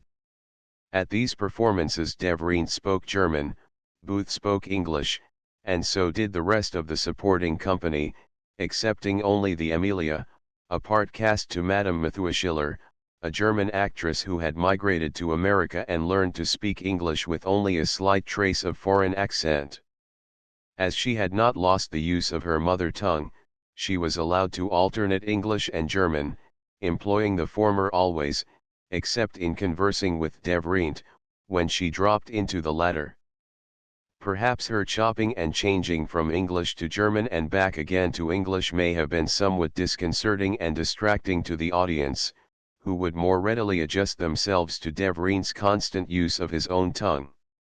And the moral of all this is? Well, you can find it very pleasantly expressed in a quotation from a letter which was written by the foremost of American Shakespearean scholars to Edith Wynne Mathison and which is preserved in the introduction to Theodora Ursula Irvine's excellent How to Pronounce the Names in Shakespeare. Apparently Mrs. Kennedy had consulted Dr. Furness as to the pronunciation of a heroine's name, continue to call her Rosalind, although I am much afraid that Shakespeare pronounced it Rosalind. Of all men I would take liberties with Shakespeare sooner than anyone else. Was he so small-minded that he would care about trifles? Take my word for it, he would smile with exquisite benignity and say, "Pronounce the name, my child, exactly as you think it sounds the sweetest." 1919. 8. Thackeray and the Theatre. 8. Thackeray and the Theatre. In the never-ending comparisons and contrasts between Thackeray and Dickens, which show no sign of abating even now, when the younger of the two has been dead for half a century, one striking difference between them has often been dwelt upon. Dickens was incessantly theatrical, in his dress, in his novels, in his readings, whereas Thackeray shrank from all theatricality, in his own apparel, in his fiction and in his lecturing. Dickens delighted in reading the most dramatic passages from his novels, actually impersonating the characters, and adjusting the lighting of his reading desk so as to enable his hearers to see his swiftly changing expression. Thackeray's lectures were narratives enhanced in interest by anecdote and by criticism. He read them simply, seeking no surcharged effects, and he disliked his task. As he wrote to an American friend, "I shall go on my way like an old mountebank, I get more and more ashamed of my nostrums daily." The author of Vanity Fair might in his preface feign that he was only a showman in a booth, and he might talk of putting the puppets away, but as Austin Dobson phrased it aptly in his centenary tribute, these are no puppets, smartly dressed, but jerked by strings too manifest, no dummies wearing surface skin without organic frame within, nor do they deal in words and looks found only in the story books. No. For these beings use their brains, have pulse and vigor in their veins, they move, they act, they take and give as the master wills, they live to the limit of their scope, their anger, pleasure, terror, hope. His stories are never puppet plays and they never have the concentrated color which the theater demands. Nor was this because he was not a constant playgoer, enjoying the drama in all its manifestations. Although he had no close intimacy with actor folk, such as Dickens had with Macready and later with Fector, he was for years meeting at the weekly Punch dinners Douglas Jerrold, Mark Lemon, and Tom Taylor, all of them playwrights by profession. Nor were his novels influenced in any marked degree by the dramatists, since it was not the plays of Cervantes and Fielding and Balzac that attracted him but their richer and more varied works of fiction. On the other hand, the novels of Dickens reveal the impress made upon him by the melodramas and by the farces which had a fleeting vogue in his early manhood. He relished the boldly melodramatic and he revelled in the broadly farcical. More especially was Dickens under the domination of Ben Jonson, whose plays were still occasionally seen on the stage when Dickens was young and impressionable. It might almost be said that Dickens transferred the method of the comedy of humours from the play to the novel, and it is significant that when he made his first appearance as an amateur actor it was to assume the superbly caricatural character of Captain Bobadil. It is perhaps because of Dickens' theatricality that he exerted a deep and wide influence upon the British playwrights from 1840 to 1870, whereas it was not until Robertson began in 1865 to deal more simply with life than the immediately preceding playwrights of Great Britain, that any of the English writers of comedy allowed himself to profit by Thackeray's less highly coloured portrayals of men and manners. Yet Thackeray's enjoyment of the theatre was not less than Dickens'. His biographer, Louis Melville, has recorded that Thackeray once asked a friend if he loved the play, and when he received the qualified answer, "Yes, I like a good play," he retorted, "Oh, get out. You don't even understand what I mean." Almost his first published effort as a draftsman was a series of sketches of a ballet, Flore et Zephyr, and toward the end of his life, in 1858, he presided at the annual dinner of the Royal General Theatrical Fund. In his days of arduous hack work he wrote half a dozen papers on the French stage. One of these essays was entitled Dickens in France, and in this he described with abundant gusto the gross absurdities of a Parisian perversion of Nicholas Nickleby, produced at the Ambigu. Another is called English History and Character on the French Stage, and in this he has an easy task to show up the wilful disregard of veracity which taints the ingenious Verdot of Scribe. A third paper is devoted to French dramas and melodramas, and in this he begins by an unfortunate prediction, that French tragedy, the classic plays of Corneille and Racine, in which half a dozen characters appear and spout sonorous alexandrines, was dead or dying, and that Rachel was trying in vain to revive tragedy and to entomb Racine, but do not be alarmed, Racine will never come to life again, and cause audiences to weep as of yore. Madame Rachel can only galvanize the corpse, not revivify it.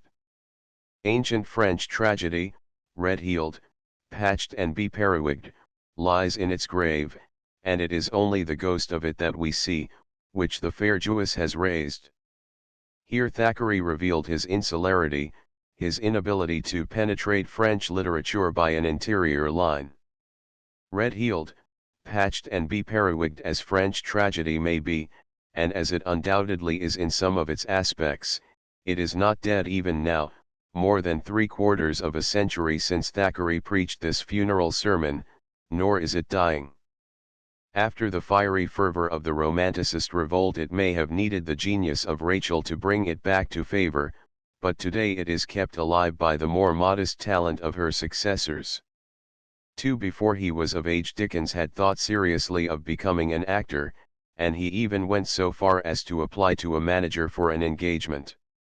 Not long after he wrote a farce or two, and he was responsible for the book of a little ballad opera.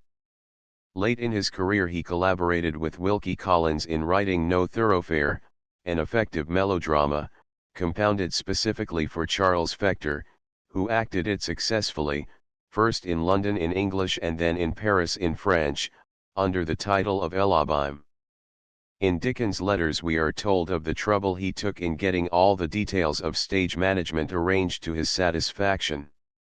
It is evident that he found these labors congenial and that he did not doubt his possession of the intuitive qualities of the play producer, so distinct from those of the artist in pure narrative. Thackeray also made one or two juvenile attempts at the dramatic form. Perhaps it is safer to say that these early efforts were dramatic only in form, in their being wholly in dialogue, and there is little reason to suppose that he endeavored to have them acted. In 1840, the year in which the Paris sketch book was published, there was produced in Paris a melodrama, called the Abbé de Penmark and founded upon Southey's Mary, the Maid of the Inn. Its authors were announced as Millimeter Tournemine and Thackeray, and an American translator fearlessly ascribed it to the author of the Paris sketch book, finding possible justification in the catalogue of the British Museum and in the early edition of Shepherd's bibliography. The ascription was erroneous, and the nautical melodrama, as the translator termed it, seems to have been written by a distant kinsman of the novelist otherwise unknown to fame. The explanation recalls that given by an Irish critic, who solved his doubts as to another case of disputed authorship by the opinion that Shakspeare's plays were not written by Shakespeare himself, but by another man of the same name. Once and once only did Thackeray make a serious effort to appear before the public as a playwright. In 1854, after he had established his fame by Vanity Fair and consolidated it by Pendennis and the Newcomes, he composed a comedy in 2 acts, The Wolves and the Lamb. He proffered the play to 2 managers in turn, first to Buckstone of the Haymarket Theatre, and then to Alfred Wigan of the Olympic. They declined it, one after the other, and apparently Thackeray made no further effort to have it produced. In 1860 he utilized the plot of his play in a story, Lovell the Widower, which was never one of his attractive novels, perhaps because it was more or less deprived of spontaneity by its enforced reliance upon a plot put together for another purpose. When he moved into his own home in Kensington in 1862, only a few months before his untimely death, he arranged an amateur performance of The Wolves and the Lamb as a special attraction for his housewarming. He did not undertake any part in his own play, but he appeared in the character of Bonington just before the final fall of the curtain, and spoke a rhymed epilogue, by way of salutation to his guests. Our drama ends, our landlord gives a greeting to his friends, some rich, some poor, some doubtful, some sincere, some tried and loved for many a faithful year. He looks around and bids all welcome here. And as we players unanimously say a little speech should end a little play, through me he tells the friendliest of pits he built this story with his little wits, these built the house from garret down to hall, these paid the bills at least, paid nearly all. And though it seems quite large enough already, I here declare the landlord's purpose steady before the novel writing days are o'er to raise in this very house 1 or 2 stories more. As we recall the pitiful penury of the English drama in the mid-years of the 19th century, when the stage relied largely upon misleading adaptations of French plays, we may wonder why Buckstone and Wigan were inhospitable to The Wolves and the Lamb. It is true that Thackeray's little piece was slight in story, devoid of novel situation, obvious in its humor, simple in its character delineation, and traditional in its methods. But at that time both Buckstone and Wigan were willing enough to risk their money on other plays by authors of less authority, plays which were quite as superficial and quite as artificial as this. Perhaps the 2 managers were moved to decline it partly because they were disappointed in that it had none of the captivating characteristics of Thackeray's major fictions. So few of these qualities did the play possess that if it had been published anonymously it might have been attributed to some unknown imitator of Thackeray rather than to Thackeray himself. It revealed more of his mannerisms than of his merits. Obviously he did not take his little comedy very seriously, he did not put his back into his work, he was content to write no better than his contemporary competitors in comedy and without their experience and their knack. It is difficult to deny that in The Wolves and the Lamb most of the characters are only puppets, and that therefore Thackeray was for once well advised to put them away.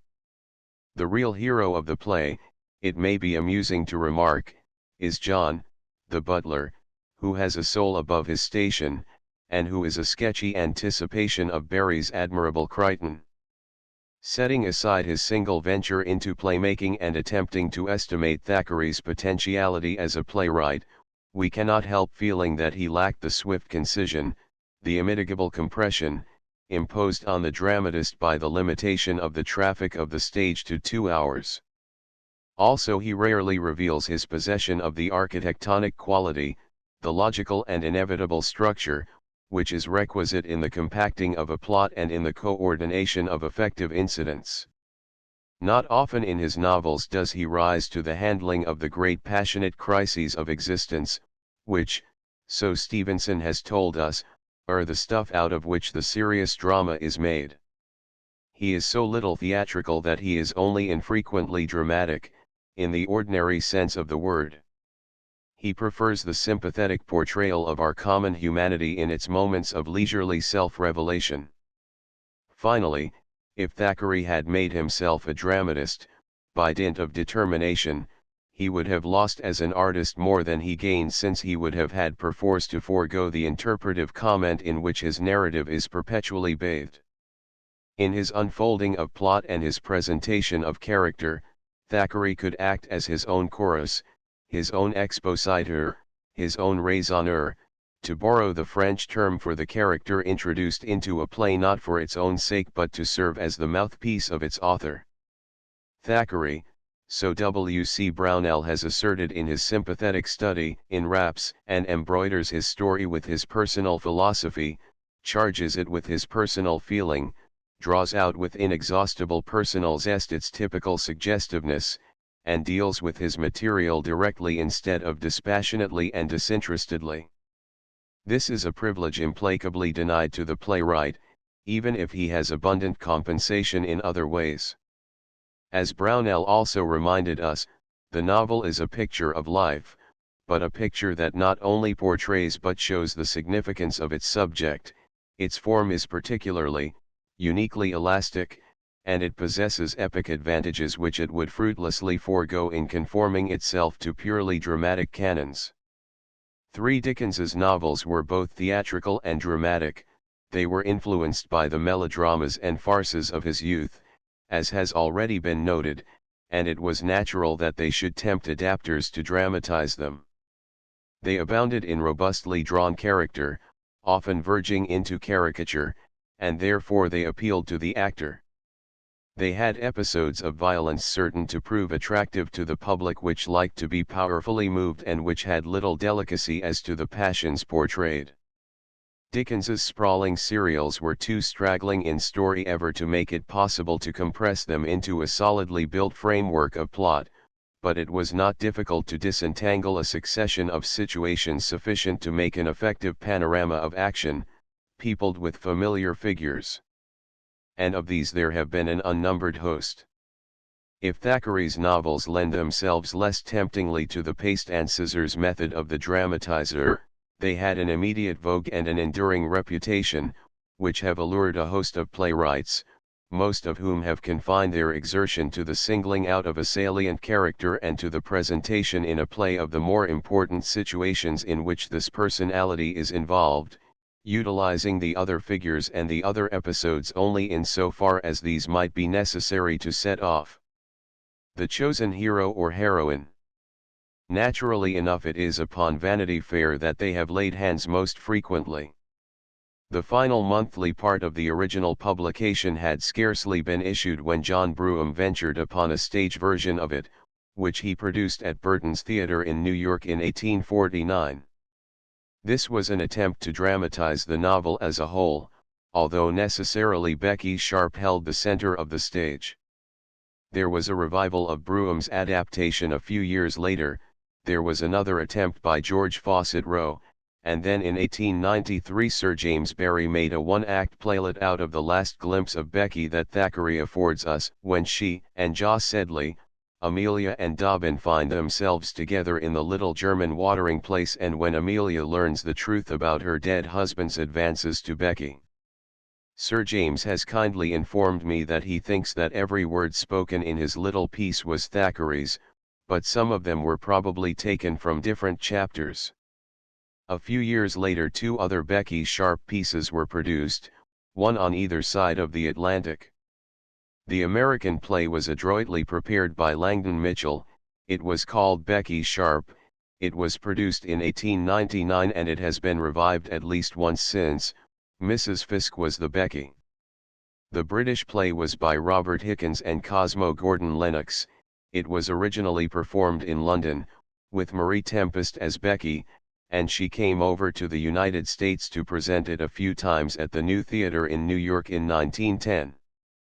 A similar method, the method of focusing the attention of the audience on a single dominating personality and of excluding all the episodes in which this personality was not supreme, was followed in more recent plays cut out of the Newcomes and Pendennis. No doubt this was the only possible way of dramatizing novels of such complexity of episode. Brownell has declared that the range of the Newcomes is extraordinary for the thread of a single story to follow, yet all its parts are as interdependent as they are numerous and varied. It is Thackeray's largest canvas, and it is filled with the greatest ease and to the borders. It illustrates manners with an unexampled crowd of characters, the handling of which, without repetition or confusion, without digression or discord, exhibits the control of the artist equally with the imaginative and creative faculty of the poet. A story as vast as the Newcomes simply defies the dramatizer, and all he can do is to build his play about a single group or, better still, around a single character, relentlessly excluding all the other allied groups of personages not less interesting in themselves.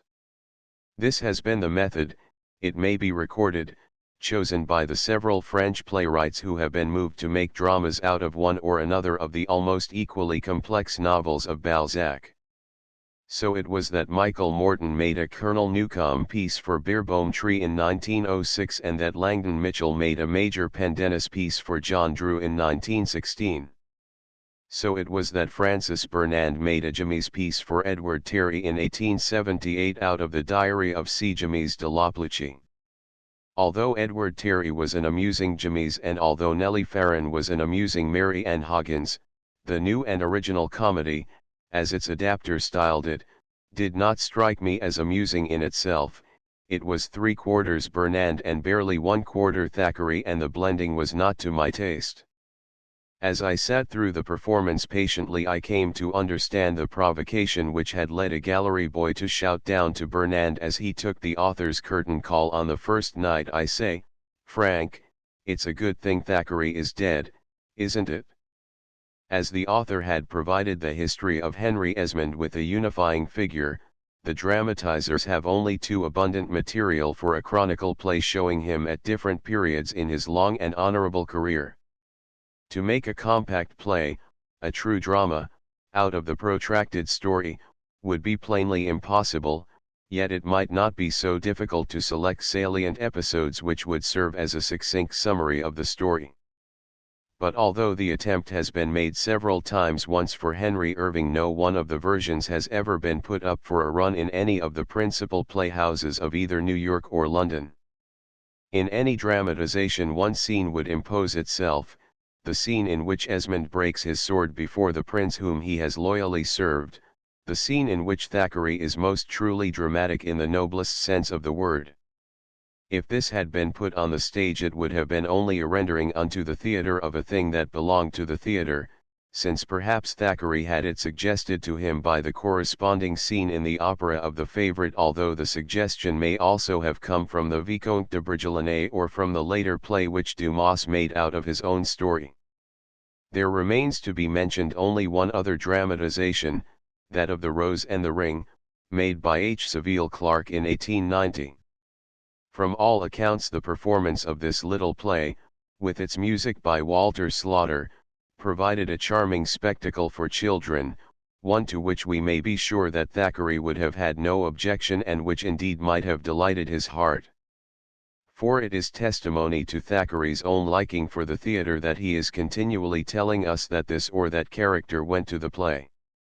He also informs us that Henry Esmond was the author of The Faithful Fool, a comedy performed by Her Majesty's servants and published anonymously, attaining a sale of 9 copies, whereupon Esmond had the whole impression destroyed.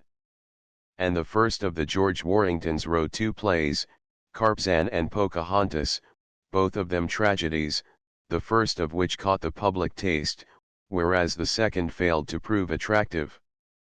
We are all aware that Becky Sharp took part in the private theatricals at Gaunt House, making a most impressive Clytemnestra, but we are less likely to recall the hesitating suggestion that she may have been the Madame Rebec who failed to please when she appeared in the Dame Blanche at Strasbourg in 1830. It was natural enough that Becky should go on the stage, since her mother had been a ballet dancer. Although neither Thackeray nor Dickens ever attempted to write a novel of theatrical life, each of them gave us an inside view of a provincial stock company in the earlier years of the 19th century. In Nicholas Nickleby we are introduced to the actors and actresses under the management of Mr. Crumb Miles, and in Pendennis we have a less elaborate study of the actors and actresses under the management of Mr. Bingley. The group that Dickens portrays is more boldly drawn and more richly colored than the group that Thackeray sketches in with a few illuminating strokes.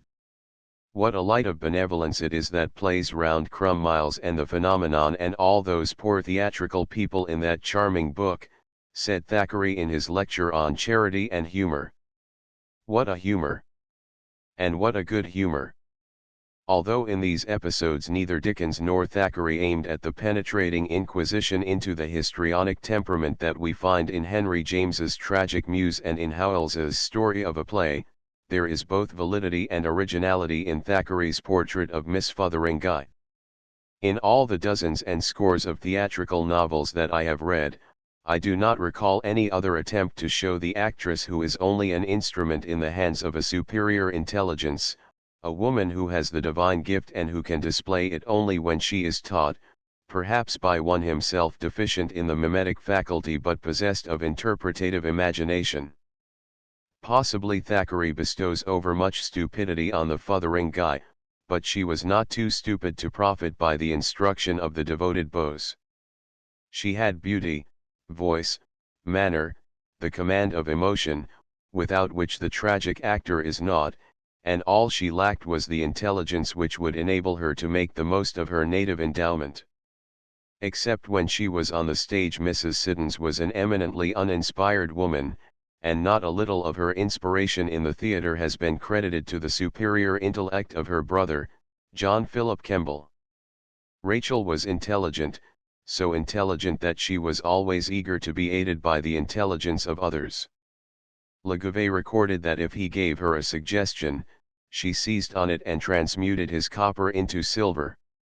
She used to confess the immensity of her debt to Samson, a little dried-up actor of old men, and she said once that she did not play a part half as well as she could play it, unless she had had the counsel of Samson.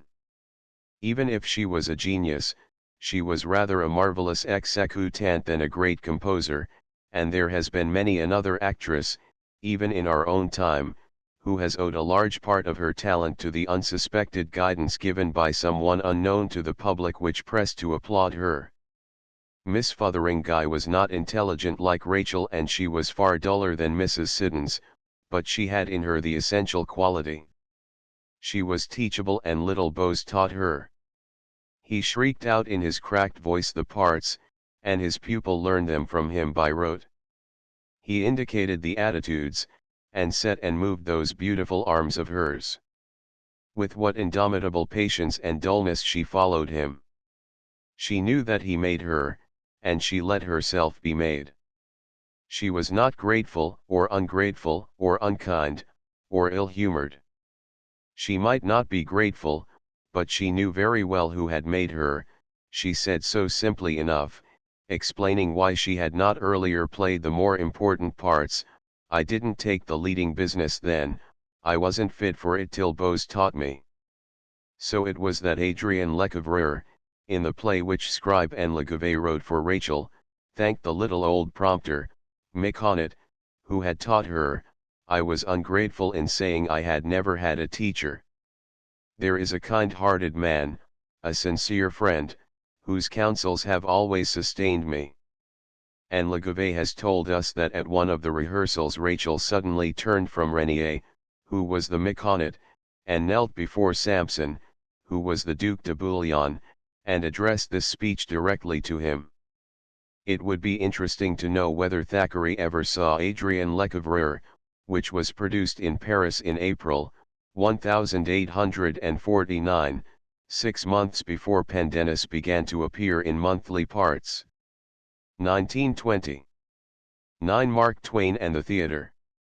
9. Mark Twain and the Theatre. Mark Twain was a born storyteller, he was a born actor, He was not affrighted by the idea of facing an audience, he was fond of the theatre.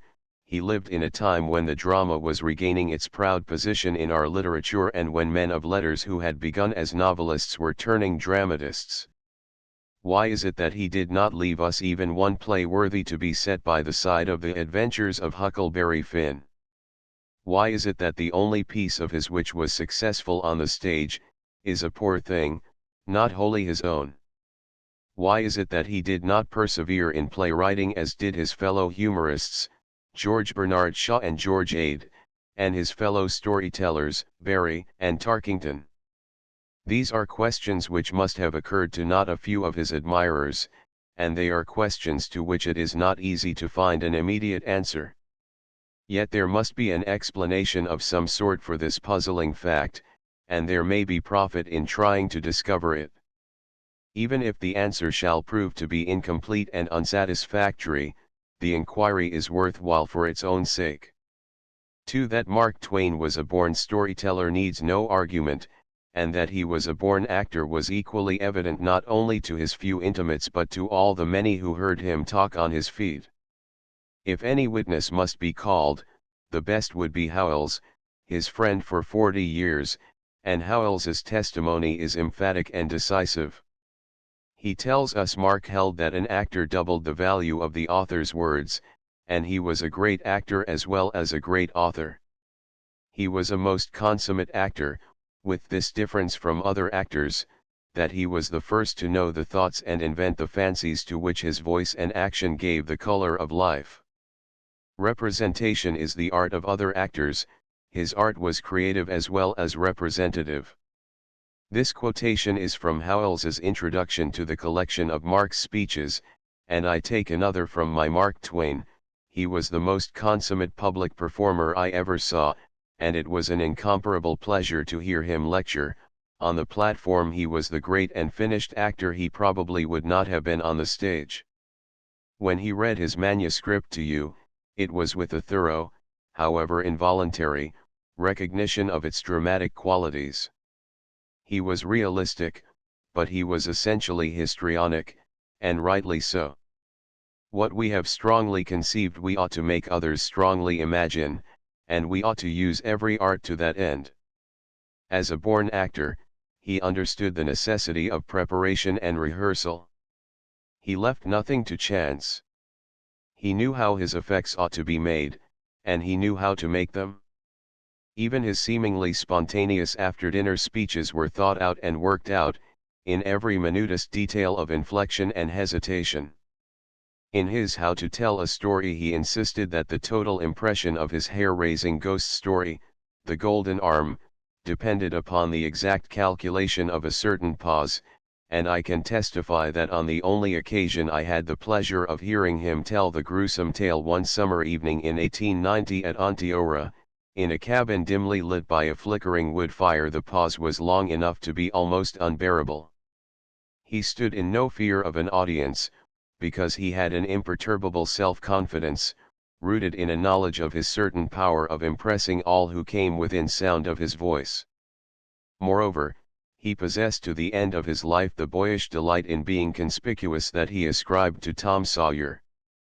It is true that he was diffident before he had proved himself as a lecturer, and in a little speech he made after a musical recital given by his daughter in 1906, he described his trepidation when he was about to make his first appearance before an audience. I had stage fright then for the first and last time. After the first agonizing 5 minutes, my stage fright left me, never to return. I know if I was going to be hanged I could get up and make a good showing, and I intend to. When he was living in Hartford he often took part in private theatricals, the other performers being members of his own household. After a performance of a dramatization of The Prince and the Pauper by the Children of the Educational Alliance in 1907, he was called upon for a speech, and he told the 1,000 little spectators that he had himself acted the part of Miles Hendon 22 years earlier. One of his daughters had been the Prince and the daughter of a neighbor was the Pauper. Mrs. Clemens was the dramatist and stage manager. Our coachman was the assistant stage manager, second in command. He had many friends among stage folk, authors, actors and managers. He accepted the invitation to make the opening address at the Actors Fund Fair in 1907. He lent William Gillette the money which enabled that voracious actor to start his career. He once gave a characteristically amusing account of his success in passing through the sternly defended stage entrance to Daly's Theatre. At a dinner to Henry Irving in London in June, 1900, he declared that the greatest of all arts is to write a drama. It is a most difficult thing. It requires the highest talents possible and the rarest gifts. No, there is another talent that ranks with it, for anybody can write a drama. I have written about 400, but to get one accepted requires real ability. And I have never had that felicity yet. He was a persistent playgoer, although his visits to the theatre were less frequent in later life than they had been earlier. He took the drama seriously, as he took the other facts of life, and he thought that the American theatre was not doing its duty by the American people. In an illuminating article about play acting, published in a magazine in 1898, and most unaccountably not included in any of the volumes of his complete works, he described a tragedy which he had seen at the Burg Theatre in Vienna. Then he listed the shows on exhibition in New York in a single week, and he drew a moral from the contrast: it is right and wholesome to have these light comedies and entertaining shows, and I shouldn't wish to see them diminished. But none of us is always in the comedy spirit. We have our graver moods, they come to us all, the lightest of us cannot escape them. These moods have their appetites, healthy and legitimate appetites, and there ought to be some way of satisfying them. It seems to me that New York ought to have one theater devoted to tragedy. With her 3 millions of population, and 70 outside millions to draw upon, she can afford it, she can support it. America devotes more time, labor, money, and attention to distributing literary and musical culture among the general public than does any other nation, perhaps, yet here you find her neglecting what is possibly the most effective of all the breeders and nurses and disseminators of high literary taste and lofty emotion, the tragic stage. To leave that powerful agency out is to haul the culture wagon with a crippled team. Nowadays, when a mood comes which only Shakespeare can set to music, what must we do? Read Shakespeare ourselves? Isn't it pitiful? It is playing an organ solo on a Jew's harp. We can't read. None but the booths can do it.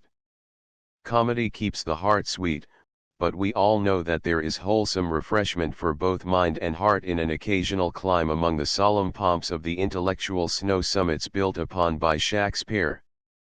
Do I seem to be preaching? It is out of my line.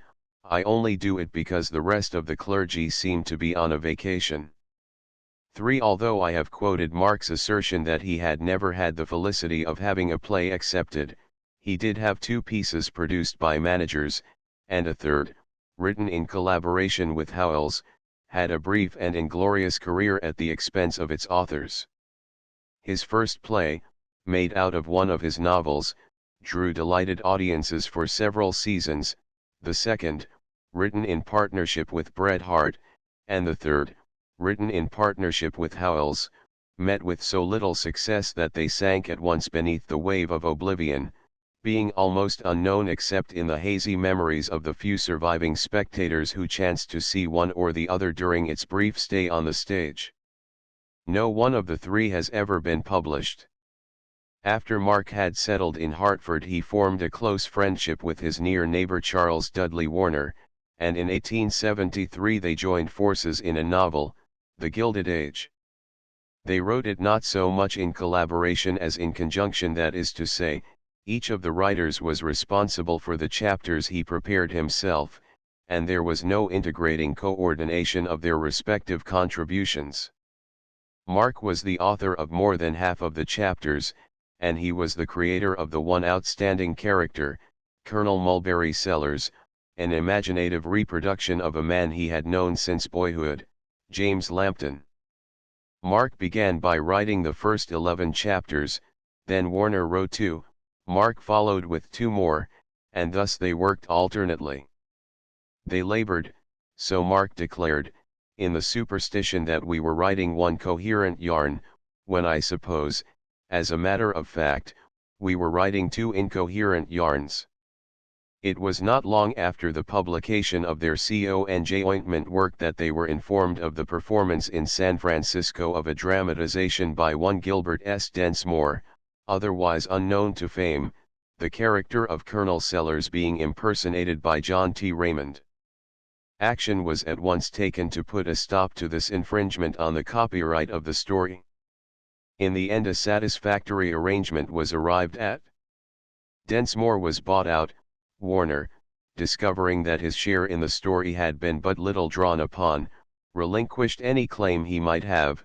Mark made the piece over, and Raymond continued to play Colonel Sellers, under a contract which divided the profits between the author and the actor. For a season or 2 Mark's agent traveled with the company and reported on a postal card every night the author's share, and Howells has related how these welcome missives would come about dinner time and how Mark would read them aloud in triumph.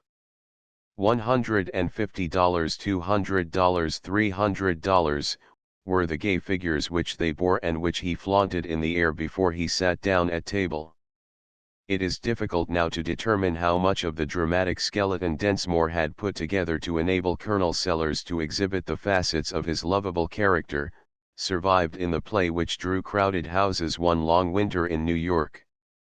Here Mark himself is the best witness in his own behalf, and his biographer has quoted from an unpublished letter a clear-cut statement, I entirely rewrote the play 3 separate and distinct times.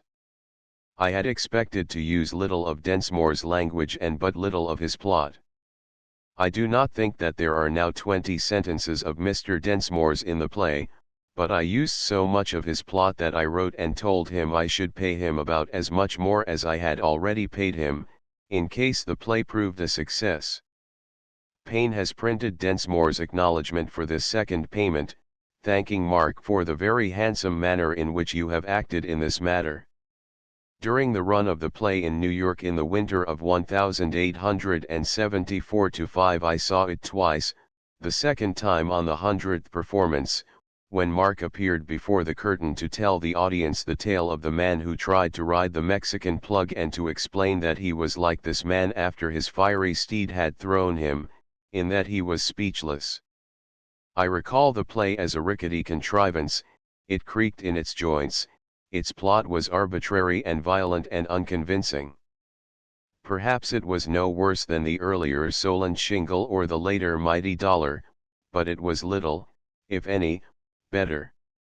Yet it served its purpose, which was to be a frame for the humorously veracious character of Colonel Sellers, the imperturbable visionary admirably acted by John T. Raymond. Mark himself liked Raymond's impersonation, at least he did at first. Later he and Raymond fell out, and he put into his autobiography the assertion that Raymond was lacking in the ability to express the finer qualities of Sellers. But playgoers could see in the part only what Raymond has expressed with the keenest appreciation of its histrionic possibilities, and they were satisfied, even if the author was not. To us Americans the character had a special appeal, because he represented at once our ingenious inventiveness and our incurable optimism. We had never met James Lambton, but we were all ready to accept Colonel Sellers as an old friend. Raymond told me once that in town after town he would be accosted by some man, who would say to him, I saw you tonight and I recognized myself. Didn't Mark ever tell you? Well, he took Sellers from me. Why, all my friends knew me the first time they saw you. The plot of the play was melodramatic on the verge of burlesque, it called for the wholly unnecessary explosion of a steamboat, it culminated in the trial of the injured heroine for the murder of the villain who had wronged her and insulted her. For the most part Colonel Sellers had little to do with the main story, and it was only when the sympathetic heroine was on trial for her life that Colonel Sellers was integrally related to the main action. I have revived my own fading memory of the bubbling humor of this final act by reading again what Howells wrote about it at the time, but the greatest scenes are in the last act, where Colonel Sellers appears as a witness for the defense of Laura Hawkins. As he mounts the stand he affably recognizes and shakes hands with several acquaintances among the jury, he delivers his testimony in the form of a stump speech, he helplessly overrides all the protests, exceptions, and interruptions of the prosecution. From time to time he irresistibly turns and addresses the jury and can scarcely be silenced. While the attorneys are wrangling together he has seized a juryman by the coat lapel and is earnestly exhorting him in whisper. The effect is irresistibly ludicrous. It is farce and not farce, for, however extravagantly impossible the situation is, the man in it is deliciously true to himself. There is one bit of pathos, where Sellers tells how he knew Laura as a little girl, and implies that, though she might have killed a man, she could not have done murder. The extravagantly impossible situation may have been taken over from the Densmore perversion, but the handling of it, the expressing out of it of all the humor it might be made to contain, that, we may be sure, was the doing of Mark himself. No one else could have done it.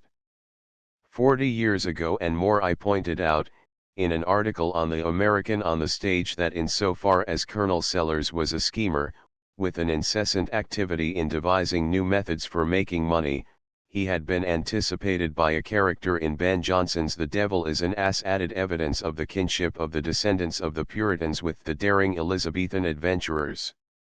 Where the American proposed a lineament for the sore eyes so multitudinous in the Orient and saw millions in it, the Elizabethan had advocated a device for making wine of raisins. What hast thou there? Oh, making wine of raisins, this is in hand now. Yes, and as true a wine as the wines of France, or Spain, or Italy. Look of what grape my raisin is, that wine I'll render perfect, as of the muscatel grape, I'll render muscatel, of the canary, his, the claret, his, so of all kinds, and bate you of the prices of wine throughout the kingdom half in half. When it is objected that this enterprise may put up the price of raisins, the answer comes pat, why then I'll make it out of blackberries, and it shall do the same. 'Tis but more art, and the charge less. There is a significant kinship between Ben Jonson and Mark Twain in the superb impossibility of their towering fantasies. But there is no true likeness between Meercraft, whose very name libels him as an unscrupulous exploiter of the eternal gullibility of mankind, and Colonel Sellers, who may have deceived others but who did so only because he had first deceived himself. Colonel Sellers was a man without guile, he was as sincere as he was frank, and he made no more profit out of his swift succession of vain imaginings than did those who were carried away by his magnificent self-confidence. The similarity between Ben Jonson's crook and Mark's enthusiast is only superficial, yet it may be worth noting that frenzied speculation was as characteristic of the golden age of England after the dispersal of the Armada as it was in the Gilded Age of America, which was the aftermath of the Civil War. Moreover, Ben Jonson and Mark Twain have this in common also, that they were both of them humorists of soaring exuberance and both of them realists of immitigable veracity. For in the dramatization of the Gilded Age Mark had a silent partner, the otherwise unknown Densmore. In the two other plays of his he was working in collaboration with associates of an assured fame, Howells and Bret Harte. In neither case was he fortunate in the alliance, for they were not experts in stagecraft, although each of them had already ventured himself in the drama. What Mark needed, if he was to trot in double harness with a running mate, was an experienced playwright with an instinctive knowledge of the theatre. When Mark yoked himself with Howells or with Harte, it was the blind leading the blind. The author of Out of the Question and the author of Two Men of Sandy Bar lacked just what the author of The Gilded Age lacked: practice in the application of the principles of playmaking. The play written in collaboration with Bret Harte was called Ah Sin, the name of the heathen Chinese in plain language from Truthful Jones. It was undertaken to enable Charles Parslow, an actor now forgotten, to profit by the skill he had displayed in the small part of a Chinaman in Bret Harte's earlier play, Two Men of Sandy Bar, written for Stuart Robson, brought out in 1876 and withdrawn after a brief and inglorious career on the stage. Bret Harte did not know enough about playmaking to perceive that its failure had been due to its deficiency in that supporting skeleton of plot which is as necessary to a drama as the equally invisible steel frame is to a skyscraper. But he was eager to try again, and he persuaded Mark to join him. Probably he had no need to be persuasive, since Mark had found his experience with the Gilded Age exhilarating and profitable. Mark invited Harte to Hartford and they set to work. As I have always been curious about the secrets of collaboration, I asked Mark many years afterward, how they had gone about it. Well, he said, with his customary drawl, Bret came to me at Hartford and we talked the whole thing out. Then Bret wrote the piece while I played billiards. Of course, I had to go over it and get the dialect right. Bret never did know anything about dialect. Mr. Payne, to whom I transmitted this information, thinks that it is scarcely a fair statement of the case, since both authors worked on the play and worked hard. But while what Mark said to me may have been an overstatement, I doubt if it was a misstatement. The original suggestion had come from Harte, and the probability is that the major part of the story was his also. The two partners may have worked hard, but I doubt if they worked as seriously at their playmaking as they were wont to do at their storytelling. The man of letters who is not primarily a man of theatre, is prone to be somewhat contemptuous in his condescending to the drama. The play was produced in Washington in May, 1877, with Parslow as Ah Sin. I saw it when it was brought to New York in the fall of 1877. From two of the foremost writers in America much was expected, and the result of their combined efforts was lamentably disappointing. It was unworthy of either of them, still more unworthy of both. All I can replace Evan from my dim recollections is a trial before Judge Lynch, which lit up the last act, and which I now recall as having more than a little of the energy and the vigor which I found afterward in the episode of the attempted lynching in Huckleberry Finn. Mr. Payne tells me that the manuscript is still extant. Sooner or later it ought to be published, since nothing written by either Mark Twain or Bret Harte is negligible. Yet this flat failure of Ah Sin did not quench Mark's dramatic ardor. Even before the Gilded Age had been dramatized he had begun on Tom Sawyer, and his first intention was to write it as a play. Fortunately for us he soon perceived that Tom would have more freedom if his adventures were narrated. After Mark had published Tom Sawyer he was fired with another dramatic idea, and he wrote Howells in the first flush of his enthusiasm, that he was deep in a comedy with an old detective as the principal character. I skeletoned the first act, and wrote the second today, and am dog-tired now. 54 pages of MS in 7 hours. A few days later he wrote again, telling his friend that he had piled up 151 pages. The first, second, and fourth acts are done, and done to my satisfaction too. Never had so much fun over anything in my life, such consuming interest and delight. This piece was intended for Sol Smith Russell. But the theatrical experts to whom it was submitted did not share its author's consuming interest. Dion Boucicault said that it was better than Ah Sin, but to say this was saying little. John Brewham wrote that it was altogether too diffuse for dramatic representation. In time Mark's own opinion of his play seems to have cooled, and he put his manuscript aside. Possibly he utilized it more or less many years later when he wrote Tom Sawyer, Detective, but this is mere conjecture. Then, after a longer interval he asked Howells to collaborate with him in a sequel to Colonel Sellers, and in my Mark Twain Howells has given a detailed account of their Conj ointment misadventure. Mark had a host of suggestions but no story, so Howells supplied one as best he could, and the two friends spent a hilarious fortnight in writing the play. Mark had quarreled with Raymond and did not want to let him reincarnate Sellers, and yet he had ultimately to recognize that Raymond was the only actor the public would accept in the character. So the piece was sent to Raymond, who accepted it, asking for certain alterations, and then most unexpectedly he returned the manuscript, refusing to have anything to do with it. After hawking their play about, the authors arranged to produce it themselves with Burbank, who was not an actor but an elocutionist-entertainer, as Sellers, Burbank playing the part in imitation of Raymond. At last they had lost confidence in it so completely that they paid a forfeit rather than undertake the risk of a production in New York. So it was that the American Claimant, or Mulberry Sellers 10 years later was made visible in New York only at a special matinee in the fall of 1887. It had a few performances in unimportant out-of-town theaters, and then it disappeared from the stage. Still, it had not lived in vain since it supplied material for several chapters in Mark's later novel, to which he gave the same title, without the subtitle. After this play had been withdrawn from the boards, Mark's ambition to establish himself as a dramatist did not again manifest itself. However, it is pleasant to believe that the pain of his own failure may have been more or less assuaged by the better fortune of dramatizations of two of his novels.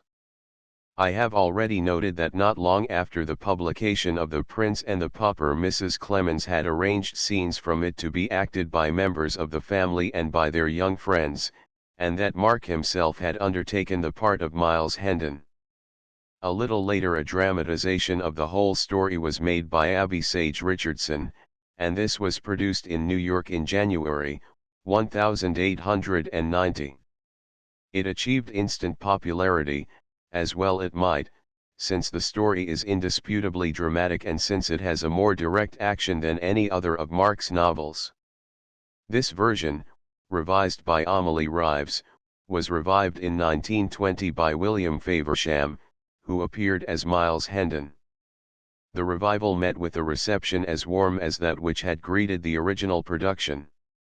In one respect this professional dramatization was inferior to Mrs. Clemens's amateur arrangement. It was so devised that one performer should assume two characters, the Little Prince and the Little Pauper, and this necessitated the omission of the culminating moment in the tale when the Prince and the Pauper stand face to face. And in both the amateur and the professional performances these two lads were impersonated by girls. This may have been necessary, since it is almost impossible to find competent boy actors, while there are girl actors aplenty, but nonetheless was it unfortunate, since a girl is never entirely satisfactory in boys' clothes. Very rarely can she conceal from us the fact that she is a girl, doing her best to be a boy. Curiously enough, boys can act girls' parts and make us forget for the moment that they are not what they seem. 5 years after Mrs. Richardson had dramatized The Prince and the Pauper, Frank Mayo made a most effective play out of Pudd'nhead Wilson. He arranged the title part for his own vigorous and impressive acting.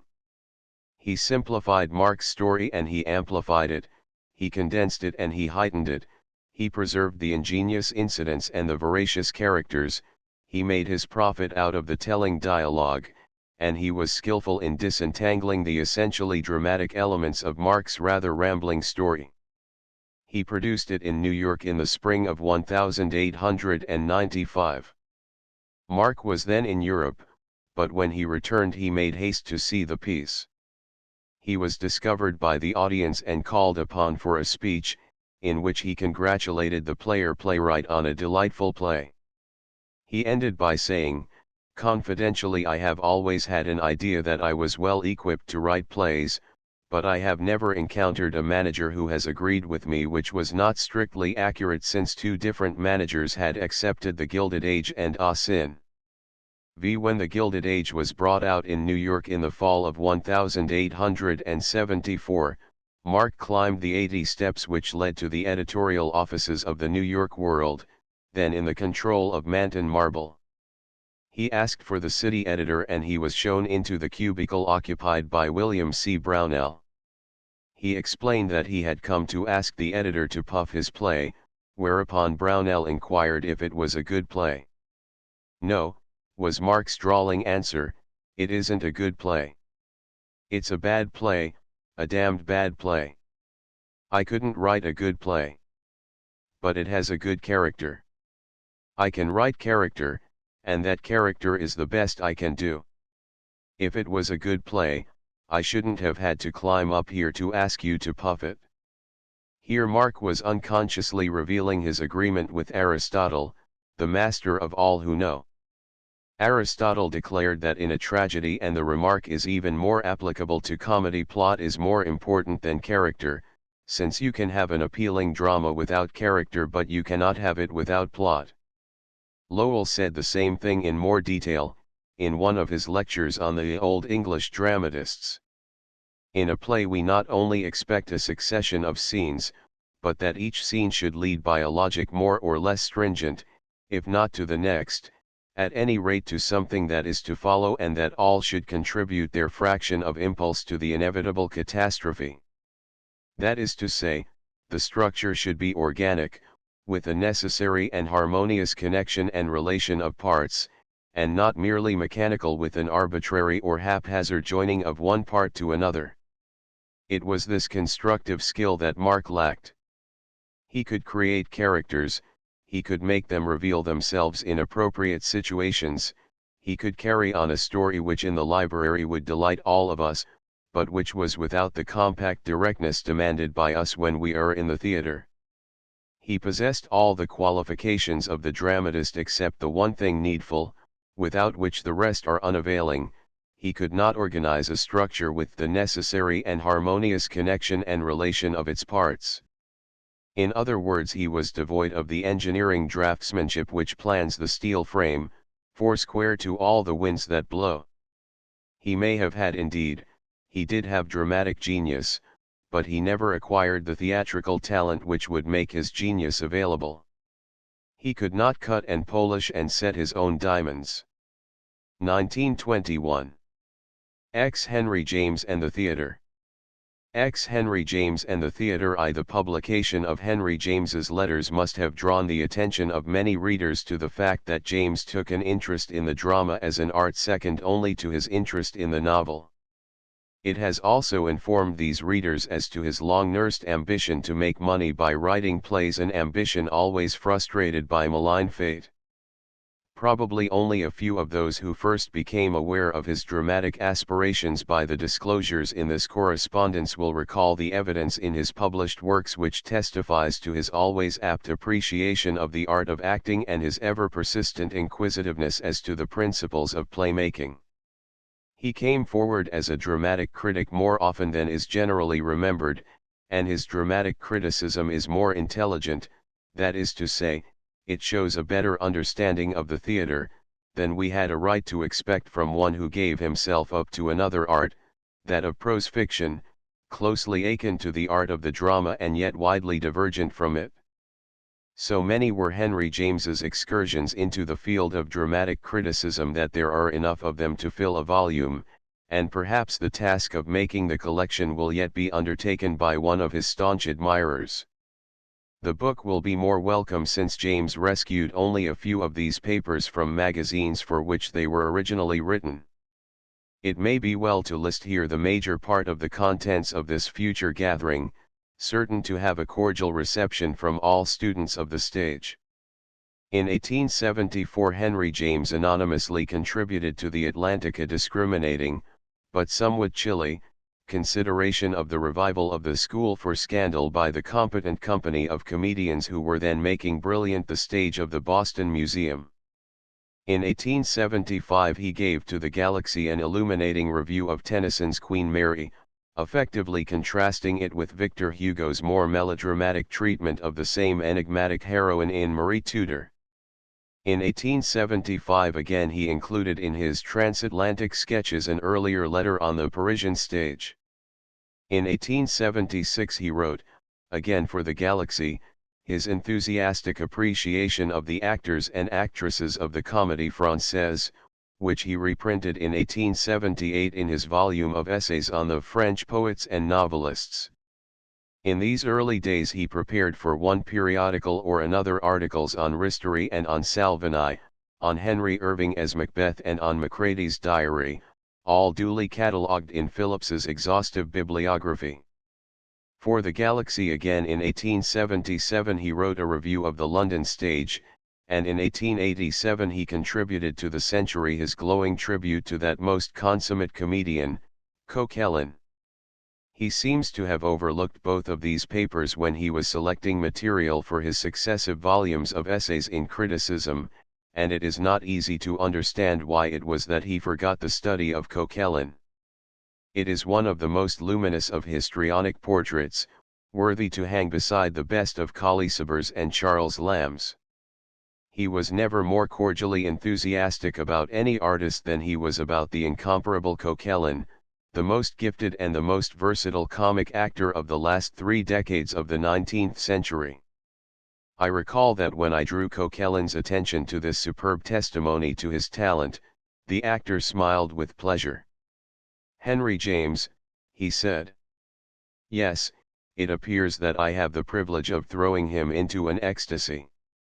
In 1915 Henry James was kind enough to revise this essay, so that it might serve as an introduction to Coquelin's own analysis of art and the actor when that was reprinted in the second series of the publications of the Dramatic Museum of Columbia University.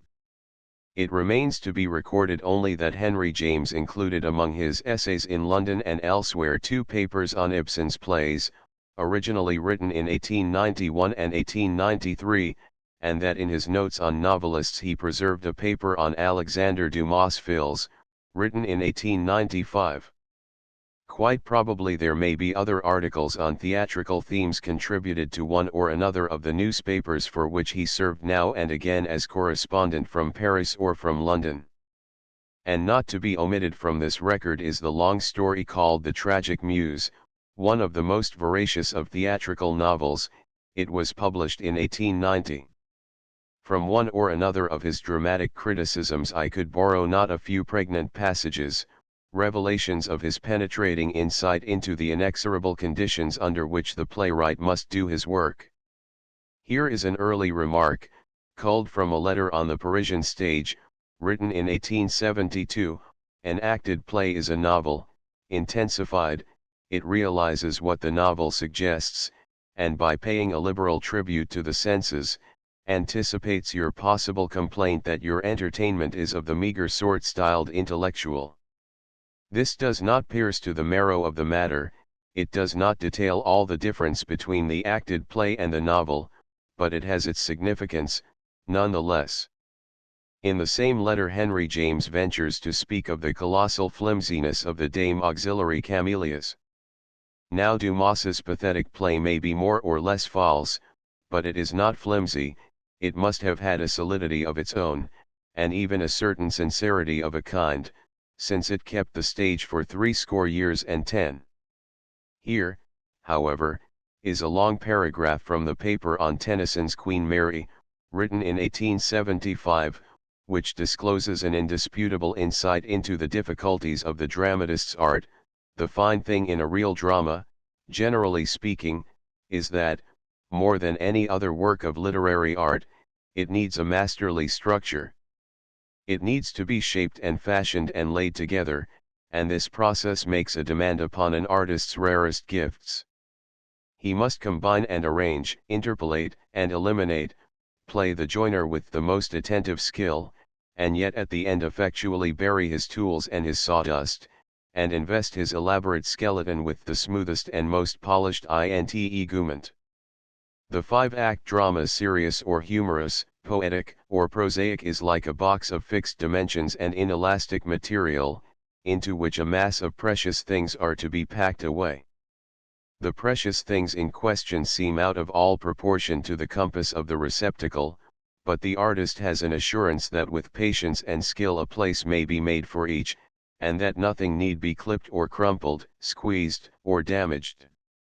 The false dramatist either knocks out the sides of his box or plays the deuce with the contents.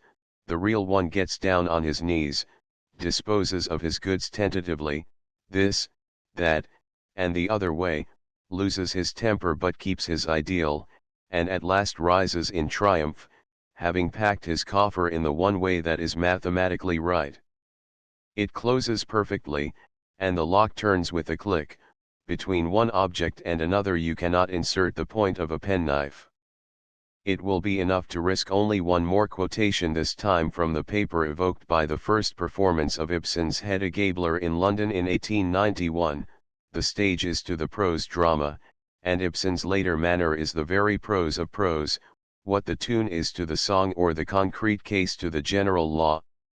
It immediately becomes apparent that he needs the test to show his strength and the frame to show his picture. An extraordinary process of vivification takes place, the conditions seem essentially enlarged. Those of the stage in general strike us for the most part as small enough, so that the game played in them is often not more inspiring than a successful sack race. But Ibsen reminds us that if they did not in themselves confer life, they can at least receive it when the infusion is artfully administered. Yet how much of it they were doomed to receive from Hedda Gabler was not to be divined till we had seen Hedda Gabler in the frame. The play, on perusal, left us comparatively muddled and mystified, fascinated but in one's intellectual sympathy snubbed. Acted, it leads that sympathy over the straightest of roads with all the exhilaration of a superior pace. Nothing could be better than that. Nothing could make clearer the immitigable fact that the full measure of the essential power of any drama can be gauged only in the actual theatre, to the special conditions of which it has been scientifically adjusted. In default as yet of a circumstantial biography which shall set before us the successive but perpetually unsuccessful efforts which Henry James made to establish himself as a dramatist, we must find what materials we may in his correspondence and in the explanatory prefaces which their editor prefixed to the several chronological sections into which he chose to distribute the letters. First and last, Henry James seems to have composed 8 plays, 3 of which underwent the ordeal by fire before the footlights. His earliest attempt was an amplification of Daisy Miller, a short story which had attained an immediate vogue. This dramatization was made in 1882 on commission from the managers of the Madison Square Theatre in New York. But it was not found acceptable to them, and the author took it over to London and read it to the managers of the St. James's Theatre, but without winning a more favourable opinion. Unable to arrange for performance, he resigned himself to publication, and it appeared as a book in 1883. Half a dozen years later he became discouraged at his inability to maintain the popularity which he had tasted earlier in his career as a novelist, and he persuaded himself that he might win a wider audience as a writer of plays than as a writer of novels. He asserted more than once that he was persuaded to playmaking by the patent fact that it was more immediately remunerative than storytelling, but this assertion seems to be the result of a certain self-deception, as one of his letters, written to his brother in 1891, proves that he was convinced of his richer endowment for the drama than for prose fiction. The strange thing is that I have always known this, the drama, was my more characteristic form. As for the form itself, its honor and inspiration are its difficulty. If it were easy to write a good play I couldn't and wouldn't think of it, but it is in fact damnably hard. A little later, in a letter to Stevenson, he wrote that he was finding that the dramatic form opened out before him as if there were a kingdom to conquer. I feel as if I had at last found my form, my real one, that for which pale fiction is an ineffectual substitute. When he turned to the theatre he was not exploring an unknown country. He had been a constant playgoer, ever inquisitive about all manifestations of the twin arts of the stage, the histrionic and the dramaturgic. Whenever he was in Paris he sat night after night absorbing the best that the Comédie Française could give him, and Sunday he profited by the sane solidity of the dramatic criticisms of Francisque Sarcey, from whom few of the secrets of the art of the stage were hidden. As early as 1878 he had written to his brother, my inspection of the French theatre will fructify. I have thoroughly mastered Dumas, Augier, and Sardou, and I know all they know and a great deal more besides. And in another letter, also to his brother, in 1895, he dwelt on the double difficulty of the novelist who turns dramatist, the question of method and the question of subject. If he is really in earnest, as I have been, he surmounts the former difficulty before he surmounts the latter. I have worked like a horse far harder than any one will ever know over the whole stiff mystery of technic. I have run it to earth, and I don't in the least hesitate to say that, for the comparatively poor and meager, the piteously simplified, purposes of the English stage, I have made it absolutely my own, put it in my pocket. That this was not empty vaunting, and that his keen and cool critical insight had led him to grasp the chief of the essential qualities of the drama, as distinguished from prose fiction, is proved by a passage in a letter written in 1909 to a friend who had sent him a published piece of hers, which seemed to him undramatic in that it lacked an action, a progression, whereby it was deprived of the needful tenseness. A play appears to me of necessity to involve a struggle, a question of whether and how, will it or won't it happen? And if so, or not so, how and why, which we have the suspense, the curiosity, the anxiety, the tension, in a word of seeing, and which means that the whole thing shows an attack upon oppositions with the victory or the failure on one side or the other, and each wavering and shifting from point to point. Here Henry James is at one with Ferdinand Brunetière, when the French critic laid down what he called the law of the drama, that if a play is to arouse and retain the interest of audiences it must present a struggle, a clash of contending desires, it must exhibit the stark assertion of the human will. Henry James's second play was like his first, a dramatization of one of his own stories, a stage version of the American. It was more fortunate than the stage version of Daisy Miller, in that it did thrust itself into the theatre, where it lived only a brief life. It was produced in 1891 by Edward Compton in England, at first in the provinces and then for a few performances in London. When he commenced playwriting, Henry James did not appreciate that it is a more difficult task to dramatize a novel than to compose an original play, since the author is necessarily unable to deal with his material as freely as he could if it were still molten and had not already been run into the mold of a narrative. Seemingly he made this discovery in due course, and he did not again attempt to turn any of his stories into plays. His third effort was an original piece, Guy d'Amville, brought out by Sir George Alexander at the St. James's Theatre in 1895.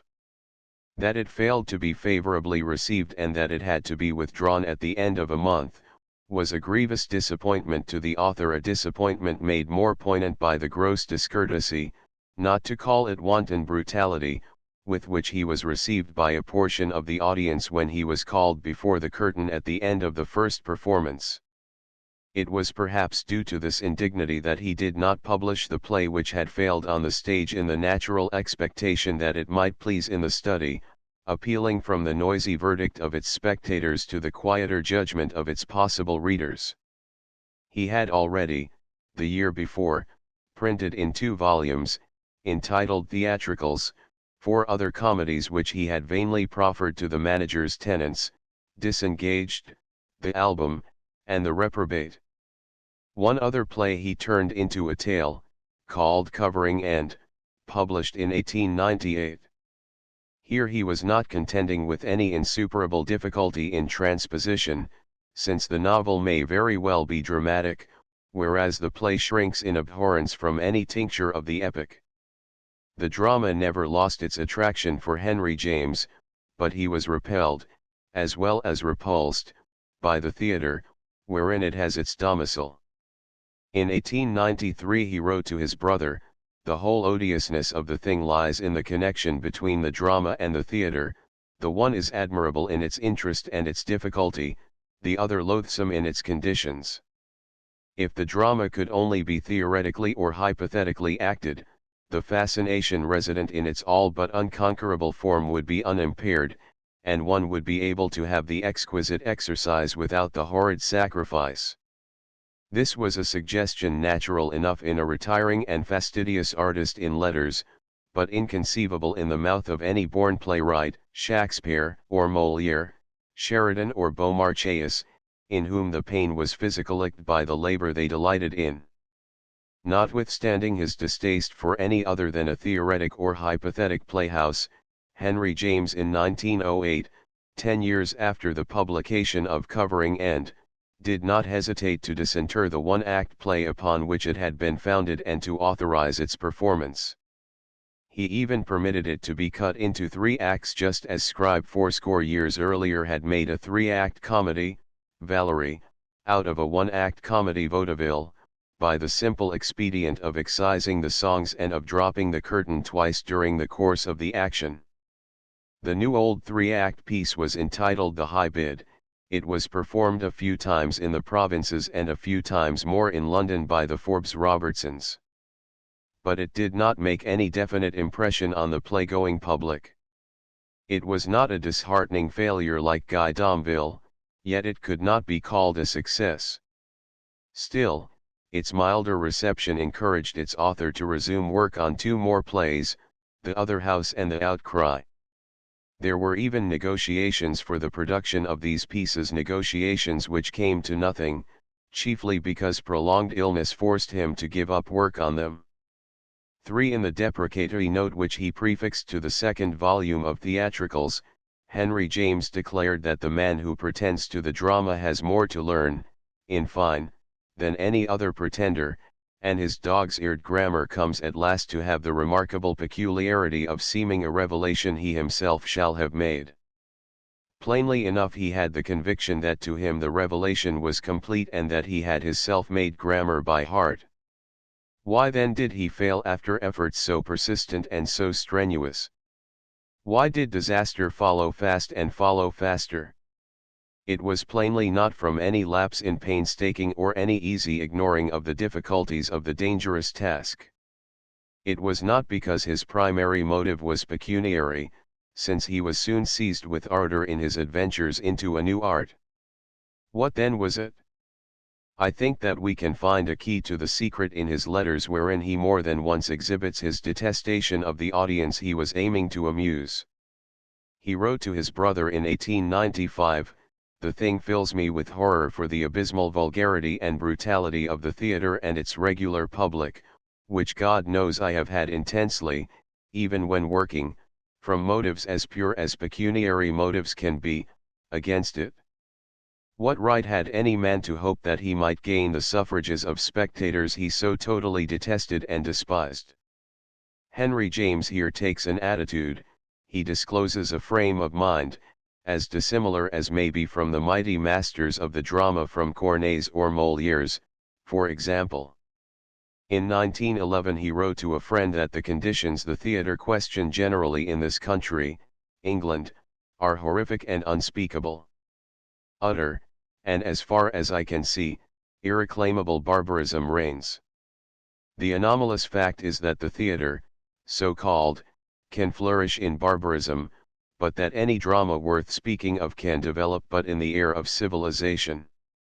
That assertion implies a belief that England was less civilized in the opening years of the 20th century than it had been in the opening years of the 17th. Many things may be said against the present age, but hardly that it is less civilized than that of James I. We may dismiss these 2 opinions as the petulances of a man of delicate sensibilities abred to exacerbation by gross contacts with the vulgar herd. None the less are contacts with the herd inherent in the playwright's trade. He cannot retire into any ivory tower, he must come down to the marketplace, only at his peril can he shrink from meeting his fellow man. He is disqualified for the drama which appeals, has always appealed and always will appeal, to the mass, to the common herd, if he holds himself aloof, if his sympathy is not sufficient to make him for the moment one of the throng, to feel as the mass feels, even if he feels more acutely, to think as the plain people think, even if he thinks more wisely. At bottom the drama must be fundamentally democratic, since it depends upon the majority. The great dramatists did not succeed by writing down to the mob, but by writing broad to humanity. They did not have to deliberate and to quest about for the things to which the many-headed public would respond. They knew, for they themselves thrilled with the same passions, the same desires and the same ideals. They had an assured solidarity with their fellow citizens, whom they faced on the plane of equality and whom they did not look down on from any altitude of conscious superiority. They never condescended, they were never even tempted to condescension. They gave to the throng, made up of all manner of men, literate and illiterate, the best they had in them, the very best. Nor did they feel that in so doing they were making any sacrifice. They were stout of heart and strong of stomach, with no drooping tendrils of exquisite delicacy. Perhaps it would be unfair to suggest that when he was engaged in playwriting Henry James was unconsciously condescending, but it is not unfair to assert that he had no solidarity with the spectators he was hoping to attract and delight. What he gave them the note prefixed to theatricals proves it amply was as good as he thought they deserved or could understand. It was not his best. And even if he had designed to give them his best, he could not have done it, because a miniaturist cannot make himself over into a scene painter. The two arts may demand an equal ability, but the hand that works in either, soon subdued to what it works in, is incapacitated for the other. The supersubtleties in which Henry James excelled were impossible in the theatre, they demand time to be taken in, an allowance impossible to the swiftness of the stage, they would not get across the footlights, and they might puzzle even the most enlightened spectators. It takes an immense experience and a marvelous skill to paint in broad strokes, but so artfully that at a distance it appears as if we had painted in miniature, which, so the Spanish dramatist Benavente tells us, is at once the problem and the art of the drama. In his review of the School for Scandal, Henry James confessed that he saw no reason to believe that the mass of mankind will ever be more artistic than is strikingly convenient, and we suspect that acute pleasure or pain, on this line, will remain the privilege of an initiated minority. The supreme leaders of the drama, Sophocles, Shakespeare, and Molière, were satisfied to rely on the mass of mankind, of whose sympathies they had an intuitive understanding. Henry James, all unwittingly it may be, was addressing himself only to the initiated minority. Where the leaders possessed robust straightforwardness and direct brevity, he was solitary, isolated, acutely fastidious. He must have read, but he did not take to heart Joubert's warning that we ought, in writing, to remember that men of culture are present, but it is not to them that we should speak. Henry James's novels would have been more widely enjoyed if he had profited by this precept, and because he did not profit by it his plays are all silent and all damned. 1921. 11 Stage Humor. 11 Stage humor. When we consider the antics indulged in by actors of the custard pie comedies which make many of us guffaw violently as they succeed one another on the screen, and when we analyze the witticisms which make many of us smile appreciatively as they cascade down the dialogue of Sheridan's School for Scandal, we disclose that our laughter, gentle as it may be or boisterous as it is more often, can be aroused by two distinct factors, by the shock of surprise and by the reaction of an awakened sense of superiority. Wit delights us by its exploding unexpectedness, and humor awakens pity for its victims and also pride that we are not as weak as they are, not as short-sighted or as muddle-headed, not as prone to make fools of ourselves. As the simplest and easiest form of wit is a play on words, and as the simplest and easiest form of humor is a practical joke, we need not be surprised that the comedies and farces of Prentice playwrights are likely to crackle with an arbitrary collocation of vocables so put together as to create at least the semblance of wit, and also that these firstlings of the comic muse are likely to contain episodes of arbitrarily built-up practical joking. These two characteristics are infallible witnesses to the juvenility of the author of any play in which they are abundant. Marlowe died young, and this may account for the dreary emptiness of the would-be comic scenes in Dr. Faustus with their perverse practical jokery. If we needed internal evidence to corroborate the external proof that Love's Labour's Lost is one of Shakespeare's earliest comedies, we could find it in his obviously painstaking effort to achieve verbal brilliance and in the palpably artificial play within the play lugged into the final act so that one group of characters can laugh at another group, created solely to serve as butts for the merriment of their associates. As Shakespeare was an Elizabethan Englishman, he outgrew his relish for puns very slowly, and he retained his willingness to rely on the practical joke as a basis for comic situations even as late as the middle of his career, when he wrote the last and tenderest of his romantic comedies, Twelfth Night. It is only fair to admit that the trick which Maria and Sir Toby play upon Malvolio is not an empty mechanism, it is just what those two delightful companions would devise to get even with the cross-gartered Puritan and to punish him for his paraded self-sufficiency.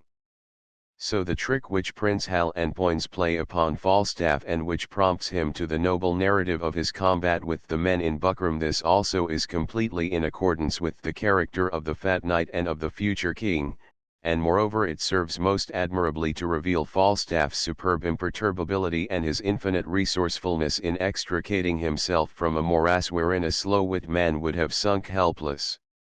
With the mad Prince and Poins we laugh at Falstaff, no doubt, but we are ready also to laugh with him, because he is so humorously human. We like him even if we cannot have any respect for him. In fact, we like him so much that we are a little inclined to resent the way in which his creator has chosen to treat him in more than one episode of The Merry Wives, especially his concealment in the buck basket of foul linen and his subsequent upsetting into foul water.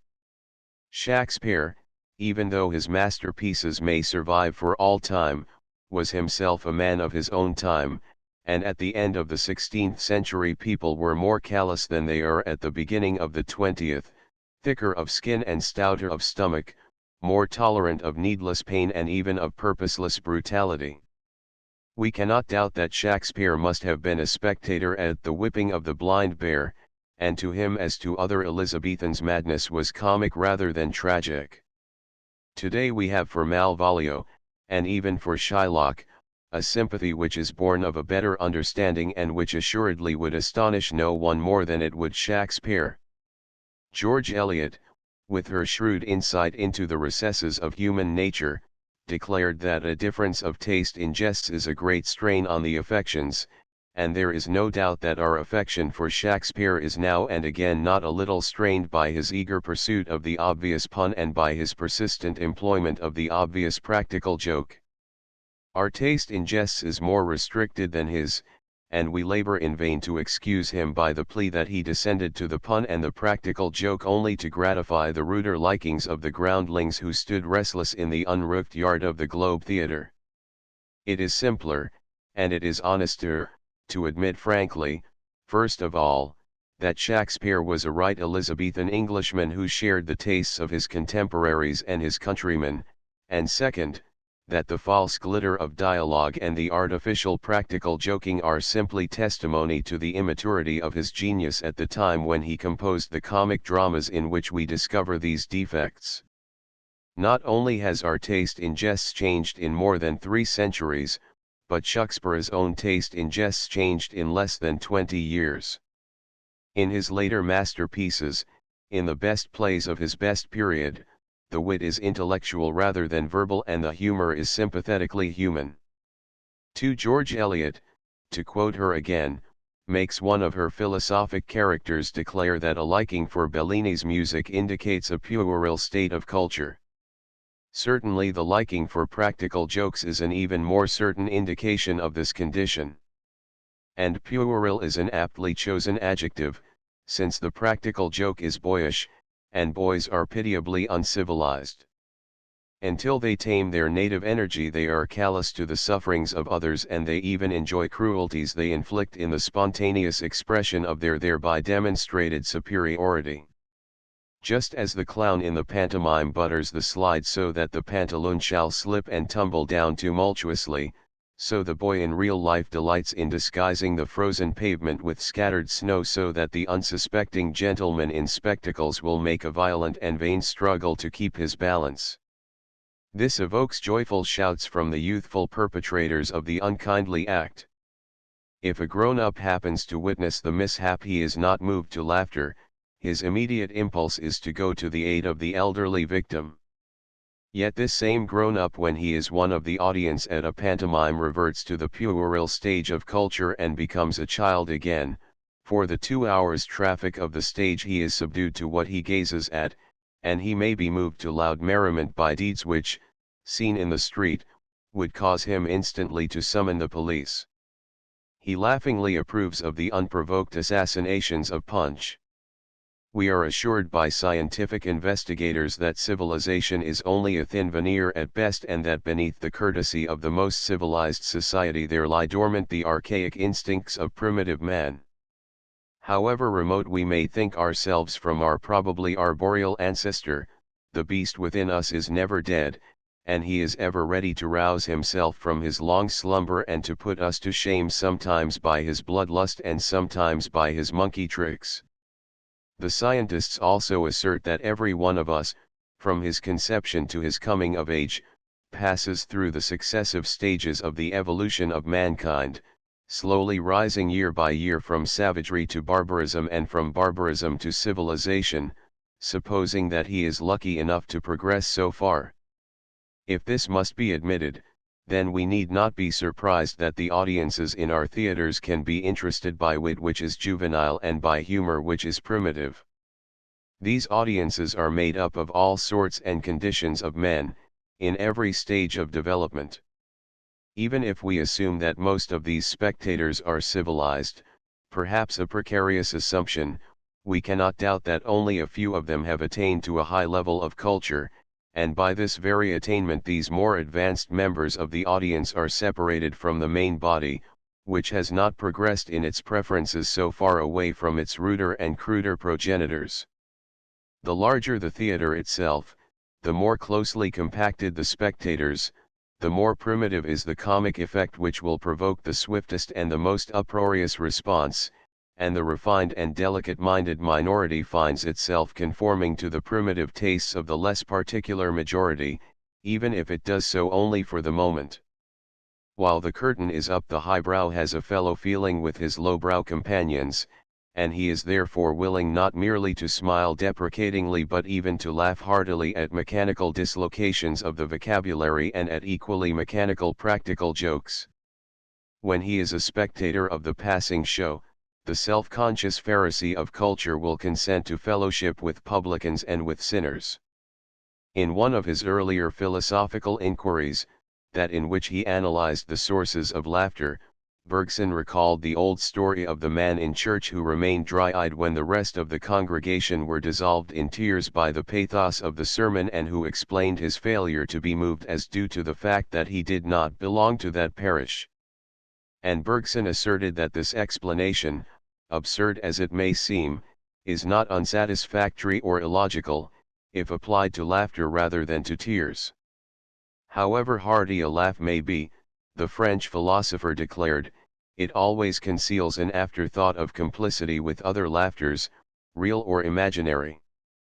So it is that when the spectators refuse to become accomplices before the fact, there is no certainty that they will respond to the wit or to the humor of the play they are witnessing. Only when they have yielded themselves to a communal intimacy, so to call it, can the dramatist find an immediate appreciation of his merry jests. Shakespeare spoke out of abundant experience as player and as playwright when he declared that a jest's prosperity lies in the ear of him that hears it. And Goethe was no less shrewd when he asserted that nothing is more significant of men's character than what they find laughable. 3. The French, who have an armory of critical terms both more exact and more abundant than ours, distinguish between 3 different kinds of stage humor. There is, first of all, the mere witticism, the sentence laughable in itself, the so-called epigram, and this they term the mot d'esprit. Second, there is the phrase which derives its comic effect not from itself but from its utterance at a given moment in the movement of the story, and this they speak of as the mot de situation. Thirdly, there is the word or the sentence whereby a character expresses himself unexpectedly, unconsciously turning the flashlight on the unexplored recesses of his own soul, and they are wont to call this the mot de caractère. It is the first of these, the witticism existing for its own sake and sufficient with itself, detachable from the dialogue, not integrated with either character or situation, merely a merry jest at large. It is verbal glitter of the sort which is essentially juvenile, which we may expect in the piece of Prentice Playwrights and which we find in the early comedies of Shakespeare, more especially in Love's Labour's Lost. Thomas More, in his brilliant biography of Richard Brinsley Sheridan, called attention to the fact that English comedy, from The Way of the World to The School for Scandal, was the work of young men, who either died before they attained intellectual maturity or abandoned the theatre, and in the juvenility of these comic playwrights, from Congreve to Sheridan, we can see the explanation and the excuse for the verbal fireworks which explode all down their dialogue.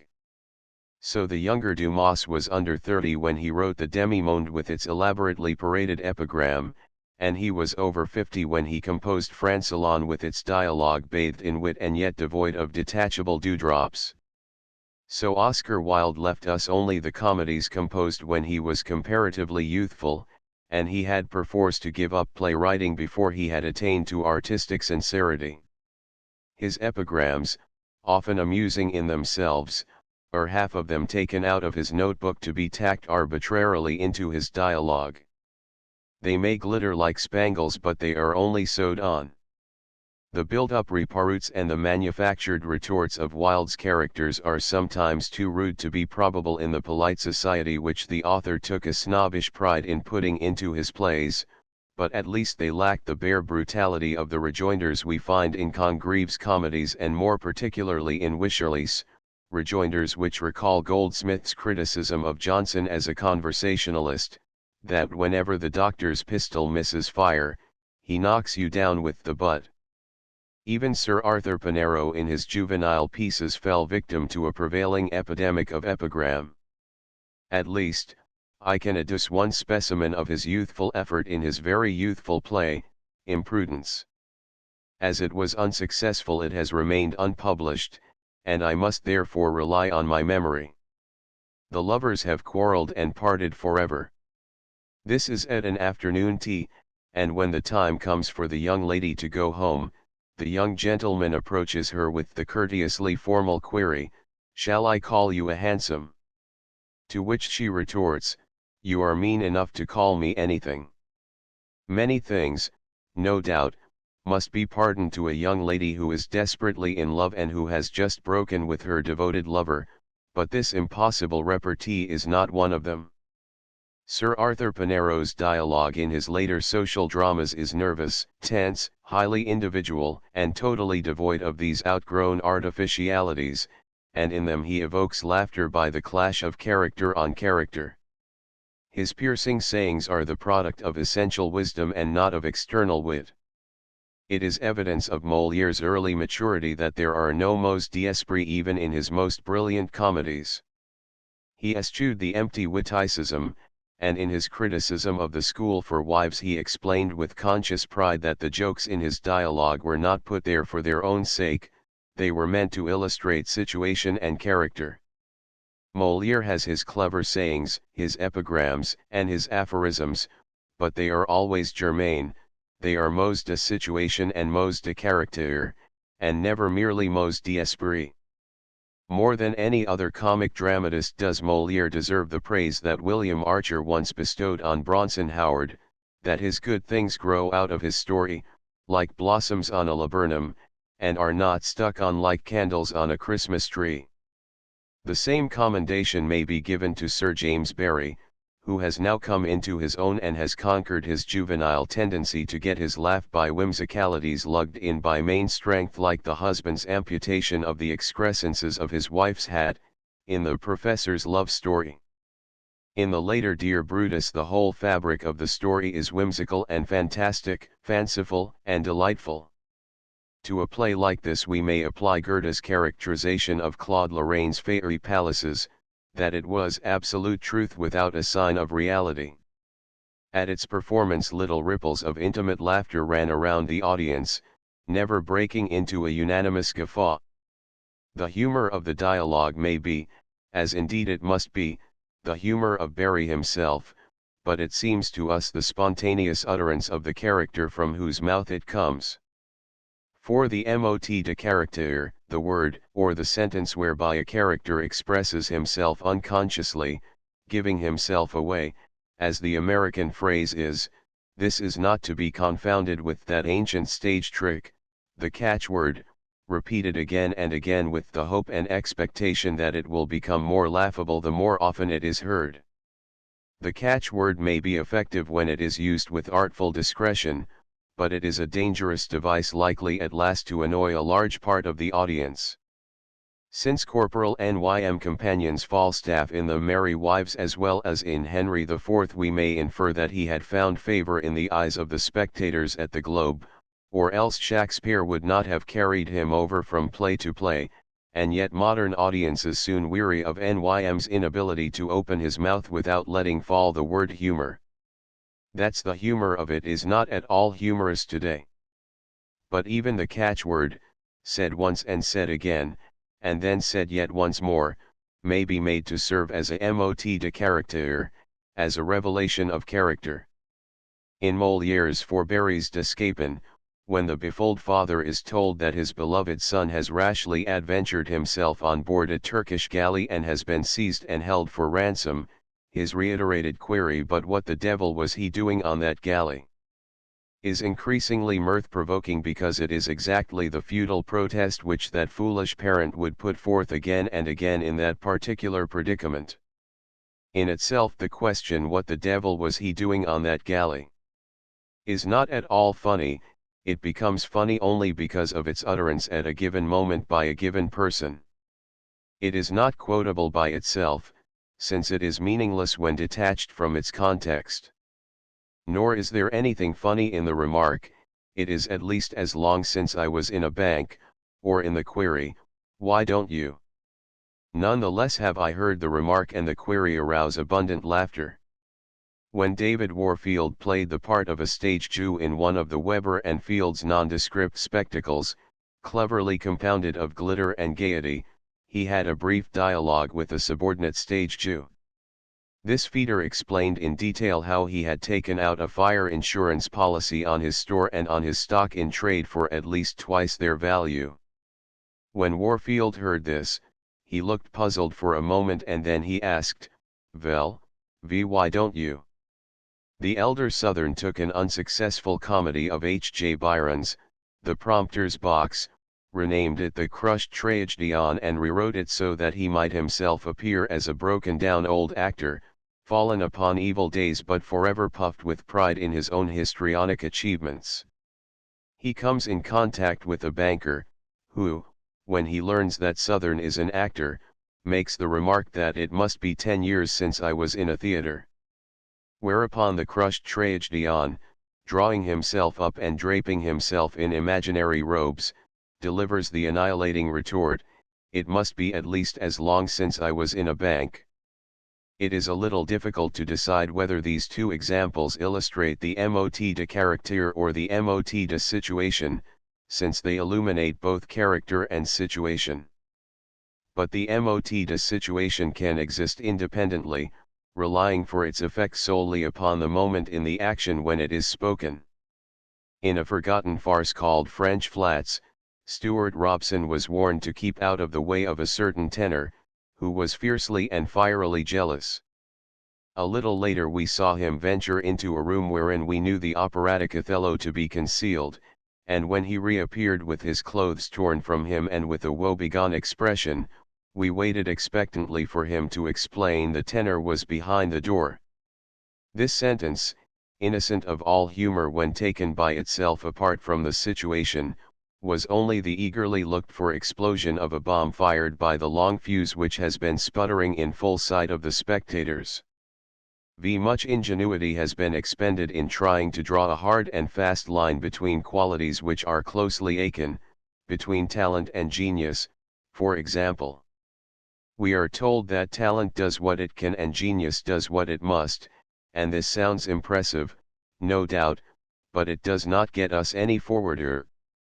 It implies a distinction in kind which is difficult to prove. So it is with the corresponding attempts to distinguish sharply between wit and humor. We can see clearly enough that many of Sheridan's clever things are wit, beyond all question, and we can also see that most of Molière's clever things are humor, but there remain not a few laughter-provoking effects which it is almost impossible to classify. Perhaps some of them cannot fairly be entitled either witty or humorous, they are just funny. In one of Charles Hoyt's unpretending farcical comedies, all of them unhesitatingly American, New Births of Our New Soil, there was a droll creature who found it amusing to purloin a succession of articles from a certain house, crossing the stage again and again at intervals bearing out the objects he was appropriating, the last of these being nothing less than a red-hot stove. On one of his earlier marauding expeditions he came before the audience with a huge ostrich egg in one hand and with a tiny bantam chicken in the other. He came down to the footlights and stood for a moment looking first at the egg and then at the hen, with growing amazement. Finally he said, "Well, I don't believe it." Now, I cannot call the remark witty in itself, and I am not at all sure that it is humorous, but it is funny, at least this was the unanimous opinion of the joyful audience. Equally funny was a brief scene in another of the nondescript spectacles of Weber and Fields. There was on one side of the stage, not too near the footlights, the portico of a house, over which was a ground glass globe with an electric bulb inside it. Weber and Fields came on together, and Weber remarked, as they faced the audience, "This is his house. I know it because he told me it had a white light over the door." For the benefit of my readers I shall spare them the dialect which intensified the flavor of the ensuing dialogue. "A white light," said Fields. "I didn't see a white light." At that moment the globe became red just as Fields turned to look at it. "That isn't a white light," he asserted when he again faced the audience. "It's a red light. I tell you it's a white light." "I saw it," said Weber, and when he twisted his head to steal a glimpse of the globe it had again changed its color. "I bet you $5 it is a white light." $5, cried Fields looking over his shoulder at the light, which had then become red. "I bet you $10 it is a red light." $10, shouted Weber. I Then he cautiously stole a look at the globe, which was once more innocent of any color. "I bet you $50 it is a white light." When Fields, in his turn, looked back the globe was red, and he instantly raised his bet to $100. I forget how high the wager mounted at last, each of the pair feeling assured that he was betting on a certainty, but at last they had wagered all they possessed, and with the stakes in their hands, they slowly revolved to gaze at the light together.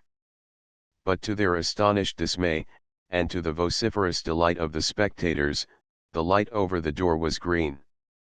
"What can we do?" asked the saddened Weber. "We have both of us lost." And the saddened Fields answered, "We must throw the money away." What helps to make this pleasant scene even more pleasing is that the audience was never supplied with any explanation as to the cause of the changes of the color of the lights. That remains to this day a dark mystery. 6. This may not be witty, and it may even not be humorous, but it was funny. It provoked incessant laughter in its progress to its apex, which was greeted with uncontrollable roars. And laughter, like that, clean and simple and honest, is a thing to be thankful for. It is what Artemus Ward called a sweet, sweet boon. It needs no apology and no explanation, it is its own excuse for being even if it resists classification. It is wholesome and hygienic, and as Henry Ward Beecher declared, whoever and wherever and however situated a man is, he must watch three things: sleeping, digestion and laughing. They are three indispensable necessities. 1919. 12. The Old Comedies. 12. The Old Comedies. It was in 1861 that Wallack's Theatre moved uptown from Broadway and Broome Street to Broadway and 13th Street, and that the management passed from the hand of James W. Wallack to that of his son, Lester Wallack. In 1882 Wallack's Theatre made another migration, from Broadway and 13th Street to Broadway and 30th Street, and in this third and final home the company failed to find itself as attractive as it had been when it was lower downtown. Lester Wallack had to relinquish its control, and he was glad to accept as a provision for his declining years the proceeds of an all-star performance of Hamlet given for his benefit, with Edwin Booth as Hamlet and with Joseph Jefferson as the first gravedigger. It was in 1879, while the company was still in its second home, at Broadway and 13th Street, that Lester Wallack made a remark to me which helped to explain why his enterprise came to grief not long after it was transplanted to Broadway and 30th Street. He declared rather plaintively that the management of a theater in New York was in 1879 far more difficult than it had been in his father's time. "We used to bring out the latest London success," he told me, "and to revive the old comedies, and with a play now and then from Dion Boucicault or from John Brougham, we got through the season very well. But I don't really know now what people want." It was because he did not know what the people of New York wanted that he had to give up the management of his theater and to accept a benefit performance arranged for him by his friendly rivals, Augustin Daly and A.M. Palmer. Although he had been born in New York, Lester Wallack was always proud to consider himself an Englishman. So it was that he remained an alien in the city of his birth, unresponsive to the shifting currents of American life and unaware that the playgoers of New York were slowly surrendering their former habit of colonial dependence upon London. Wallack was so insistently English that he never found himself at home in an American part in an American play, and perhaps he may have felt that he was not really qualified to pass on the merits of a drama dealing with the life of this country. Brougham and Boucicault, Irishmen both, had each of them a far better understanding of American likes and dislikes than Wallack had, although such an understanding is, of course, absolutely necessary to the manager of a New York theater. His more energetic rivals in management, Daly and Palmer, often outbid him for the acquisition of the latest London success, and they also made direct arrangements to acquire the latest Paris success, whereas Wallack waited until this French piece had been transmogrified into a British piece, almost as foreign to the traditions of the American people as the French original had been. In time Dion and John ceased to supply him with occasional new plays. So it was that he was reduced to the third of his three sources of supply, the old comedies. In so doing he was for a while secure from rivalry, although Daly was soon to become a vigorous and dangerous competitor in this field, which Wallack had long thought to be his exclusive property. What were these old comedies that Wallack mentioned airily and with assurance that his hearer would know exactly what he meant? I can see how the youthful playgoer of today might be completely puzzled if called upon to explain this term, perfectly familiar to playgoers who were youthful 20 years ago. I can hear this youthful playgoer of today asking for a catalogue of these old comedies and for a list of their authors. And I can imagine him wondering also why it is that he has rarely had a chance to see these old comedies which delighted the lovers of the acted drama in the days of his grandfather. The old comedies, so called, were a selected group of successful plays which had been produced in the 18th century, most of them, although a few first saw the light of the lamps in the first half of the 19th century, and which had survived on the stage, being acted at irregular intervals at the Haymarket Theatre in London, at Wallack's, and later at Daly's Theatre in New York, and at the Boston Museum.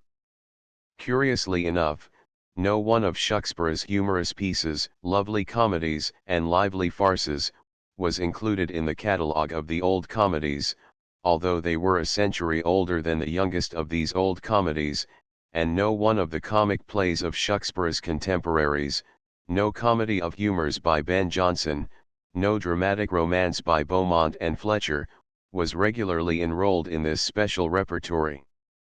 And, what is even more curious, no one of the comedies of the Restoration, no brilliant and brutal satire by Congreve or Wycherley, no ingenious intrigue by Vanbrugh or Farquhar, had been able to keep the stage and to demand inclusion in this rigorous selection from out the comic masterpieces of the English drama.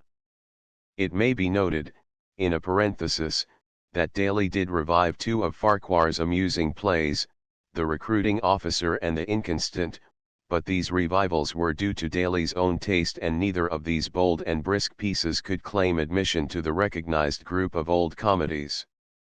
Now, if this group did not include any of the humorous pieces of the Elizabethan, Jacobean, and Restoration dramatists, what plays did it contain? And no two students of stage history would agree on the answer to this question. No council was ever empowered to regulate the canon and to prepare a final list of the comic dramas demanding inclusion. The repertory of the Haymarket was not exactly the same as that of Wallack's, which in its turn did not coincide absolutely with that of the Boston Museum. Yet it is safe to say that every student of stage history would be likely to put on his list most of the plays which I now venture to include in mine. I find 15 pieces produced in the 18th century which I feel compelled to catalogue as truly old comedies: Cibber's She Would and She Would Not, 1703. Mrs. St. Livier's Busybody, 1709. Mrs. St. Livier's Wonder, 1717. Garrick's High Life Below Stairs, 1759. Coleman's Jealous Wife, 1761. Foote's Liar, 1762. Garrick and Coleman's Clandestine Marriage, 1766. Goldsmith's She Stoops to Conquer, 1773. Sheridan's Rivals, 1775. Sheridan's School for Scandal, 1777. Sheridan's Critic, 1779. Mrs. Cowley's Bell's Stratagem, 1780. Holcroft's Road to Ruin, 1792. O'Keefe's Wild Oats, 1794. Coleman the Younger's Heir at Law, 1797. This list calls for two immediate comments. First, only two of these plays have been acted in any New York theater in the past score of years, that is to say, in the 20th century, and therefore playgoers under 40 have not had the opportunity of seeing any of the others performed by a professional company. Second, every one of these plays was acted in New York during the final 40 years of the 19th century, some of them being produced at different times by different companies in different theaters. For example, I have had the pleasure in the course of a half-century of playgoing of attending performances of The School for Scandal at Wallack's, at Niblo's, at the Union Square, and at 3 different Daly's theaters. Perhaps a third comment is warranted, to the effect that my catalogue of old comedies includes specimens of almost every subdivision of the comic drama.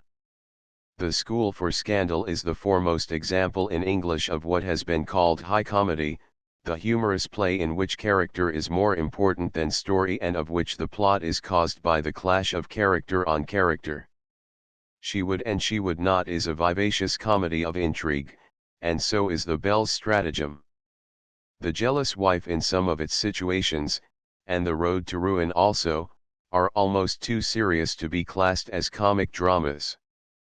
The Critic and High Life Below Stairs are frankly farces, bustling with business and charged with high spirits. Even the rivals and She Stoops to Conquer reveal themselves as closely akin to farce, in so far as their respective actions are not caused spontaneously by the volition of the characters but are arbitrarily brought about by the author himself, visibly pulling the wires which control the movements of his puppets. Probably it was the excessive laudation bestowed on these two more or less farcical pieces of Sheridan and Goldsmith which led Sir Arthur Pinero to formulate his satiric definition: a comedy is a farce by a deceased author.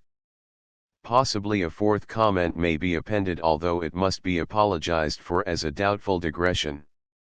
In my list The Liar is credited to Samuel Foote, because it could not very well be credited to any other author.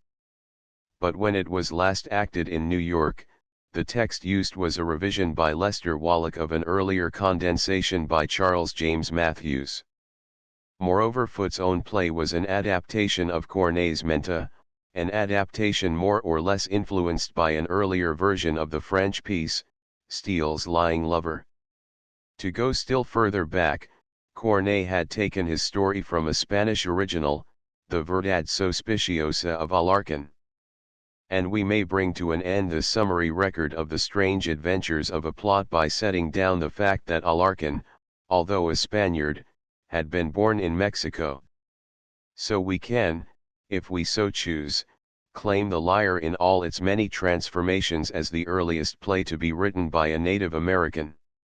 To these 15 comedies originally produced in the 18th century, we may add 7 plays produced in the first 60 years of the 19th century: Tobin's Honeymoon, 1805. Noel's Hunchback, 1832.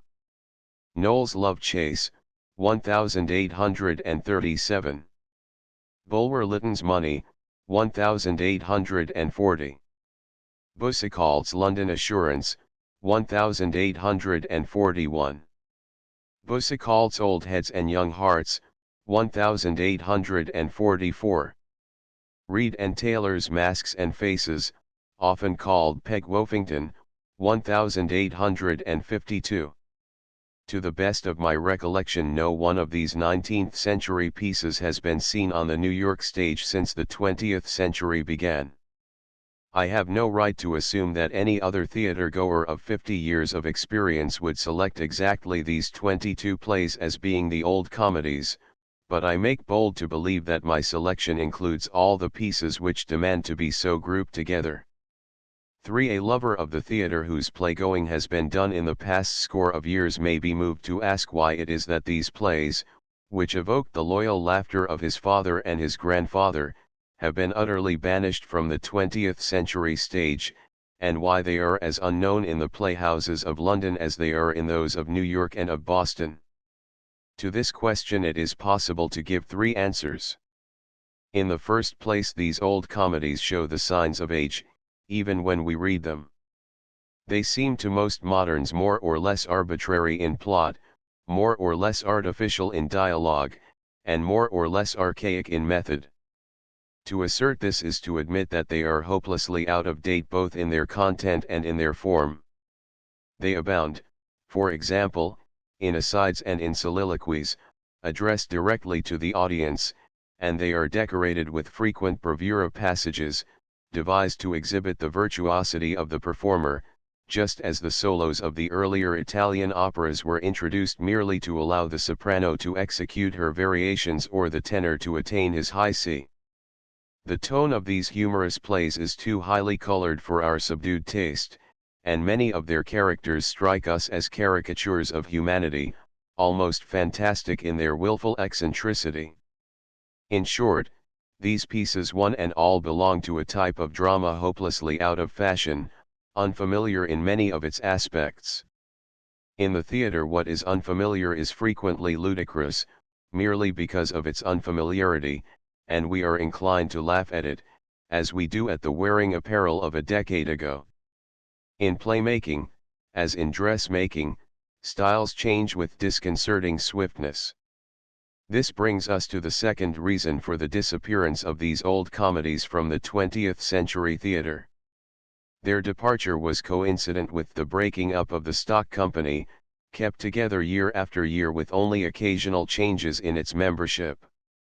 40 years ago the company at Wallack's, like that at the Boston Museum, was a homogeneous body, with customs of its own, imparted to the newcomers it enrolled and accepted reverently by these recruits. It was in the habit of appearing in one or more of the old comedies every winter. Its elder members knew the traditional business and the traditional effects in each of these comic dramas, and they were glad to pass on this knowledge to the younger members. As a result of this, an old comedy could always be used as a stopgap when a new play had failed to please the public, and it could be brought out at a week's notice. In other words, the stock company was a repertory company, ready to revive on demand any one of a dozen or more old comedies and assured in advance that this revival would be welcome to a majority of the playgoers, many of whom would be glad of the chance to compare it with the performances of 2 or 3 seasons before. Although these companies at Wallack's in New York and later at Daly's also, as well as that at the museum in Boston, utilized the old comedies mainly as life preservers, to be put on whenever new plays sank under them, they relied upon these new plays for the major part of their season, reserving their revivals for sudden contingencies. But these new plays of half a century ago were not widely unlike the old comedies in their external characteristics. They also had their soliloquies, their asides, and their bravura passages. They were also more or less arbitrary in plot, more or less artificial in dialogue, and more or less archaic in method, or at least they would so appear to us of the 20th century if they could be galvanized into life again for our inspection. The pleasant comedies of T.W. Robertson, cast for one and ours for another, which were hailed on their first appearance as natural and even as realistic, have revealed themselves at their most recent resuscitations to be almost as mannered and as mechanical as were the old comedies. In fact, the more closely we study the English drama between 1860 and 1870, the more clearly we perceive the influence of the English drama between 1770 and 1780. In the century which stretches from 1770 to 1870 we can observe no violent break in the continuity of the development of the drama. But between 1870 and 1920 there was a startling change. The drama made a new departure, and this is the third reason why the old comedies have been cast out of our 20th century theaters. The new departure was the result of 2 influences, working simultaneously. One of these influences was internal. It was the rapid advance of the so-called realistic movement, of which Balzac was the pioneer in the novel and of which the younger Dumas was the pioneer in the play. It is easy for us to see now that Balzac and Dumas were both of them on occasion ultra-romanticist, but nonetheless were they more realistic than their immediate predecessors had been. They tried to present life as they saw it with their own eyes, animated by an unquenchable desire to deal with it frankly and honestly. Balzac spent himself in the effort to be exact and to relate all his myriad characters to the background before which each of them had posed for him, and Dumas was almost as strenuous in his demand for veracity. The other influence was external. It was the gradual modification of the ground plan of the playhouse, a modification which resulted at last in the picture frame stage to which we are now accustomed and to which all the plays of the century are necessarily adjusted. In size and in shape the theatre for which Reed and Taylor composed Masks and Faces was very like the theatre for which Sheridan had composed The School for Scandal, 3/4 of a century earlier, and it was very unlike the theatre for which Sir Arthur Pinero composed Mid-Channel, nearly 3/4 of a century after. The theatre of Reed and Taylor, and of Sheridan also, was a large building with a stage which projected in a curve into the auditorium, so that the proscenium boxes were in the rear of the footlights. This stage was only dimly lighted in Sheridan's time with oil lamps and in Reed and Taylor's with gas jets. The curve into the orchestra, far beyond the curtain, was known as the apron, and the most significant episodes of the play had to be acted out on this apron, remote from the scenery, because it was only when he was close to the footlights that the changing expression on the performer's face could be seen by the spectators. As the actor on the stage was in intimate association with the audience, the playwrights did not hesitate to give him confidential asides and explanatory soliloquies to be delivered directly at the neighborly spectators, and they also provided him with the lofty rhetoric and the artfully articulated set speeches not inappropriate to a platform orator. But in the course of the past half-century the scenic investiture of a play has become more elaborate, more precise, more characteristic, and more realistic. The electric light has come to illuminate all parts of the scene with equal brilliancy, so that it is no longer necessary for the performer to advance to the front of the apron in order that his expression may be seen, and therefore the apron, being useless, was abolished. The curtain now rises only a foot or two behind the footlights, and the proscenium arch is now made to serve as a picture frame, through which the spectator gazes at the performers, who are carefully trained to keep in the picture. The playwrights, no less than the players, have been compelled to modify their methods, and they soon discovered that soliloquies and bravura passages were incongruous with the realistic set and with acting carefully restrained until it was afraid to get outside the picture. For this change in the conditions of performance was brought about gradually, unintentionally, and by the logic of events.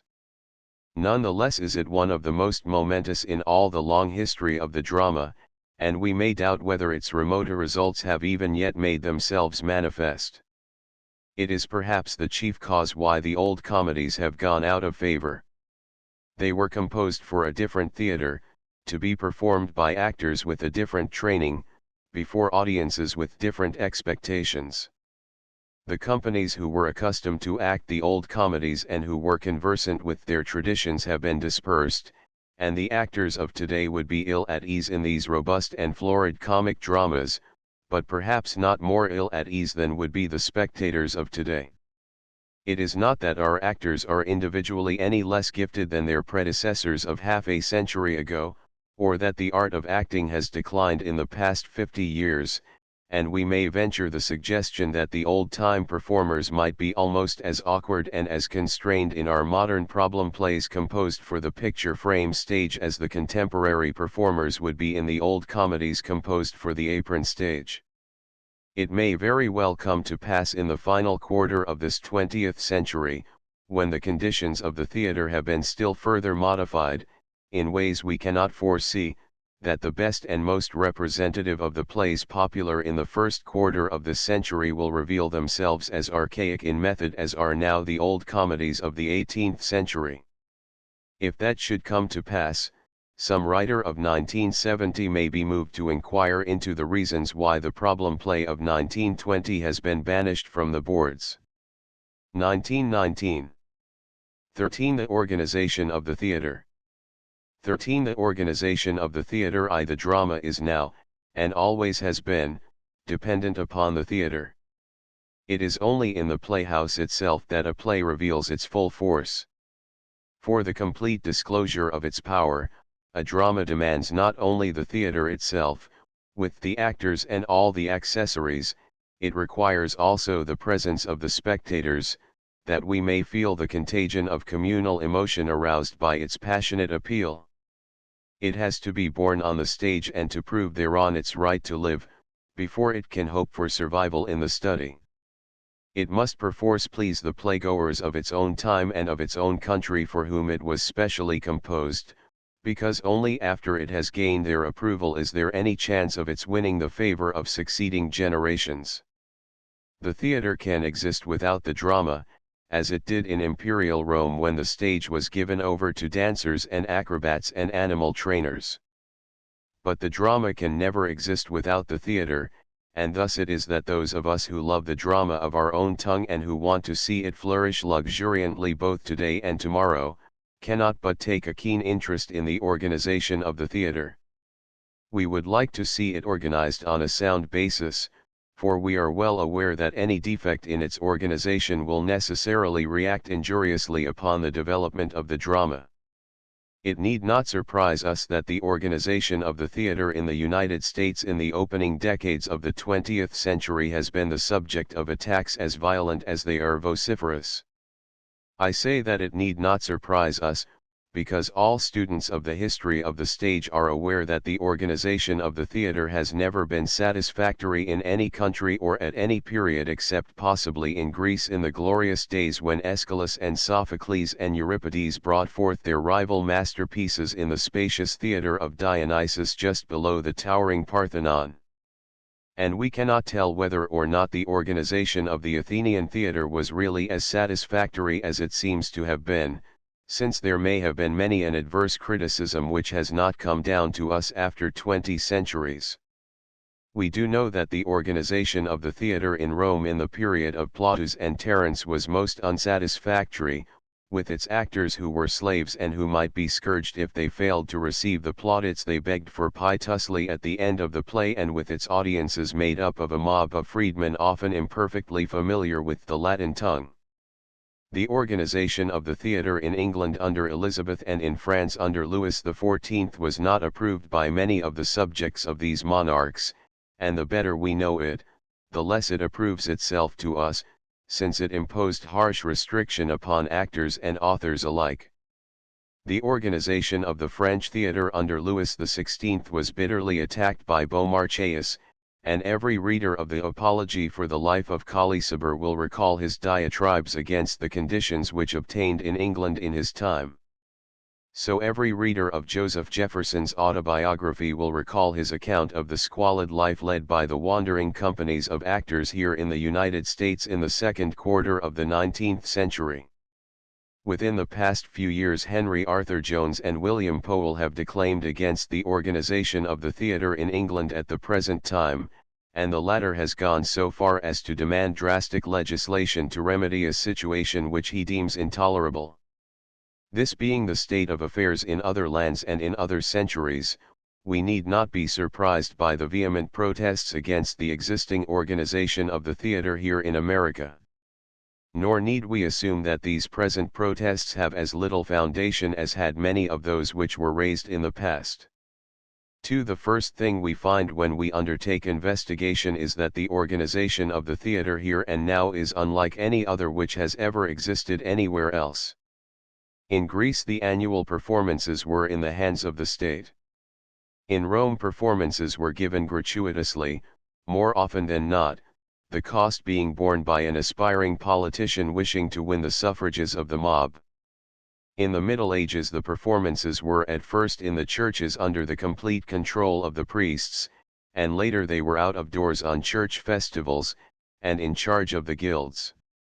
In Shakespeare's time and in Molière's a number of the more important actors associated themselves together, arranged for a theatre, hired the subordinate performers, and divided the takings at the door, share and share alike. In these companies one of the actors undertook the function of manager, representing his comrades and more or less guiding their fortunes. But these managers had only so much authority as might be delegated to them by their fellow sharers. They were not autocrats, engaging and discharging the members of the company according to their own caprice. Their risk or their profit was not larger than that of their associates. In the company at the Globe Theatre, Burbage seems to have been the dominant personality, yet from all we have been able to gather, we may venture a guess that Shakespeare, with his gift for friendship, his solidity of character and his shrewdness in business, was probably the second in command, so to speak. In the company at the Palais Royal Molière was the honored chief, to whom his fellow players were loyally devoted, but the associated actors managed their affairs in town meeting, and as an actor Molière shared equally with the others, although he received extra allowances from time to time to reward his special service as the stock playwright of the theatre. This type of organization is still seen now and again in the United States, when a company, deserted by its manager, continues its existence as a commonwealth, and it is the type which has been preserved by the Comédie Française in Paris ever since this company was established by Molière. The French government provides the theatre and also an annual subvention, in return for which it designates a manager, who has a stated salary, and also his equal share of the profits. But this appointed manager is not supreme. He can make no important decision without the advice and consent of the committee chosen by the associated actors. He is in fact an executive only, and his relations with the company depend on his tact, his ability, and his powers of persuasion.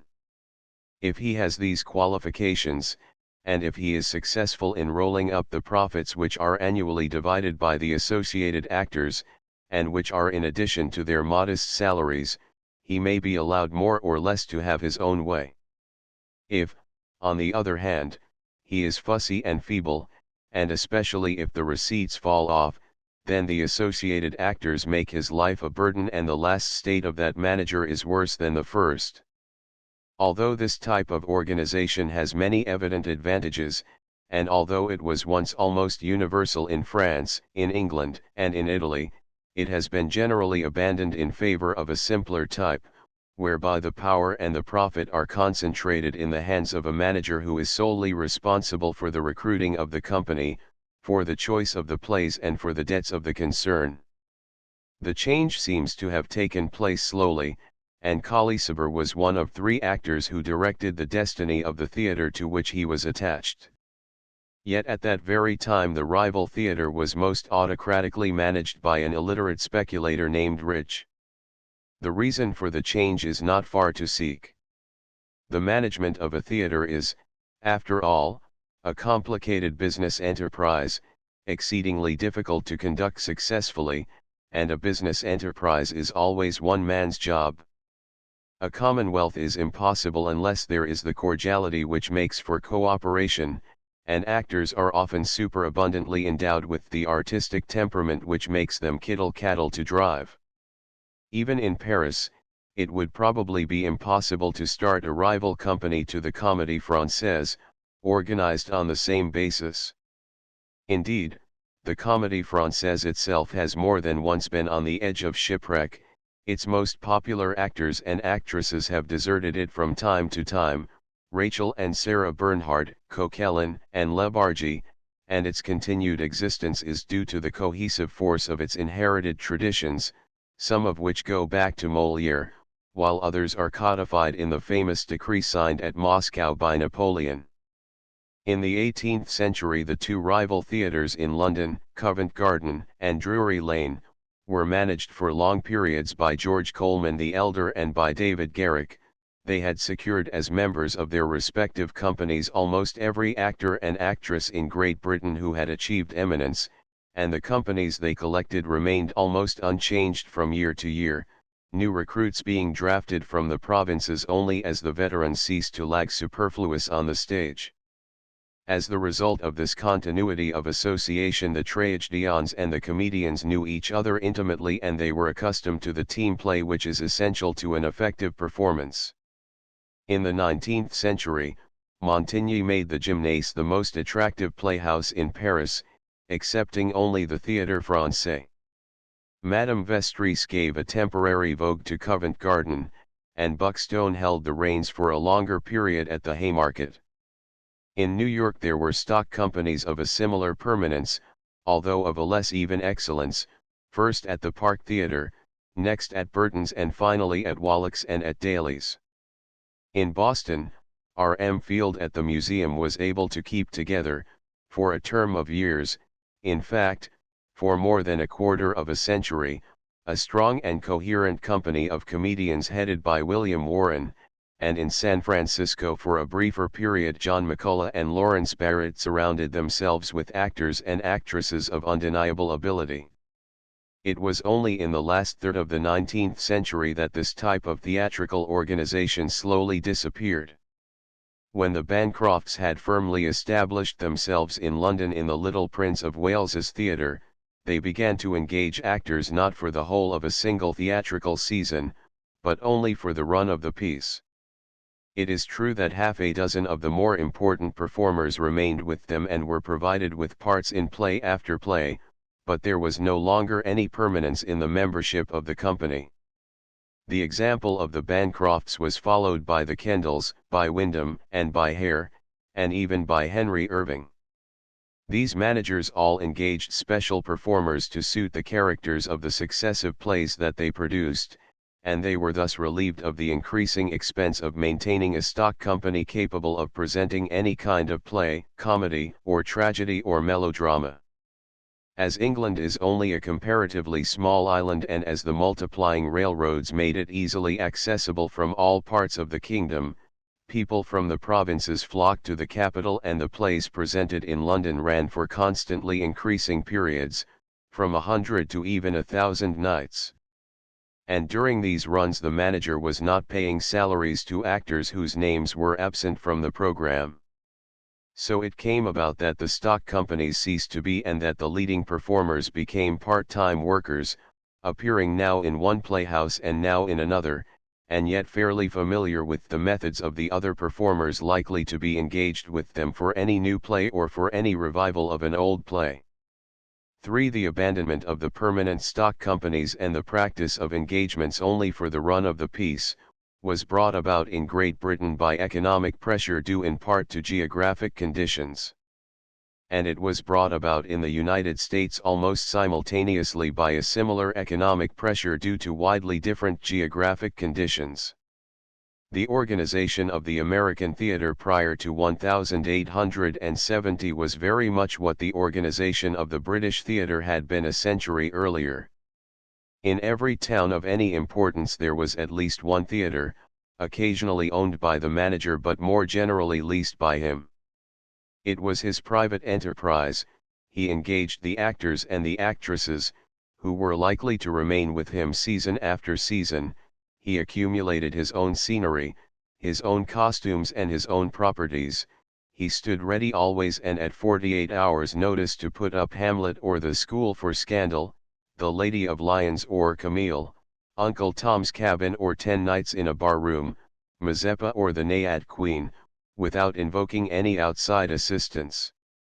If wandering stars came along, Forrest or Booth, Jim Crow Rice or Lotta, they were supported by his company clothed from his wardrobe, with properties from his own storehouse and with the primitive stock scenery which had been seen in 100 other plays. The manners and customs of those distant days are preserved for us in the autobiographies of Anna Cora Mowat, of Joseph Jefferson, and of Clara Morris.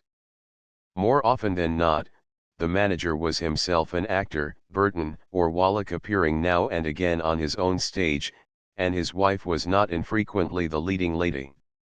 Sometimes the manager was a playwright, William Dunlap or Augustine Daly, and then he found his profit in presenting his own pieces. Sometimes he had been recruited from some other calling, R.M. Field or A.M. Palmer, but always was he devoted to the drama, thoroughly familiar with the traditions of the stage, and thoroughly enjoying his association with the theater. He was a local institution, and sometimes, Caldwell in New Orleans or Rice in Chicago, he was one of the leading citizens of the town. When a popular minstrel company wanted the theater for a week or two, the manager was sometimes obliging enough to send his company to play in a smaller city if its opera house chanced to be unoccupied. He did this more willingly when a glittering spectacle, The Black Crook or The 12 Temptations asked him to turn out, but this complaisance hastened his downfall, since his well-worn scenery had a pallid look after the effulgent splendor of the interloper. Then, after a while, one and another of the more prominent stars, Joseph Jefferson, first of all, as he confesses in his autobiography, dissatisfied with the inadequacy of the mounting of their plays and disgusted by the carelessness and incompetence with which they were only too often supported by the stock actors, began to engage companies of their own, with all the performers specially chosen for the characters they were to impersonate. They arranged to carry with them the special scenery required by the plays they intended to present that season. Soon there were so many of these, that at least one theater in each of the larger cities gave up its own company and relied exclusively upon these combinations, as the traveling companies were then called. For a few years the managers of the stock company houses made a valiant fight, but in the end they had to retire from the field, defeated. It had been a severe blow to them, when they were deprived of the potent attraction of the stars. Without these stars, and in fact in opposition to them, the performances given by the stock companies were found to be inferior. The local scenery, the local costumes and the local properties were discovered to be mere makeshifts, unworthy at their best, and often worse than unworthy, especially when they were compared with the stricter propriety of the scenic equipment provided for the elaborate productions sent out from New York. The local offerings appeared to be provincial, whereas those which were brought from afar had on them the stamp of metropolitan approval. So it was that sooner or later the managers of stock companies had to withdraw from a lost battle. Some of them kept their theaters and sank to the humble position of janitors. Some moved to New York and became producers on their own account and managers of traveling companies. Some retired to obscurity, and some died in time to escape bankruptcy. Whether the vanquishing of the local stock companies by the traveling companies was advantageous or not, it was inevitable since it was the result of inexorable economic conditions, in conjunction with equally inexorable geographic conditions. It was a swift and startling change in the methods of conducting the business of the theater, a change brought about by forces wholly beyond the control of those engaged in that business. Before the end of the 19th century, the organization of the theater in the United States became what it is now. In New York, in all the larger cities and in most of the smaller, the playhouses are controlled by one or the other of the two rival syndicates.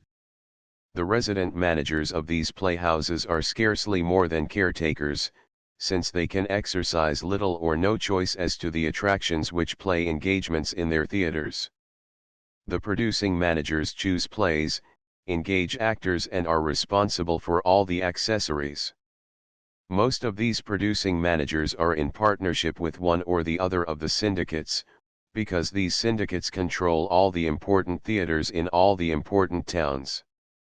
Thus it is that the artistic guidance of the drama is in the hands of the producing managers, and the financial government is in the hands of the syndicates.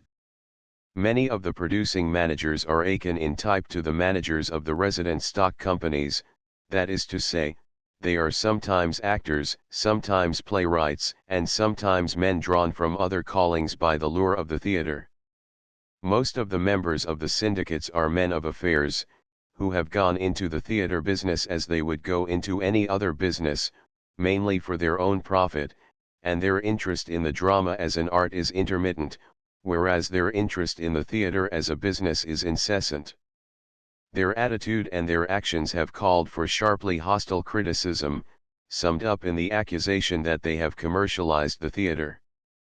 Now, all students of stage history know that there has always been a commercial side to the theater, excepting in ancient Greece and in the Middle Ages, when the drama was more or less religious in its associations. In modern times we have ascertained that the drama cannot flourish as an art unless the theater prospers as a business. No art can survive unless it affords a fairly satisfactory living to those who devote themselves to it, and as the appeal of the drama is to the people as a whole, it can never be independent of the takings at the door. Even in the few subsidized theaters of Europe, national or municipal, the grant in aid made by the government is never enough to support the enterprise. For commercialism in the theater is often bitterly denounced by young persons who conceive of art as ethereally detached from all financial considerations. The real question is not whether the theater is commercial, but whether it is unduly commercial, whether it has money making for its chief aim, whether it is willing to sacrifice its artistic aspirations to the single purpose of making money. The theater was commercial, to a certain extent, in the time of Shakespeare and Molière, of Sheridan and Beaumarchais, but it was not then unduly commercial. Is it unduly commercial now and here, today in the United States? Is its organization exclusively in the control of men who are thinking only of the profits to be made, and who know nothing and care less about the drama as an art?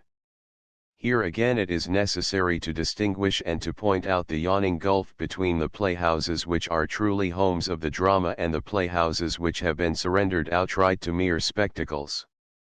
There are in our theaters today a heterogeny of so-called musical comedies, summer song shows, follies and passing shows, sometimes beautifully mounted but often empty of anything but glitter and violent movement, far-fetched fun and unnecessary noise. These exhibitions occupy the stages of theaters where we might hope to see something better. They are money-making speculations, no more and no less. They supply nothing but vacuous entertainment for those who go to a show warranted to demand no mental effort from the spectators. They are examples of naked commercialism. As far as the drama is concerned, they are utterly negligible, as negligible as is the circus which now invades the theater only at very rare intervals. There remain to be considered the large proportion of our theaters the stage doors of which remain open to the drama in all its various manifestations, tragedy, comedy, farce, problem play, or what not. Now, nobody familiar with the facts can deny or doubt that the theater here and now is hospitable to the drama. No really noteworthy European play, no matter where it was originally brought out, fails to be presented sooner or later in New York. It may be gay, the latest Parisian farce, for example, and then its chance comes sooner. It may be somber or even gloomy, the Weavers of Hauptmann, for instance, the John Ferguson of St. John Irvine or the Jest of Sembinelli, and then its chance may be late in coming. And side by side with these more or less important importations there are a host of native pieces of every degree of merit, reflecting almost every aspect of American life and character, from the Salvation Knell of Edward Sheldon to the Why Mary, of Jesse Lynch Williams, from the A.M.R.S. Leffingwell's Boots of Augustus Thomas to the Get-Rich-Quick Wallingford of George M. Cohan. Nor is the drama of the past without its opportunity also. Southern and Marlowe draw audiences limited only to the capacity of the houses in which they appear. Robert Mantle carries with him a varied repertory, and Walter Hampton is enabled to present Hamlet for an unexpected series of performances. It must be confessed that Shakespeare is more fortunate than Sheridan and that we have not now the privilege of beholding The Rivals or The School for Scandal or any of the old comedies as frequently as we used to have it in the days when Burton and Wallack and Daly managed their own theatres and had permanent companies accustomed to present these specimens of a form of the drama now demoted. It is a lamentable fact, the full significance of which is grasped only by a few, that New York, perhaps the most populous city in the world, is entirely dependent on road shows. It has now no theater managed with an eye single to its appeal to the population of Manhattan. It has to rely absolutely upon traveling combinations. It is true, of course, that many of these combinations do not travel, they begin and end their careers here in New York, but they were all of them intended to travel, if they had first succeeded in New York. The stars open their season where it is most convenient and they come into New York when they can, but the immense majority of new plays, American and British and translated from foreign tongues, are produced in New York, although some of them may have a trial week in Washington or Atlantic City, a week of dress rehearsals before a relatively unimportant audience. If these new plays please Broadway, they stay as long as they can and then they pack up and begin their wanderings to other cities. Experience has shown that this is the only profitable way to conduct the theatrical business, and economic conditions are as inexorable in the theatrical as in any other business. The geographic conditions reinforce the economic, and in the United States the geographic conditions differ widely from those in any other country, more especially from those in Great Britain. As London is an easily accessible capital of a small country, the heaviest receipts are to be expected from the performances there. The London companies are engaged for the run of the piece, and they do not go on the road, the provinces being visited only by inferior touring companies. As New York is a far longer distance from most of the other large cities of the United States, and as there are many of these large cities, as well as many smaller towns, equally eager to welcome any play which has won metropolitan approval, the heaviest receipts are often not in New York itself but in the multitude of these other cities and towns. Therefore New York is, in the eyes of the producing managers, often only a starting point, and their ultimate goal lies in the vast territory which stretches from the Atlantic to the Pacific. The outside market, so to speak, is so wide and the demand so insatiable, that the producing managers are hard put to supply it. And when they happen to hit on an attractive piece, their profits may be enormous. One reason why the American theater seems to many to be unduly commercialized is that it has been at times amazingly profitable. Until toward the end of the 19th century, the theatrical was the most precarious of businesses, extra hazardous for the managers, the actors, and the authors. When they died, Shakespeare and Molière were able to leave to their families only a modest competence. David Garrick is almost the only manager in all the long history of the theater in Great Britain and the United States who was able to retire with a fortune. Benefits had to be arranged for Lester Wallach and for A.M. Palmer. The playwrights were in no better case than the players or the managers, and in the 19th century more than one potential dramatist turned novelist simply because novel writing was easier and more profitable than playwriting. But in the final third of the last century, the right of a foreign author to control his own work was internationally recognized, thus relieving the playwrights of our language from competition with pieces purloined from alien authors. The right of a British author to control his work in the United States was also established, relieving the American playwright from competition with pieces imported from England without payment. The far-flung British Commonwealth continued to expand, and the remoter regions of the United States became more densely populated. And the most successful pieces of British and American authorship were discovered to be exportable to France and Germany and Italy. In consequence of all these causes, the possible profits of a lucky playwright are now as abundant as those of the lucky novelist, and on occasion even more so.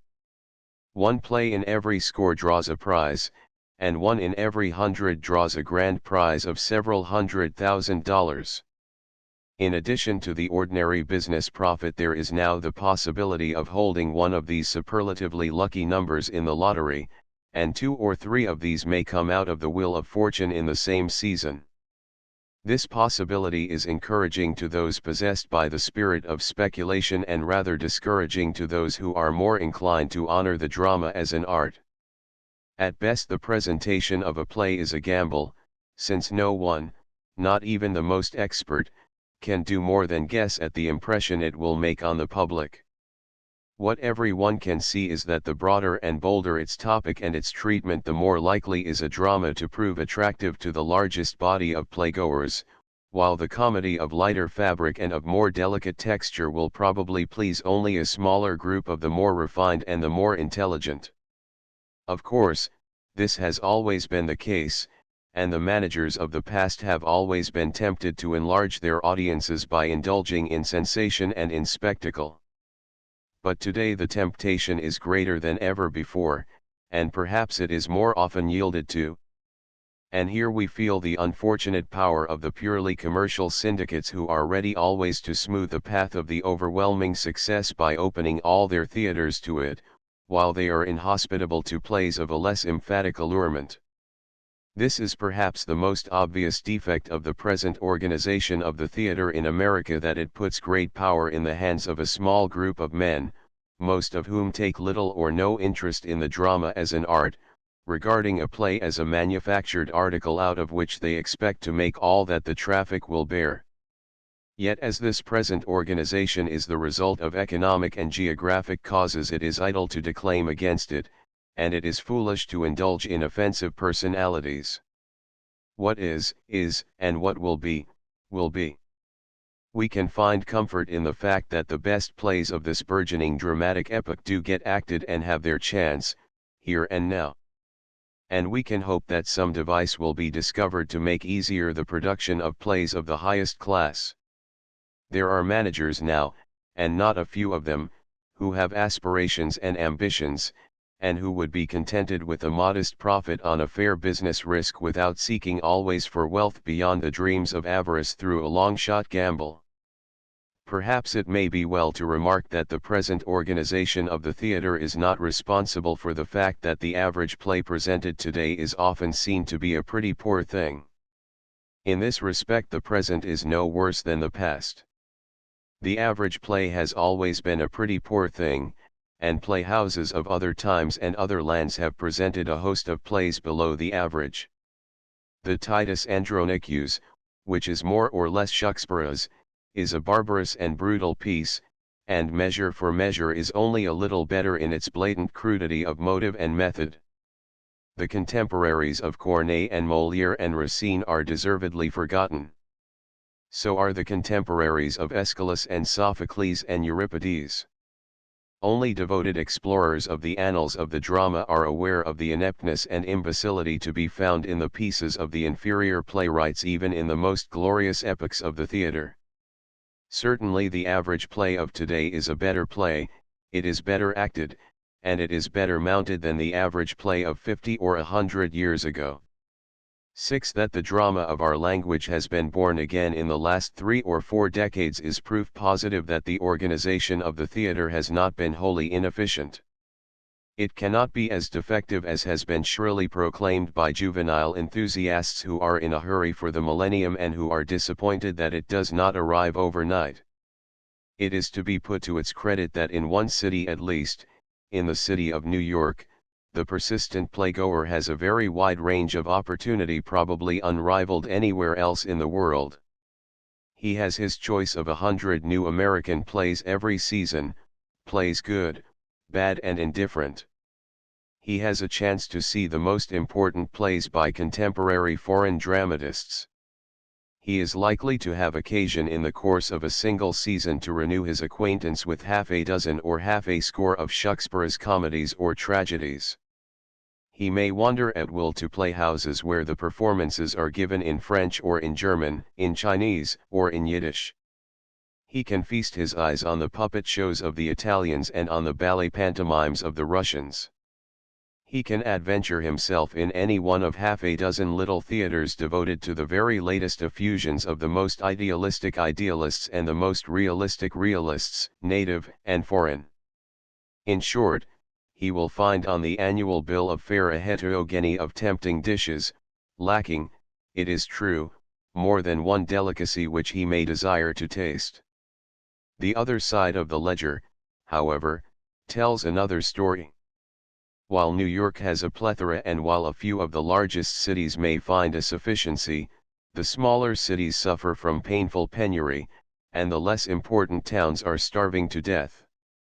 Many an interesting play lacks breadth of popular appeal, and the managers shrink from taking it on the road, and if they are bold enough to run this risk it is only to a few of the larger centers of population that they dare to go.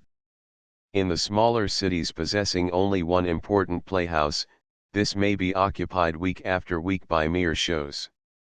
It is true that in not a few of the smaller towns there are stock companies making a brave struggle, putting on the more successful pieces as soon as these are released for stock but producing them in haste as best they can with a small company, the members of which are sadly overworked, playing in one piece 6 nights, and 4, 5 or 6 matinees while they are scrambling through rehearsals and learning their parts in the play in preparation for the following week. In the towns which are still smaller, the drama is to be seen only sporadically, intermittently, casually, and there are college communities with 1,000 students or more who do not have the privilege of seeing a play of Shakespeare's properly acted and adequately produced from one year's end to another. The only reliance of these communities is on the happy accident of a traveling company filling out a week with one-night stands or the establishment by themselves of a little theater supported by local talent.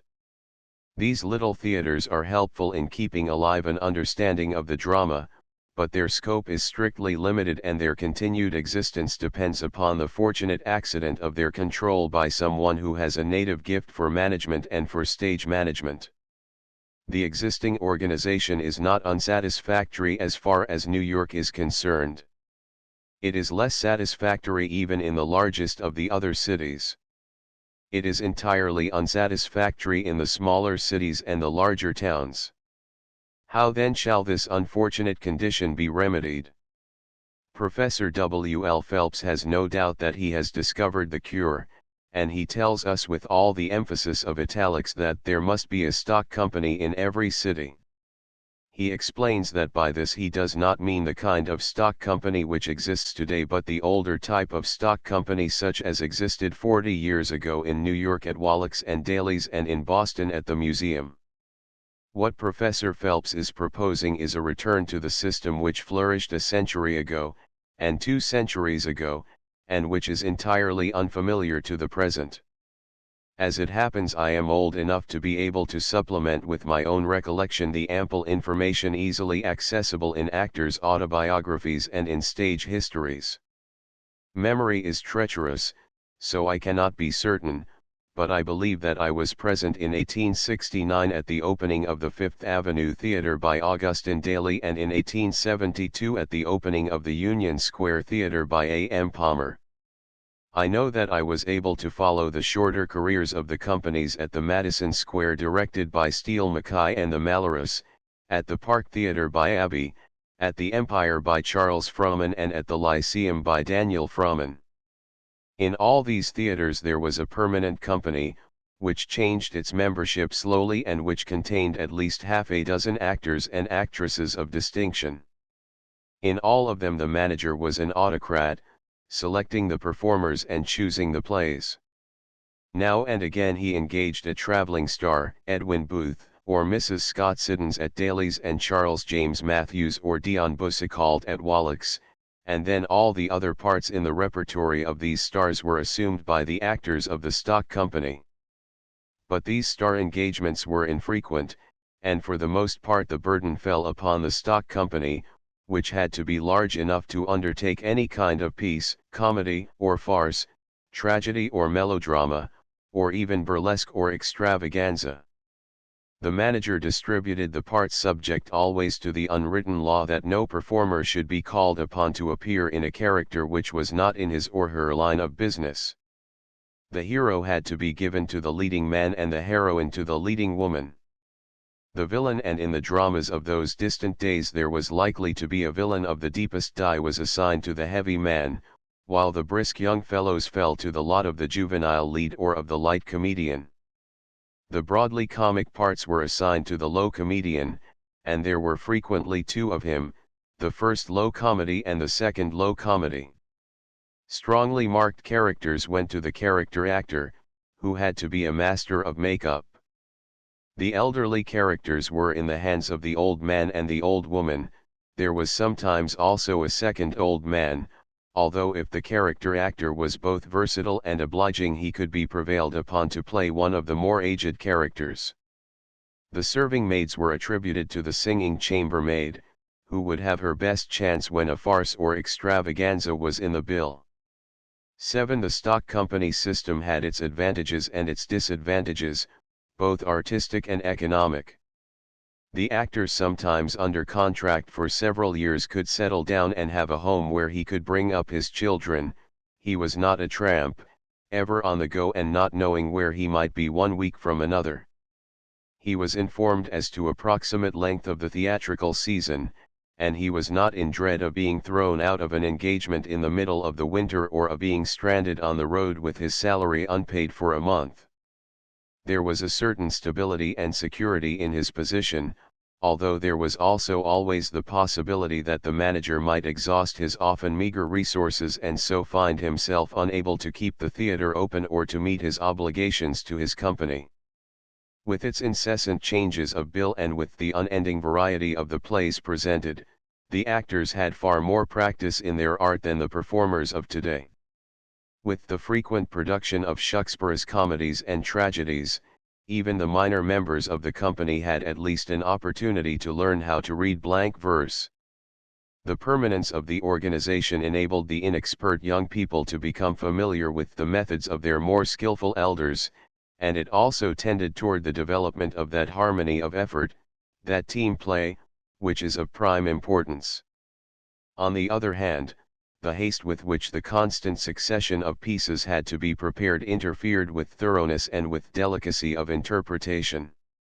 When a drama was pitchforked on the stage, so to speak, for only half a dozen performances, as was often the case, the actors had neither time nor energy to do their best, and they were tempted to fall into the habit of happy-go-lucky slovenliness. Then the symmetry of the performance was not infrequently blemished by the fact that there was often in the company no performer really capable of acting a salient part in the play about to be produced, and yet this part had to be undertaken by somebody, however ill at ease he might be. There were round pegs in square holes, and this was unavoidable since it was impossible, more often than not, to engage outside performers, even if the manager had desired to do so, which he rarely did. If I may be allowed to call myself as a witness, I can depose that I have seen not a few performances of the well-chosen company at Wallack's Theatre 40-odd years ago which were far less effective than they might have been because one or two prominent characters had to be assigned to performers who were good actors in their own lines but who were hopelessly unsuited to the parts forced upon them because they alone were available. In the showrun of Dion Boucicault, for instance, by the side of Boucicault himself and Harry Beckett, Ada Dias and H.J. Montague, John Gilbert and Madame Ponissy, who were all admirably adapted to the characters Boucicault had composed for them, there were also Joseph Polk and Ione Burke, who were entirely unsuited to the parts they were forced to play. And there were two equally unfortunate miscastings in Diplomacy. If this was the case not infrequently at Wallack's with its long prestige, how much more frequent and more flagrant must have been the misfits in the performances in theaters of inferior grade.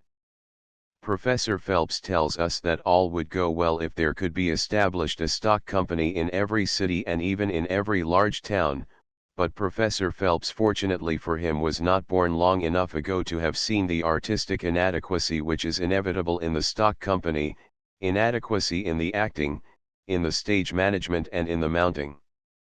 The productions of the managers of traveling companies have set a standard to which no resident stock company can hope to attain.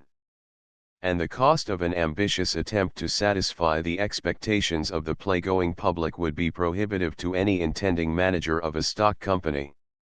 He would not dare to undertake the task unless he was supported by an endowment, by a subsidy, or by a large body of subscribers, who being sharers in the enterprise might be more tolerant of relatively unimportant deficiencies in acting and in mounting. There is no doubt that a repertory theatre is highly desirable. It might be of inestimable service both to the author and to the actor. The actor is very unfortunate if, in the malleable years of his youth, he finds himself appearing in the same part for 200 or 300 nights, and the author is unfortunate when his play has had its 200 or 300 nights and then drops out of sight forevermore. A repertory theatre would provide varied experience for the performers and afford them opportunity to acquire versatility, and it could do a great service to the reputation of the playwrights by reviving and keeping on hand, so to speak, the plays which deserve to be seen again and again. But under present conditions a repertory theatre is economically impossible. The rent of a building and the salaries of actors are now prohibitive. A repertory theatre in New York, even if it did not aspire to be a rival of the Théâtre Français, must be described as a luxury, and like all luxuries it would be expensive. It can come into existence, and it can have a chance to continue to exist, only when a group of lovers of the arts of the drama shall combine to provide the theatre itself and to make the path easy for its manager. 1920. 14 Memories of Actors. 14 Memories of Actors. A playgoer from my youth up, a playgoer in Paris and London as well as in New York, I have had the good fortune to be on terms of friendly intimacy with not a few of the leading actors of the past half-century, French and British and American. I have elsewhere set down my memories of Edwin Booth and Henry Irving, Joseph Jefferson, and Constant Coquelin, four of the foremost figures in the theatre at the end of the 19th century. There are a dozen or a score of other players with whom I foregathered at one time or another, less prominent in their profession but not for that reason any less attractive in their several ways and not less companionable. Most of the actors with whom I have had relation were good company, they had seen many men and many places, and their journeyings had worn off any abrading angularities their personalities may have possessed. They had mixed with all sorts and conditions of men, and they thereby gained the shrewd knowledge of human nature which they needed in their art. They had acquired polish even if they did not always possess culture. They were no more likely to be bookish in their tastes, or even to be widely read, than are the practitioners of the other professions, painters and musicians, most of whom are probably too alertly interested in the immediate present to be tempted into dusty exploration of the past. They were often apt in anecdote and quick of wit, with a wide command over words, the result of their acquisition of the sharp and swift dialogue of the stage. In no other calling have I found men swifter to make a joke or to take one, even if it happened to be pointed against themselves. It is sometimes asserted that actors as a class are inclined to be unduly aware of their own excellence in the quality they profess and even unduly inclined to communicate to others their own opinion of their own achievements. My experience, such as it is, does not support this assertion. I have found the men of the stage at least as modest as the men of the studio and the men of the study. Overswollen vanity is not the exclusive property of any one profession, and I doubt if it is more frequent in actors than in authors or artists. Where I comb out my memories, the two most exuberant examples of ingrowing and outflowering self-appreciation that I ever had occasion to observe were both of them physicians, who were also authors and who were wholly unable to resist the ever-present temptation to dilate upon their own triumphs and to confide to all listeners the frequent compliments they had gluttonously accepted. There was nothing of the sort in Booth or Irving, in Jefferson or Coquelin. They were far above it, they were free from self-assertion and even from self-consciousness, although of course they could not but be aware of their own outstanding position. In fact, I cannot recall any successful actor of my acquaintance who was abnormally self-centered, or who took himself too seriously. Sometimes, it is true, I have found an actor who had not yet established his position and who now and again seized a chance to let me know that he had played this or that important part not unsuccessfully.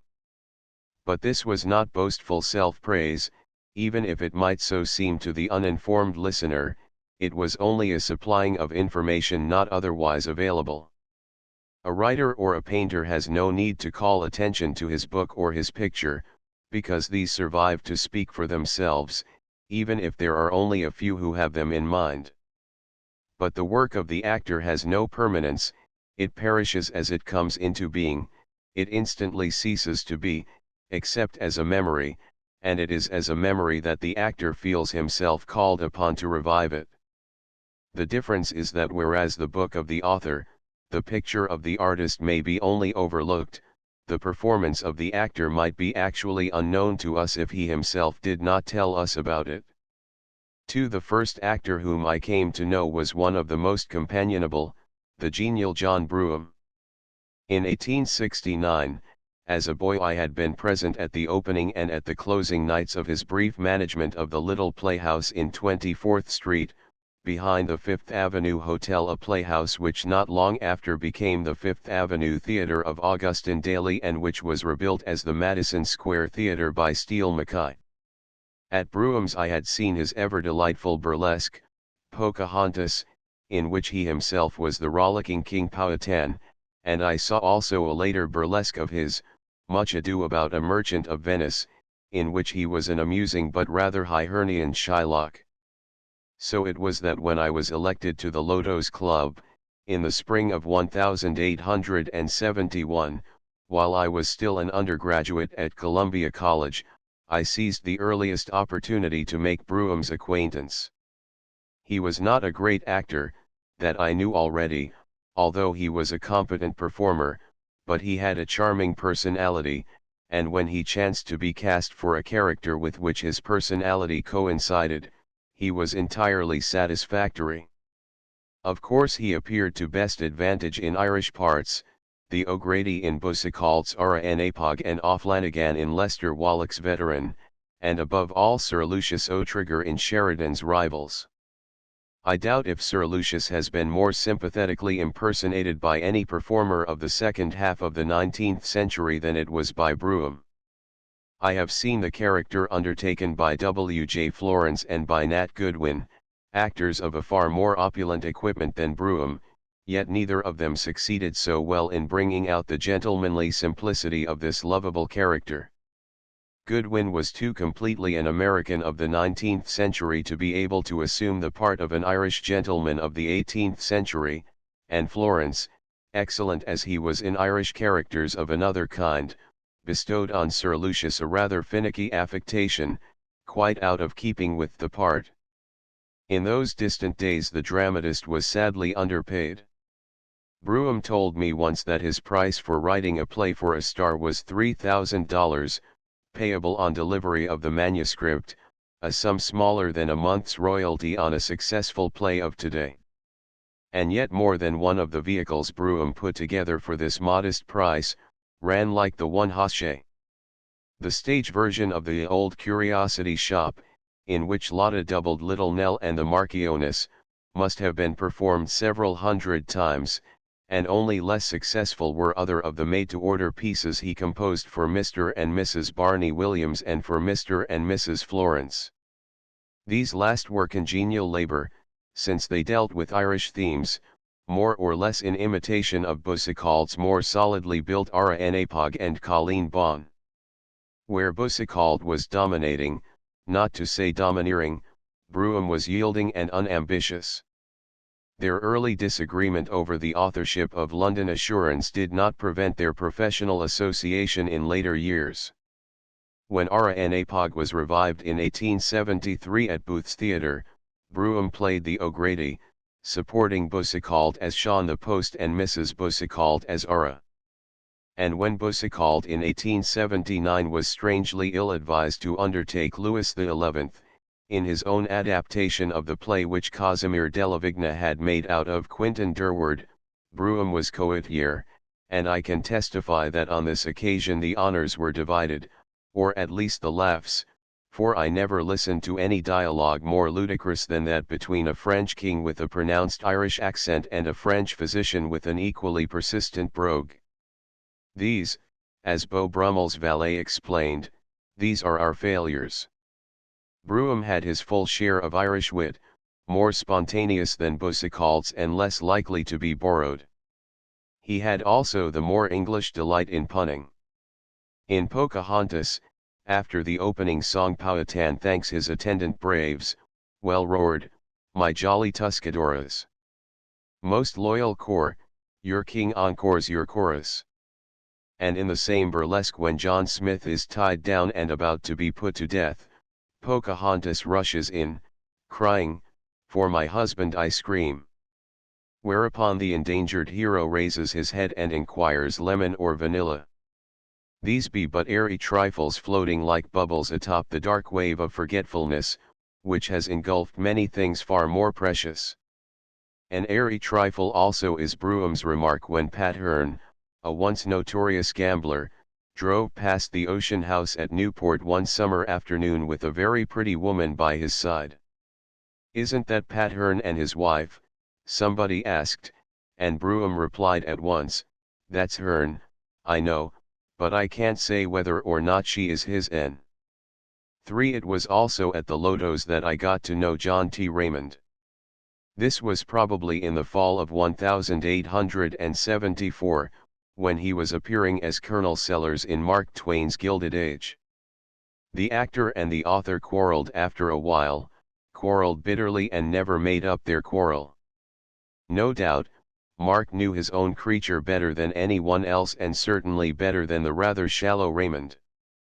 But Raymond gave us at least all the external characteristics of the inspired visionary with his inexpugnable optimism, always about to acquire wealth beyond the dreams of avarice and yet for the moment reduced to a frugal dinner of turnips and water, with only a candle to light up his modest store.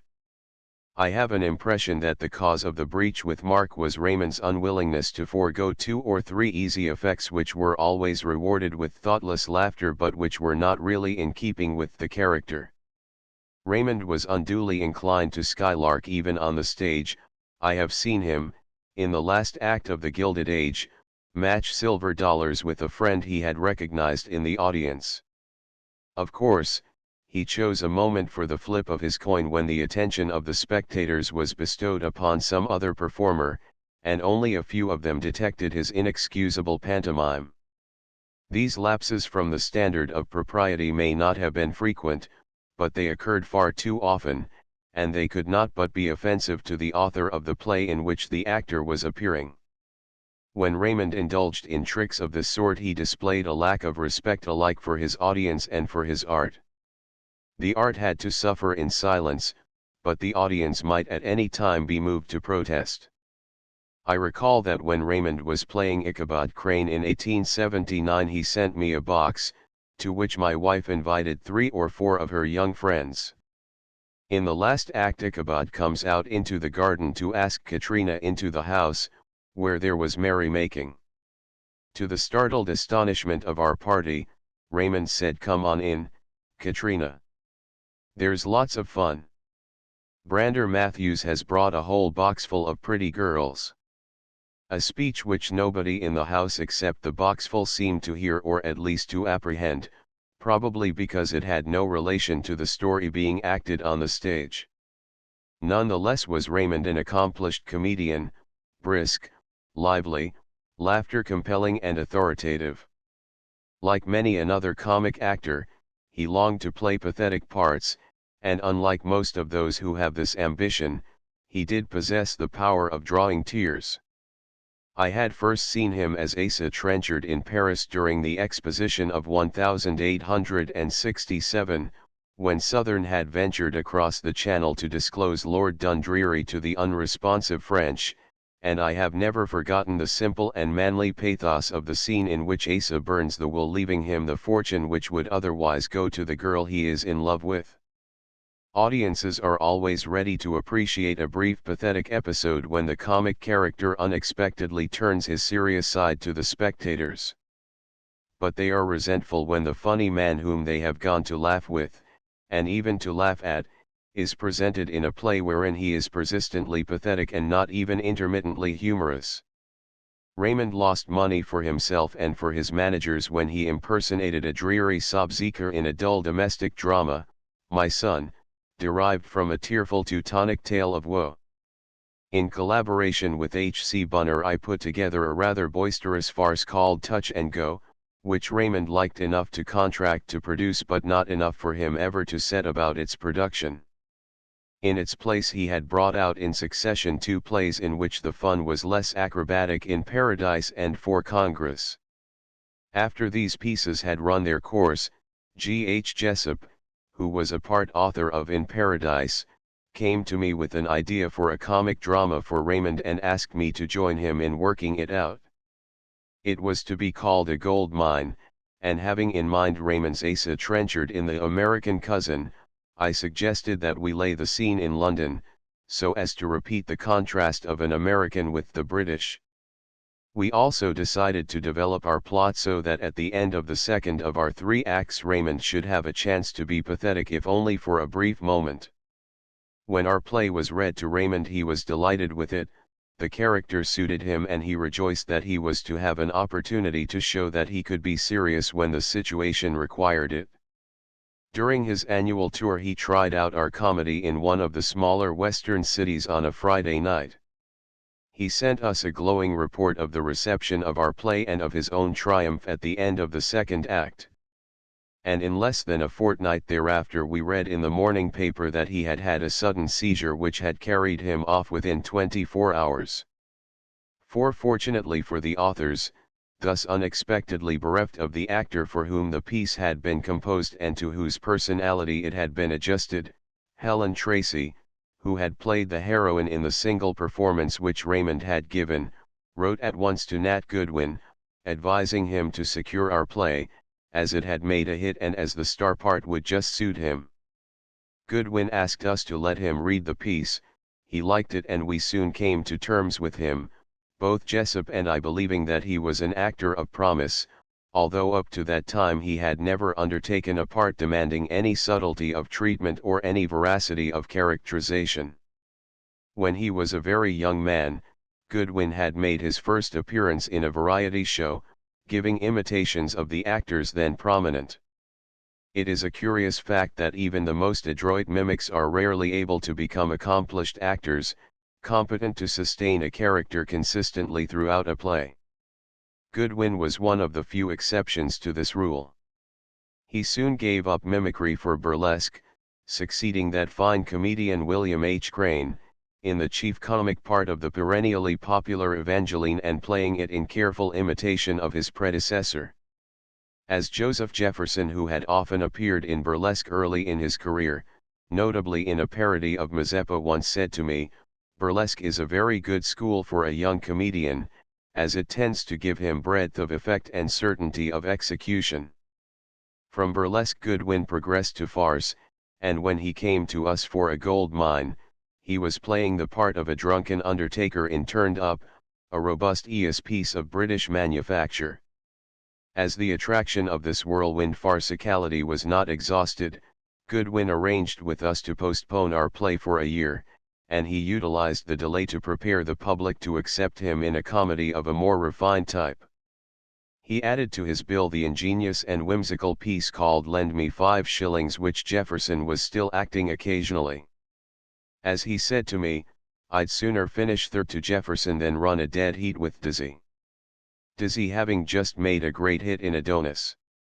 Goodwin also appealed to us to modify the entrance of Silas K. Wilcott, the American who had gone to England to sell a gold mine. "That entrance is all right in itself," he explained, and it was all right for Raymond, because he had played parts of that kind before. "But I haven't, and it's too quiet for me, since they'll be disappointed if I don't make them laugh with my first half-dozen speeches." So we brought Wilcott in through the conservatory, instead of through the front door, and we contrived a very brief episode of equivoque in which Goodwin mistook the butler for a certain Sir Thomas Butler whom Wilcott had been invited to meet. A Gold Mine was a more or less artificial comedy with a complicated plot and with dialogue as brilliant as the combined wits of the two collaborators could compass. For the part of the fascinating widow with whom Wilcott was to pair off at the end of the play, Goodwin engaged Kate Forsyth, and the rest of the cast was at least adequate if not entirely satisfactory. McCarty of the Boston Theatre produced the play most judiciously, making a valuable suggestion for heightening the effect of the pathetic speech at the end of the second act. When we asked Goodwin if he was certain that he could play the serious bit and carry the audience with him, the actor answered modestly, "Yes, at least I think so. You see, I'm going to do it in imitation of Charlie Thorne." This was shrewd, as Charles R. Thorne, Jr., was an actor of straightforward force with a rich and well-modulated voice. It is profitable always for the novice in any calling to take pattern by its experts. As the painter studies in the studio of another craftsman and as the writer plays the sedulous ape to many masters, so the actor can find his profit in imitating and emulating the performances of an earlier generation, not making himself a slave to any one of them but gaining variety and flexibility by capturing and combining the methods of half a dozen. John Drew, for example, played one of his earliest parts at Daly's as he imagined it would have been played by Charles Wyndham, and Wyndham had modelled himself more or less on Lester Wallack as Wallack had earlier sought to achieve the airy lightness of Charles James Matthews. I make this assertion without misgiving as my information came directly from these four comedians, and I may add that Coquelin, the most varied and versatile actor of the end of the 19th century, once told me that while he was a pupil of Renier, he learned almost as much by incessant observation of Samson, an older artist with a method wholly different from Renier's. It was by his performance in A Gold Mine that Goodwin first established his position as an actor of indisputable promise, and in the remaining 30 years of his life he gained in power and in authority. In Missouri was written for him by Augustus Thomas, on purpose to display the more serious quality the actor had exhibited in A Gold Mine, and it was this more serious quality, strengthened by exercise, which enabled him to rise to the noble dignity of the final episode in Clyde Fitch's Nathan Hale, a tragic character which Goodwin portrayed with beautiful fidelity. He became one of the foremost figures on our stage. He even adventured himself in 2 Shakespearean parts, Shylock and Bottom, in neither of which was he considered to have been entirely successful, and yet despite his prosperity in the theatre he never attained to the commanding position his native endowment would have entitled him to, if only it had been sagely administered. In fact, Goodwin, so it seems to me, threw away a golden opportunity.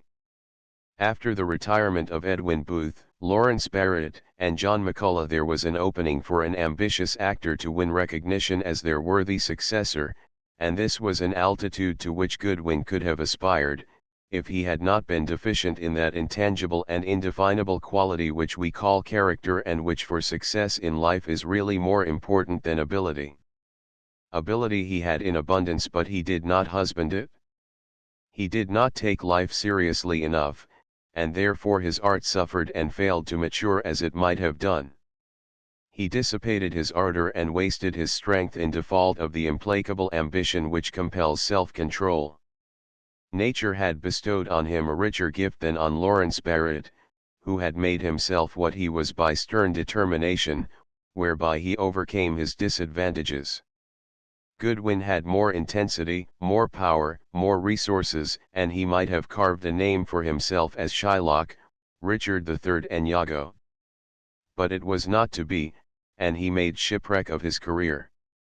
I failed to see him when he attempted Shylock, for which he ought to have had the fire and the passion, but for which he lacked the training he might easily have attained, if he had forced himself to acquire it. I did see him in the Midsummer Night's Dream, and although my memories of George L. Fox and of James Lewis as Bottom are still vivid, they are not as gratifying as my recollection of Goodwin in the same part. This revival of Shakespeare's most fanciful and most humorous comedy failed to attract the public, and the blame was currently laid upon Goodwin. To my mind this was unjust, since his rendering of the part seemed to me excellent, firmer in outline and richer in color than that of either Fox or Lewis.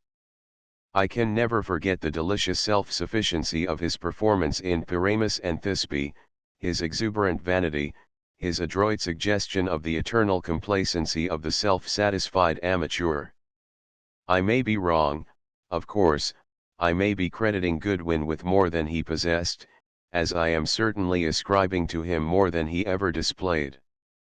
But I think he had it in him to do finer and stronger things than he ever aimed at. The pity of it, Iago, the pity of it. It would be difficult to find 2 careers in sharper contrast than those of Nat Goodwin in the United States and of Beerbohm Tree in Great Britain. As there was a vacancy at the head of the procession in America after the withdrawal of Booth and Barrett and McCullough, so there was one in England after the decline and disappearance of Henry Irving. Goodwin was unable to seize the occasion, even if he saw it. Tree saw it and seized it.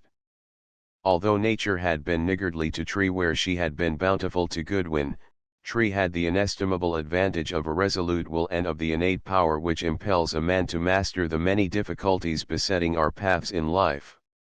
It was by sheer force of ambition rather than by assured skill as an actor that Tree forged to the front and took his place as the leader of the profession in the British Isles, catching the mantle of Irving as it fell and wearing it as best he could. When I first knew Tree he had recently graduated from comic opera to farce, making his earliest hit in The Private Secretary and replacing Arthur Cecil in The Magistrate. From farce he turned to melodrama and advanced his reputation as an actor by the versatility he displayed in Called Back and in The Red Lamp. For 2 reasons this versatility was more apparent than real, in the first place because the methods of farce and of melodrama are closely akin, and in the second place because the differentiation of the parts Tree was then playing was largely external, being mainly a matter of make-up, which incompletely disguised his own rather thin and brittle manner. In time he assumed the management of the Haymarket Theatre, and still later he was able to build the spacious and sumptuous His Majesty's.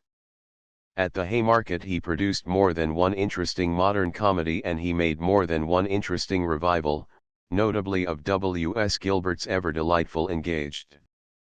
At His Majesty's he was soon forced somewhat to his surprise, so his half-brother, Max Beerbohm, once told me to abandon the more refined types of comedy and farce, simply because the house was too large for any form of drama demanding delicacy. He found himself compelled to rely on more strenuous plays, which permitted elaborate spectacular adornment. He brought out the Herod of Stephen Phillips, and he imported the Darling of the Gods of Belasco and Long. Thus it was that both this necessity and his lofty ambition led him to a series of elaborately pictorial revivals of Shakspeare's tragedies, histories, and comedies. As a producer he continued the tradition of Irving, bestowing upon Shakspeare's plays superb settings, rivaling Irving's in their splendor, their expensiveness, and their taste.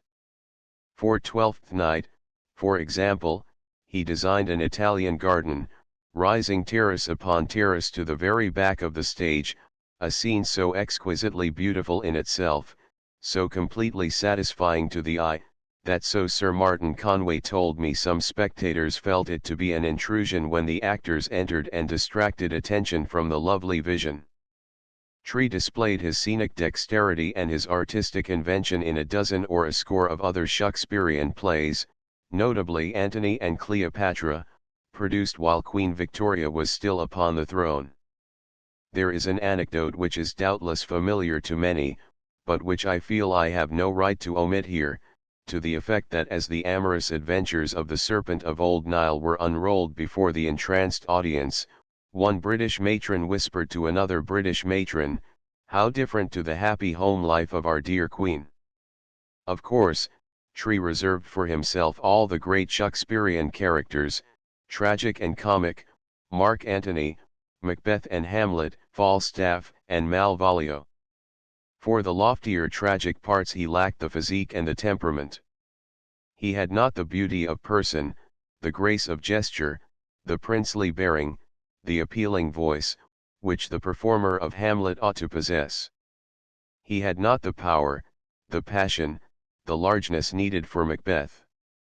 He had not the elocutionary skill required for the proper impersonation of Mark Antony in Julius Caesar.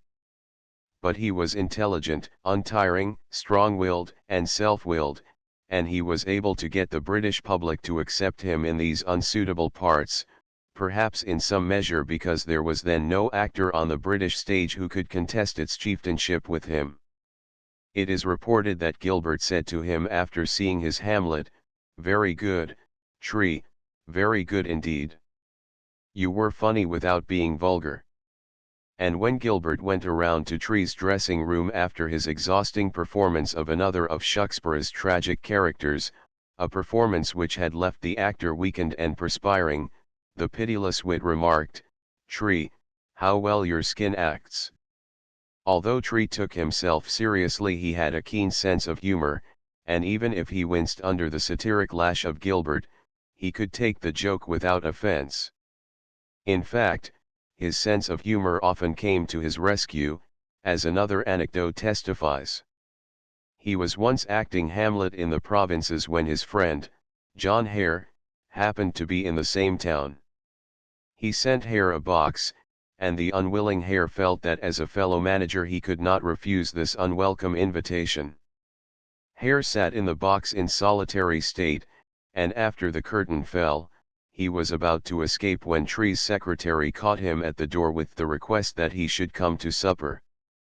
Again the kindly Hare felt that courtesy demanded his acceptance. At table Hare did not mention Hamlet, nor did Tree. As soon as he could, Hare bade Tree good night. Tree saw him to the door, and they parted without a word about the performance. Before Hare had gone half a dozen paces, Tree called him back. As Hare returned sadly, Tree said with a smile, "I say, Johnny, it is a good play, isn't it?" We may be sure that Tree appreciated the merry jest of his half-brother when at last he attained the honor of knighthood, the final reward of every British actor-manager. As usual, the announcement preceded by several days the actual ceremony, and in the interval a friend asked Max Beerbohm as to the actor's exact status during this awkward intermission: "Is your brother a knight now, or isn't he?" And Max answered that he supposed his brother in the eye of the law was still Mr. Tree, but he is Sir Herbert in the sight of God. Tree's disqualifications for the mighty characters in Shucksburgh's tragic plays were obvious, but his histrionic limitations were less apparent in the chief characters of the comedies. I did not see him in Twelfth Night, but I should conjecture that he gave a not unsatisfactory interpretation of Malvolio, although it probably lacked the gentle dignity and the melancholy humor which Irving bestowed upon the part. I did see his Falstaff in The Merry Wives of Windsor, and it seemed to me altogether the best of his Shakespearean experiments. After all, The Merry Wives is only farce, brisk and bustling, and Tree was experienced and skillful in farce, with no objection to getting all the laughs that the lively situations might authorize. Yet, as I watched his dexterous efforts, I was conscious always that Tree's Falstaff was not really fat. He might be padded out to his proper proportions, but he did not move like a creature of portly figure, and his humor was devoid of unction. He disclosed himself as a clever thin man trying to pass himself off as a humorous fat man. And in his latter performances of Falstaff he yielded more and more to his besetting temptation to overdecorate a character with petty ingenuities and with finicky details, which came in time to detract from its broad outlines. He had an inventive mind, and he was continually in search of novelties of gesture and of business. Even in his tragic parts he was prone to obtrusive pettinesses. Often at the end of the run of a play, and sometimes even at the beginning, he seemed to act outside the character rather than inside it. Yet, when all is said, it remains that Tree deserved well of the play-going public of London, and this public could not well help being grateful for the many opportunities he had provided for it to behold Shucksburgh's plays, always beautifully and tastefully mounted. It had become accustomed to his mannerisms, and it knew what to expect when it flocked to His Majesty's theatre.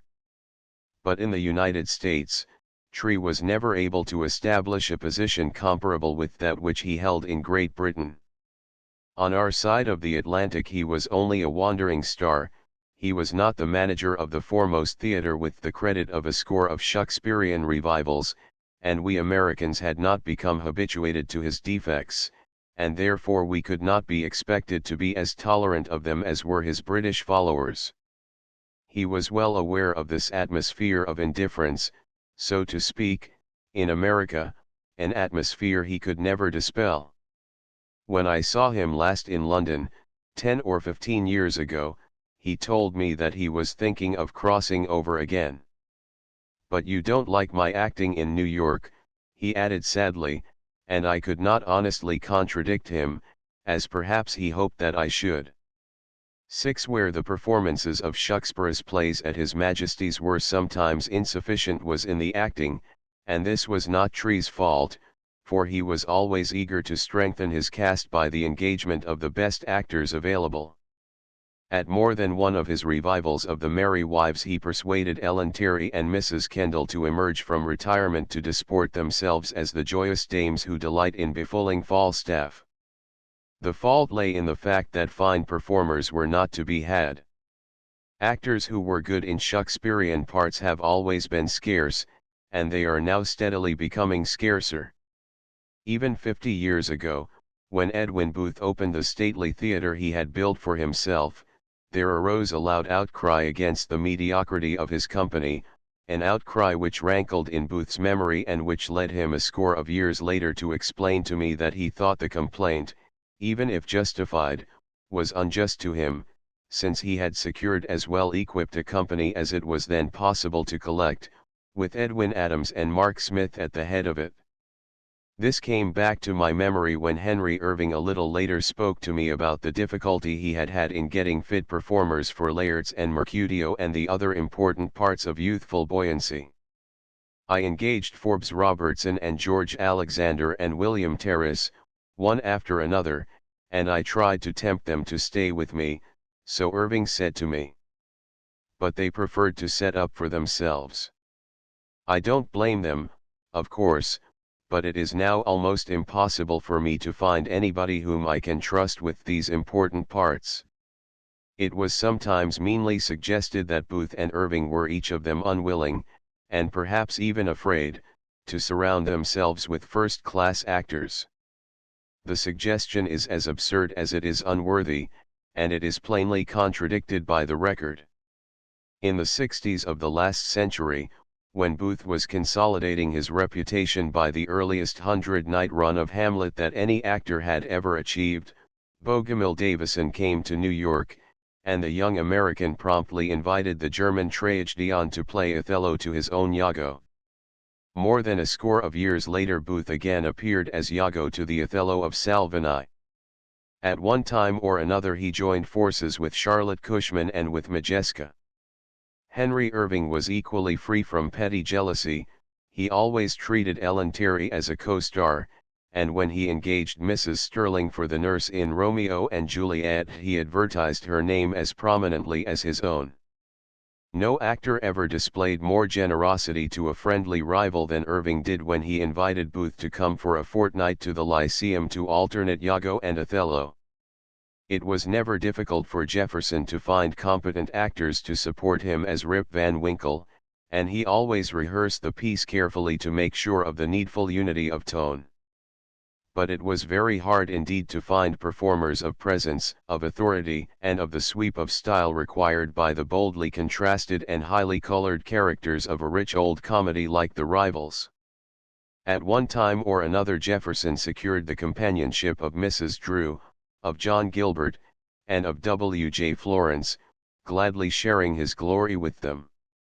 He was delighted with the brief tour of The Rivals, when a galaxy of stars deserted their orbits to twinkle by the side of his Bob Acres. Mrs. Drew was Mrs. Malaprop, Julia Marlowe was Lydia Languish, Robert Tabor was Captain Absolute, Nat Goodwin was Sir Lucius O'Trigger, Francis Wilson was Fag and William H. Crane was Sir Anthony Absolute. Here was truly an all-star cast, and the combination was triumphantly prosperous. I saw it at the Soul performance in New York, a matinee at that, and it was perhaps the best all-around rendering of The Rivals that I have ever seen, although several of those who took part in it, accustomed to the more modern methods of our latter-day dramatists, were not quite at ease in their efforts to catch the tone of artificial comedy. It is true, alas, that there are actors, and some of them are expert and accomplished performers, who when they rise to be stars not only seek to grasp all the good things for themselves and to monopolize the spotlight, but who even go so far as to begrudge any laughter or any applause which may be evoked by the members of their companies. 40 years ago one of the most prominent comedians on our stage had this pitiable characteristic. At the first performance of a play specially written for him, this star was standing in the wings waiting his turn to go on. Suddenly there was a roar of laughter and a round of applause. "Who's that?" cried the star, "what did he say?" And at the second performance the line which had been so well received was cut out. And 20 years ago there was an American comic actress of robust force and wide popularity who slowly lost the favor of the public because she insisted on producing plays in which she never left the stage and for which she engaged actors and actresses who were feeble and colorless. It is not only natural, it is also wise, for a star to see to it that his part is interesting and that it holds its interest from the first act to the last. He cannot help knowing that he is the lodestone which attracts the audiences. They pay their money to see him, and they are not getting their money's worth if they do not see enough of him. But the spectators are best pleased with the star himself, they are most likely to hold him in delighted remembrance and to want to see him when next he comes to town, if he has given them a well-balanced play, in which every part is filled by a performer who can get out of it all it is worth. There are some stars who are almost self-effacing, and who do not even care whether or not they have their full share of the emphatic situations upon which the curtain falls. It was pointed out by not a few of those who saw Leah Kleshna, when Mrs. Fiske produced it with a brilliant and well-balanced cast: John Mason, George Arliss, Charles Cartwright, William B. Mack, that the star let Mack have the curtain of the third act. 7. If it was difficult for Booth 50 years ago and for Irving 30 years ago to find well-graced and well-trained actors to sustain the secondary characters in Shakespeare's comedies and tragedies, it is far more difficult today, when our dramatists, even when they are poets, are rarely tempted to write plays in 5 acts and in blank verse. Our modern drama is composed in pedestrian prose, and the men and women of our theaters have little or no occasion to speak the language of the gods. They are used to a dialogue which aims at an apparent reproduction of the speech of everyday life, and therefore they have not been called upon to acquire the art of delivering the rhythmic utterance of tragic heroes and heroines. They are all striving to be natural, as befits a stage whereon the scenery and the furnishings are as far as may be those of real life. They are likely to have a distaste for blank verse, which cannot but seem to them artificial, stilted, unnatural. Of course, no stage dialogue can be natural, strictly speaking. It must be compact and significant, it must flow unbroken in the shortest distance between 2 points. But today actors and audiences alike are so accustomed to the picked and polished prose of Barrie and Pinero, of Clyde Fitch and Augustus Thomas, that this appears natural to them, because they do not note its divergence from the average talk that falls on their ears outside the theater, whereas they cannot help feeling that the steady march of 10-syllabled iambics is a violent departure from our habitual manner of communicating information and of expressing emotion. In other words, even if our stage dialogue today is unnatural, as stage dialogue always has been and always will be, it is far less obviously unnatural than blank verse. A long and severe self-training is necessary before a performer can feel at home in blank verse, and before he can impart colloquial ease to it. Yet it is a fact that we who speak English have a tendency toward the iambic rhythm when we seek to move an audience. This rhythm may be unconscious and it may be irregular, but it is unmistakable in the deathbed scenes of Dickens, for example, where he was insisting on the pathetic, and in the orations of Ingersoll, where he was making his most powerful appeal. The Kembles were so subdued to what they worked in on the stage that they were prone to drop into blank verse on occasions when it was not appropriate. Mrs. Siddons is said to have startled the salesman who was showing her a piece of goods by asking, "And will it wash?" The first time she met Washington Irving after he had published the sketch book, she said to him, "Young man, you've made me weep," and when she next met him after he had published another book, she said, "Young man, you've made me weep again."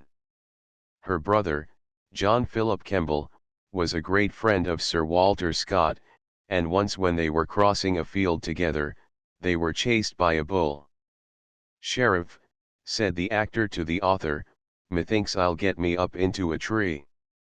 Fanny Kemble, whose reading of Shakespeare's plays Longfellow commemorated in a noble sonnet, was the daughter of Charles, another brother of Mrs. Siddons. Once when she went on the platform to read, she found that a cane-bottomed chair had been provided for her. She turned majestically to the gentleman who was escorting her and inquired, "And would you give my velvet gown the smallpox?" When her remote kinswoman, the fragile amateur, who called herself Mrs. Scott Siddons, came to Fanny Kemble for professional guidance, she begged for advice about making points, and she was not a little frightened by the force of the swift retort, "Points, girl? I never was a point actress." All this, was long, long ago, and a great deal of water has gone under the bridge since those distant days. I have to confess that I never caught Edwin Booth or Henry Irving lapsing into blank verse off the stage. 1920.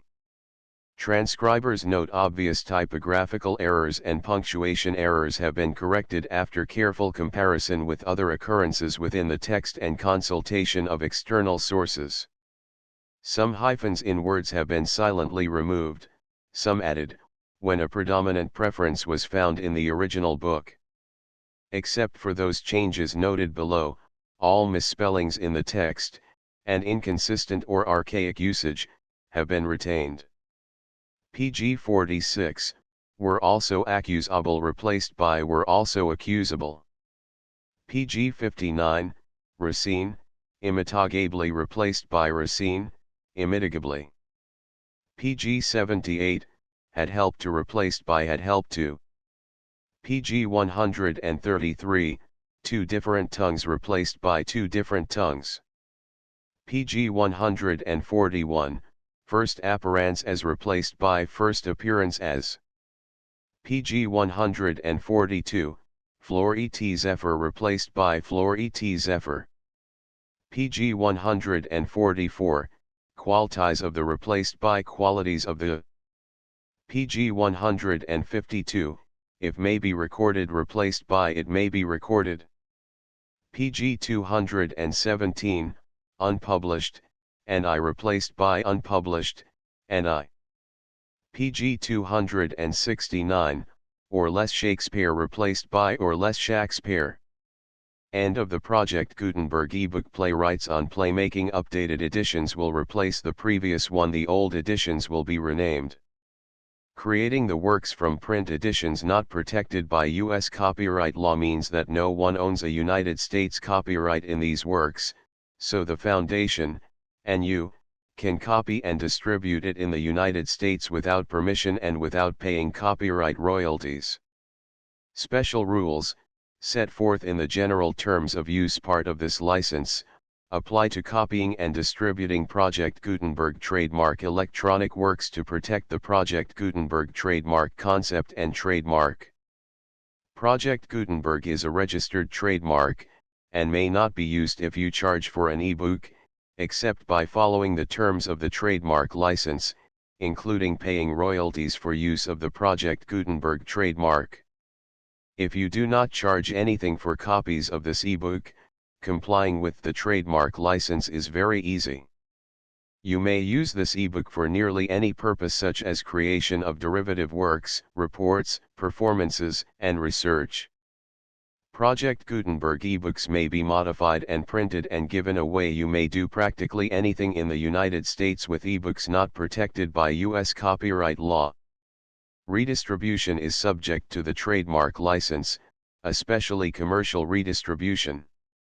Start, full license. The full Project Gutenberg license. Please read this before you distribute or use this work to protect the Project Gutenberg trademark mission of promoting the free distribution of electronic works, by using or distributing this work, or any other work associated in any way with the phrase Project Gutenberg.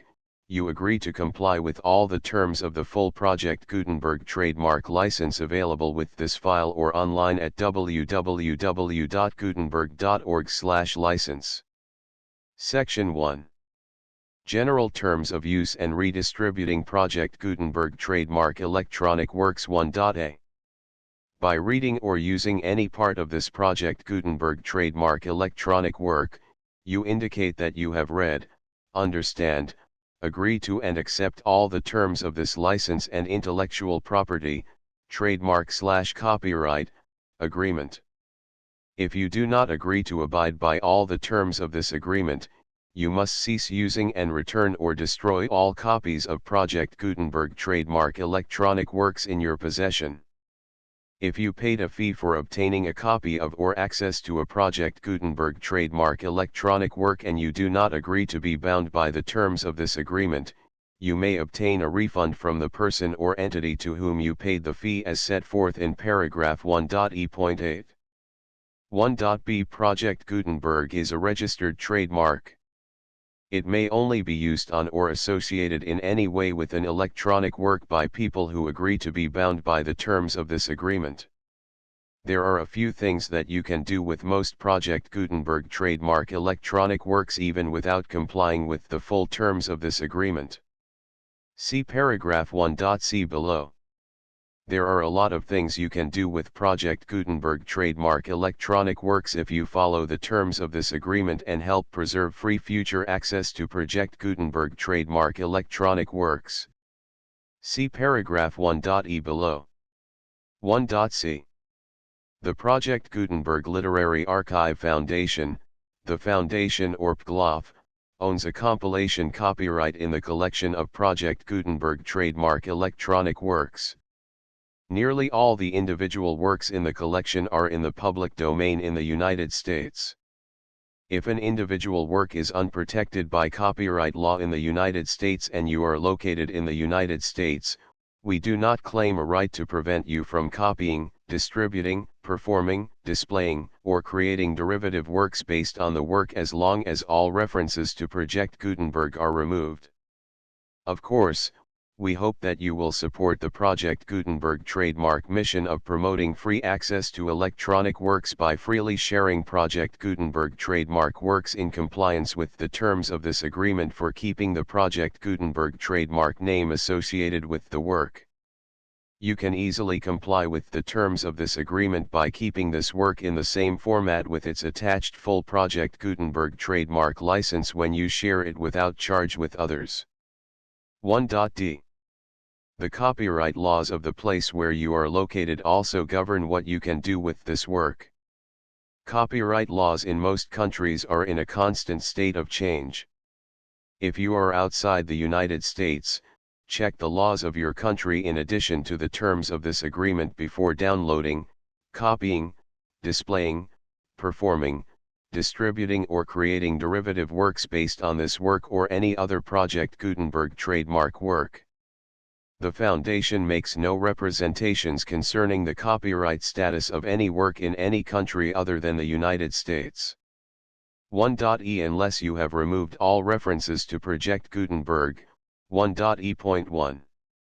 The following sentence, with active links to, or other immediate access to, the full Project Gutenberg trademark license must appear prominently whenever any copy of a Project Gutenberg trademark work, any work on which the phrase Project Gutenberg appears, or with which the phrase Project Gutenberg is associated, is accessed, displayed, performed, viewed, copied or distributed.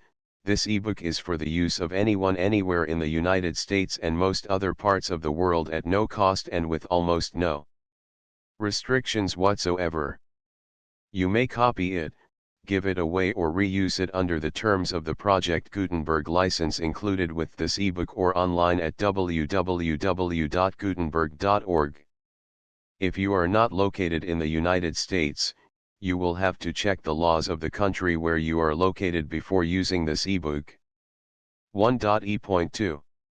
If an individual Project Gutenberg trademark electronic work is derived from texts not protected by U.S. copyright law, does not contain a notice indicating that it is posted with permission of the copyright holder, the work can be copied and distributed to anyone in the United States without paying any fees or charges. If you are redistributing or providing access to a work with the phrase Project Gutenberg associated with or appearing on the work, you must comply either with the requirements of paragraphs 1.e.1 through 1.e.7 or obtain permission for the use of the work and the Project Gutenberg trademark as set forth in paragraphs 1.e.8 or 1.e.9. 1.e.3. If an individual Project Gutenberg trademark electronic work is posted with the permission of the copyright holder, your use and distribution must comply with both paragraphs 1.e.1 through 1.e.7 and any additional terms imposed by the copyright holder. Additional terms will be linked to the Project Gutenberg trademark license for all works posted with the permission of the copyright holder found at the beginning of this work. 1.e.4. Do not unlink or detach or remove the full Project Gutenberg trademark license terms from this work, or any files containing a part of this work or any other work associated with Project Gutenberg trademark. 1.e.5. Do not copy, display, perform, distribute or redistribute this electronic work, or any part of this electronic work, without prominently displaying the sentence set forth in paragraph 1.e.1 with active links or immediate access to the full terms of the Project Gutenberg trademark license. 1.e.6. You may convert to and distribute this work in any binary, compressed, marked up, non-proprietary or proprietary form, including any word processing or hypertext form.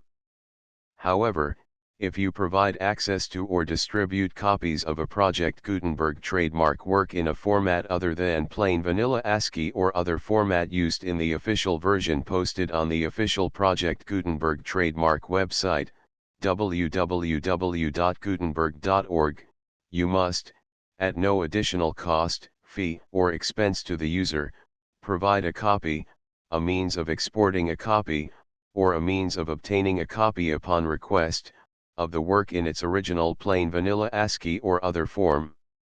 Any alternate format must include the full Project Gutenberg trademark license as specified in paragraph 1.e.1.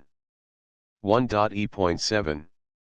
Do not charge a fee for access to, viewing, displaying, performing, copying or distributing any Project Gutenberg trademark works unless you comply with paragraph 1.e.8 or 1.e.9. 1.e.8. You may charge a reasonable fee for copies of or providing access to or distributing Project Gutenberg trademark electronic works provided that, you pay a royalty fee of 20% of the gross profits you derive from the use of Project Gutenberg trademark works calculated using the method you already use to calculate your applicable taxes. The fee is owed to the owner of the Project Gutenberg trademark, but he has agreed to donate royalties under this paragraph to the Project Gutenberg Literary Archive Foundation. Royalty payments must be paid within 60 days following each date on which you prepare, or are legally required to prepare, your periodic tax returns. Royalty payments should be clearly marked as such and sent to the Project Gutenberg Literary Archive Foundation at the address specified in Section 4, Information about donations to the Project Gutenberg Literary Archive Foundation. You provide a full refund of any money paid by a user who notifies you in writing, or by email, within 30 days of receipt that he does not agree to the terms of the full Project Gutenberg trademark license.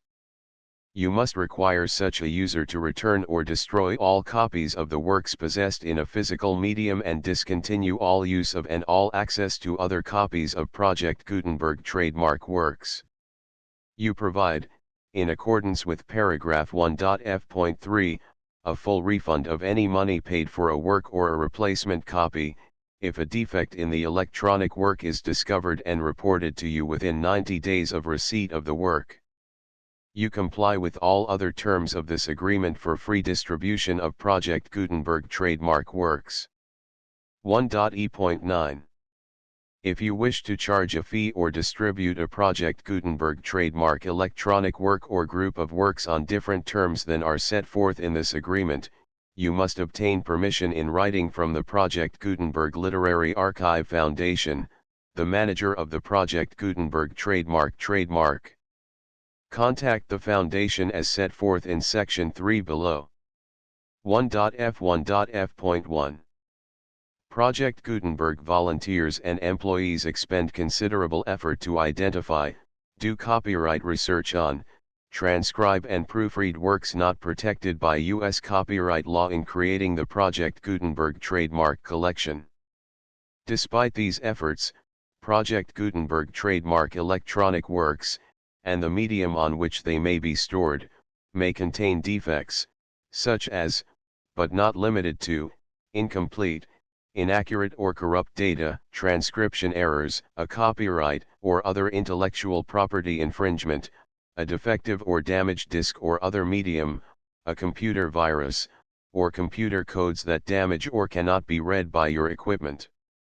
1.f.2 Limited warranty, disclaimer of damages, except for the right of replacement or refund described in paragraph 1.f.3, the Project Gutenberg Literary Archive Foundation, the owner of the Project Gutenberg trademark, and any other party distributing a Project Gutenberg trademark electronic work under this agreement, disclaim all liability to you for damages, costs, and expenses, including legal fees. You agree that you have no remedies for negligence, strict liability, breach of warranty or breach of contract except those provided in paragraph 1.f.3. You agree that the foundation, the trademark owner, and any distributor under this agreement will not be liable to you for actual, direct, indirect, consequential, punitive, or incidental damages even if you give notice of the possibility of such damage. 1.f.3 Limited right of replacement or refund.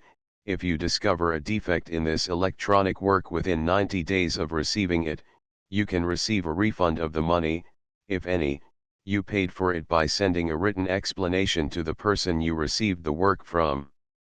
If you received the work on a physical medium, you must return the medium with your written explanation. The person or entity that provided you with the defective work may elect to provide a replacement copy in lieu of a refund. If you received the work electronically, the person or entity providing it to you may choose to give you a second opportunity to receive the work electronically in lieu of a refund. If the second copy is also defective, you may demand a refund in writing without further opportunities to fix the problem. 1.f.4 Except for the limited right of replacement or refund set forth in paragraph 1.f.3, this work is provided to you as is, with no other warranties of any kind, express or implied, including but not limited to warranties of merchantability or fitness for any purpose. 1.f.5 Some states do not allow disclaimers of certain implied warranties or the exclusion or limitation of certain types of damages. If any disclaimer or limitation set forth in this agreement violates the law of the state applicable to this agreement, the agreement shall be interpreted to make the maximum disclaimer or limitation permitted by the applicable state law. The invalidity or unenforceability of any provision of this agreement shall not void the remaining provisions. 1.f.6 Indemnity. You agree to indemnify and hold the foundation, the trademark owner, any agent or employee of the foundation, anyone providing copies of Project Gutenberg trademark electronic works in accordance with this agreement, and any volunteers associated with the production, promotion, and distribution of Project Gutenberg trademark electronic works, harmless from all liability, costs, and expenses, including legal fees, that arise directly or indirectly from any of the following which you do or cause to occur. A. Distribution of this or any Project Gutenberg trademark work. B.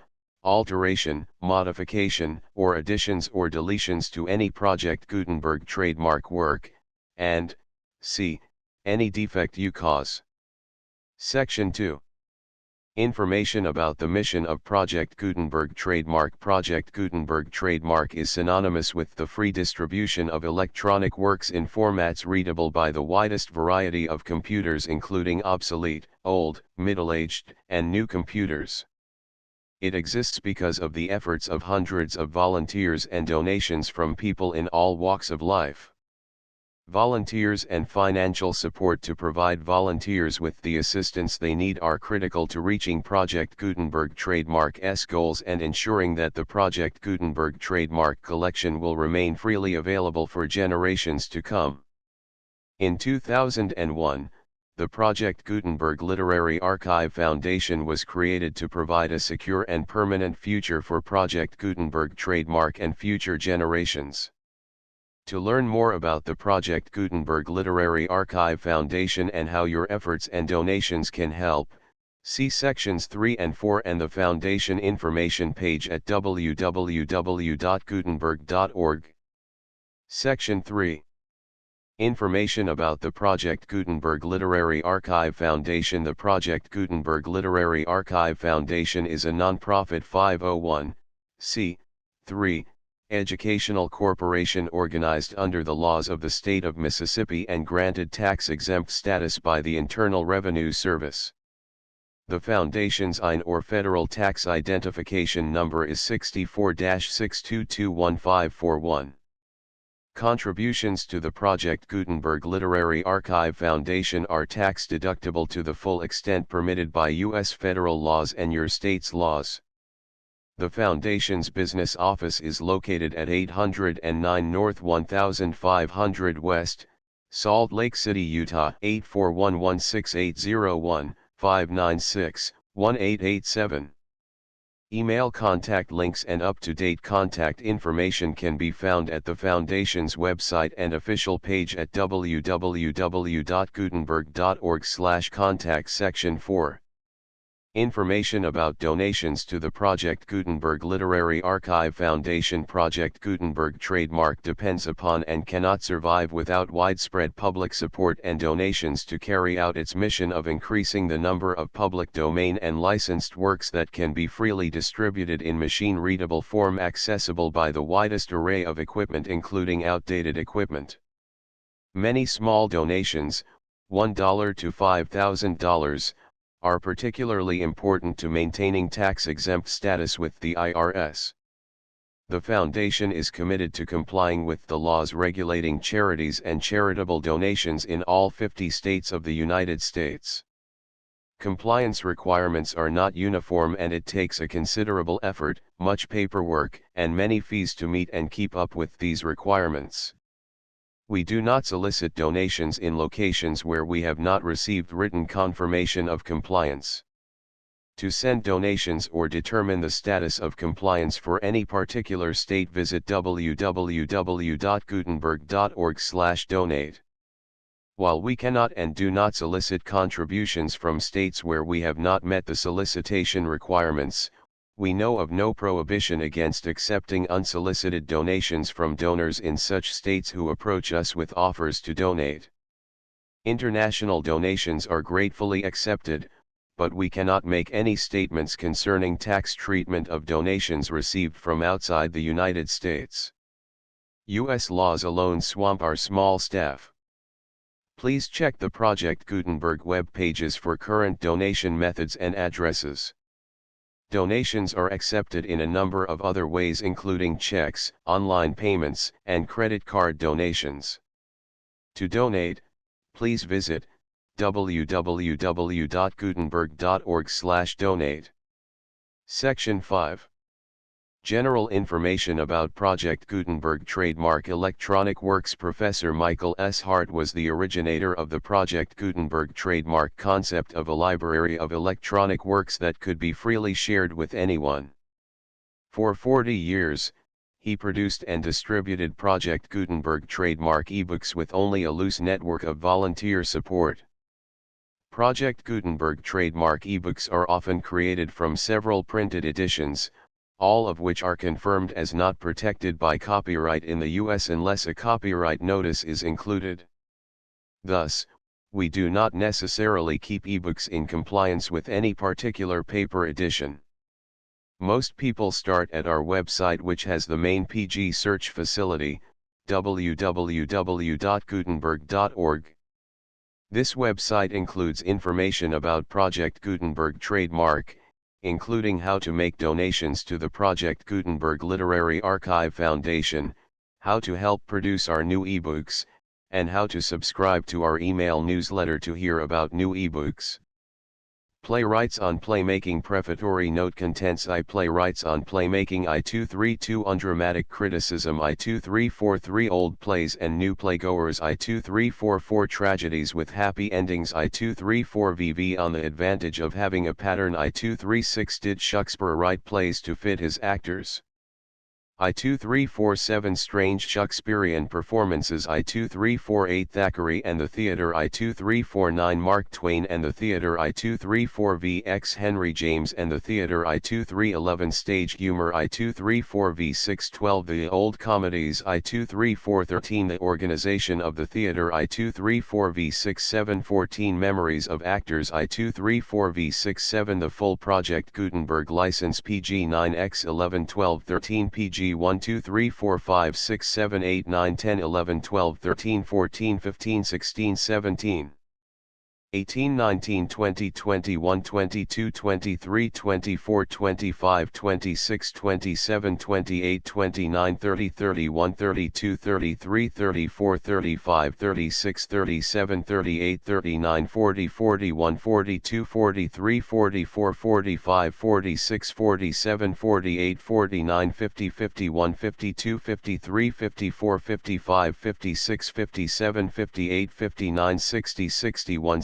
62 63 64 65 66 67 68 69 70 71 72 73 74 75 76 77 78 79 80 81 82 83 84 85 86 87 88 89 90 91 92 93 94 95 96 97 98 99 100 101 102 103 104 105 106 107 108 109 110 111 112 113 114 115 116 117 118 119 120 121 122 123 124 125 126 127 128 129 130 131 132 133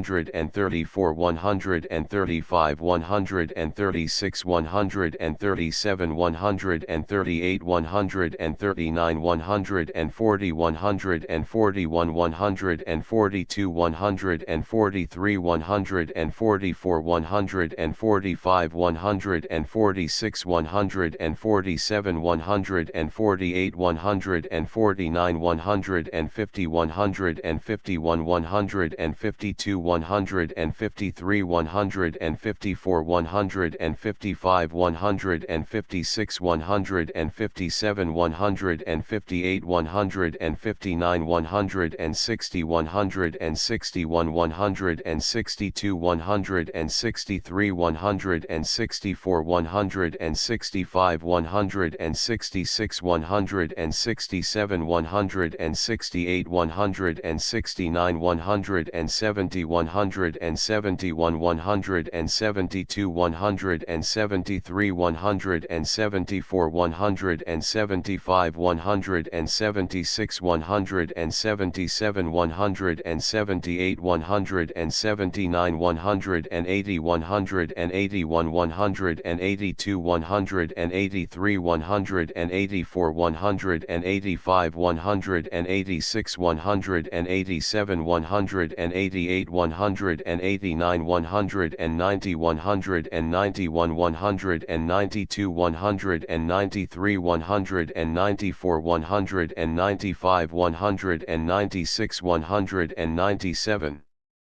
198 199 200 201 202 203 204 205 206 207 208 209 210 211 212 213 214 215 216 217 218 219 220 220 221 222 223 224 225 226 227 228 229 230 231 232 233 234 235 236 237 238 239 240 241 242 243 244 245 246 247 248 249 250 251 252 253 254 255 257 258 259 260 261 262 263 264 265 266 267 268 269 270 271 272 273 274 275 276 277 278 279 280 281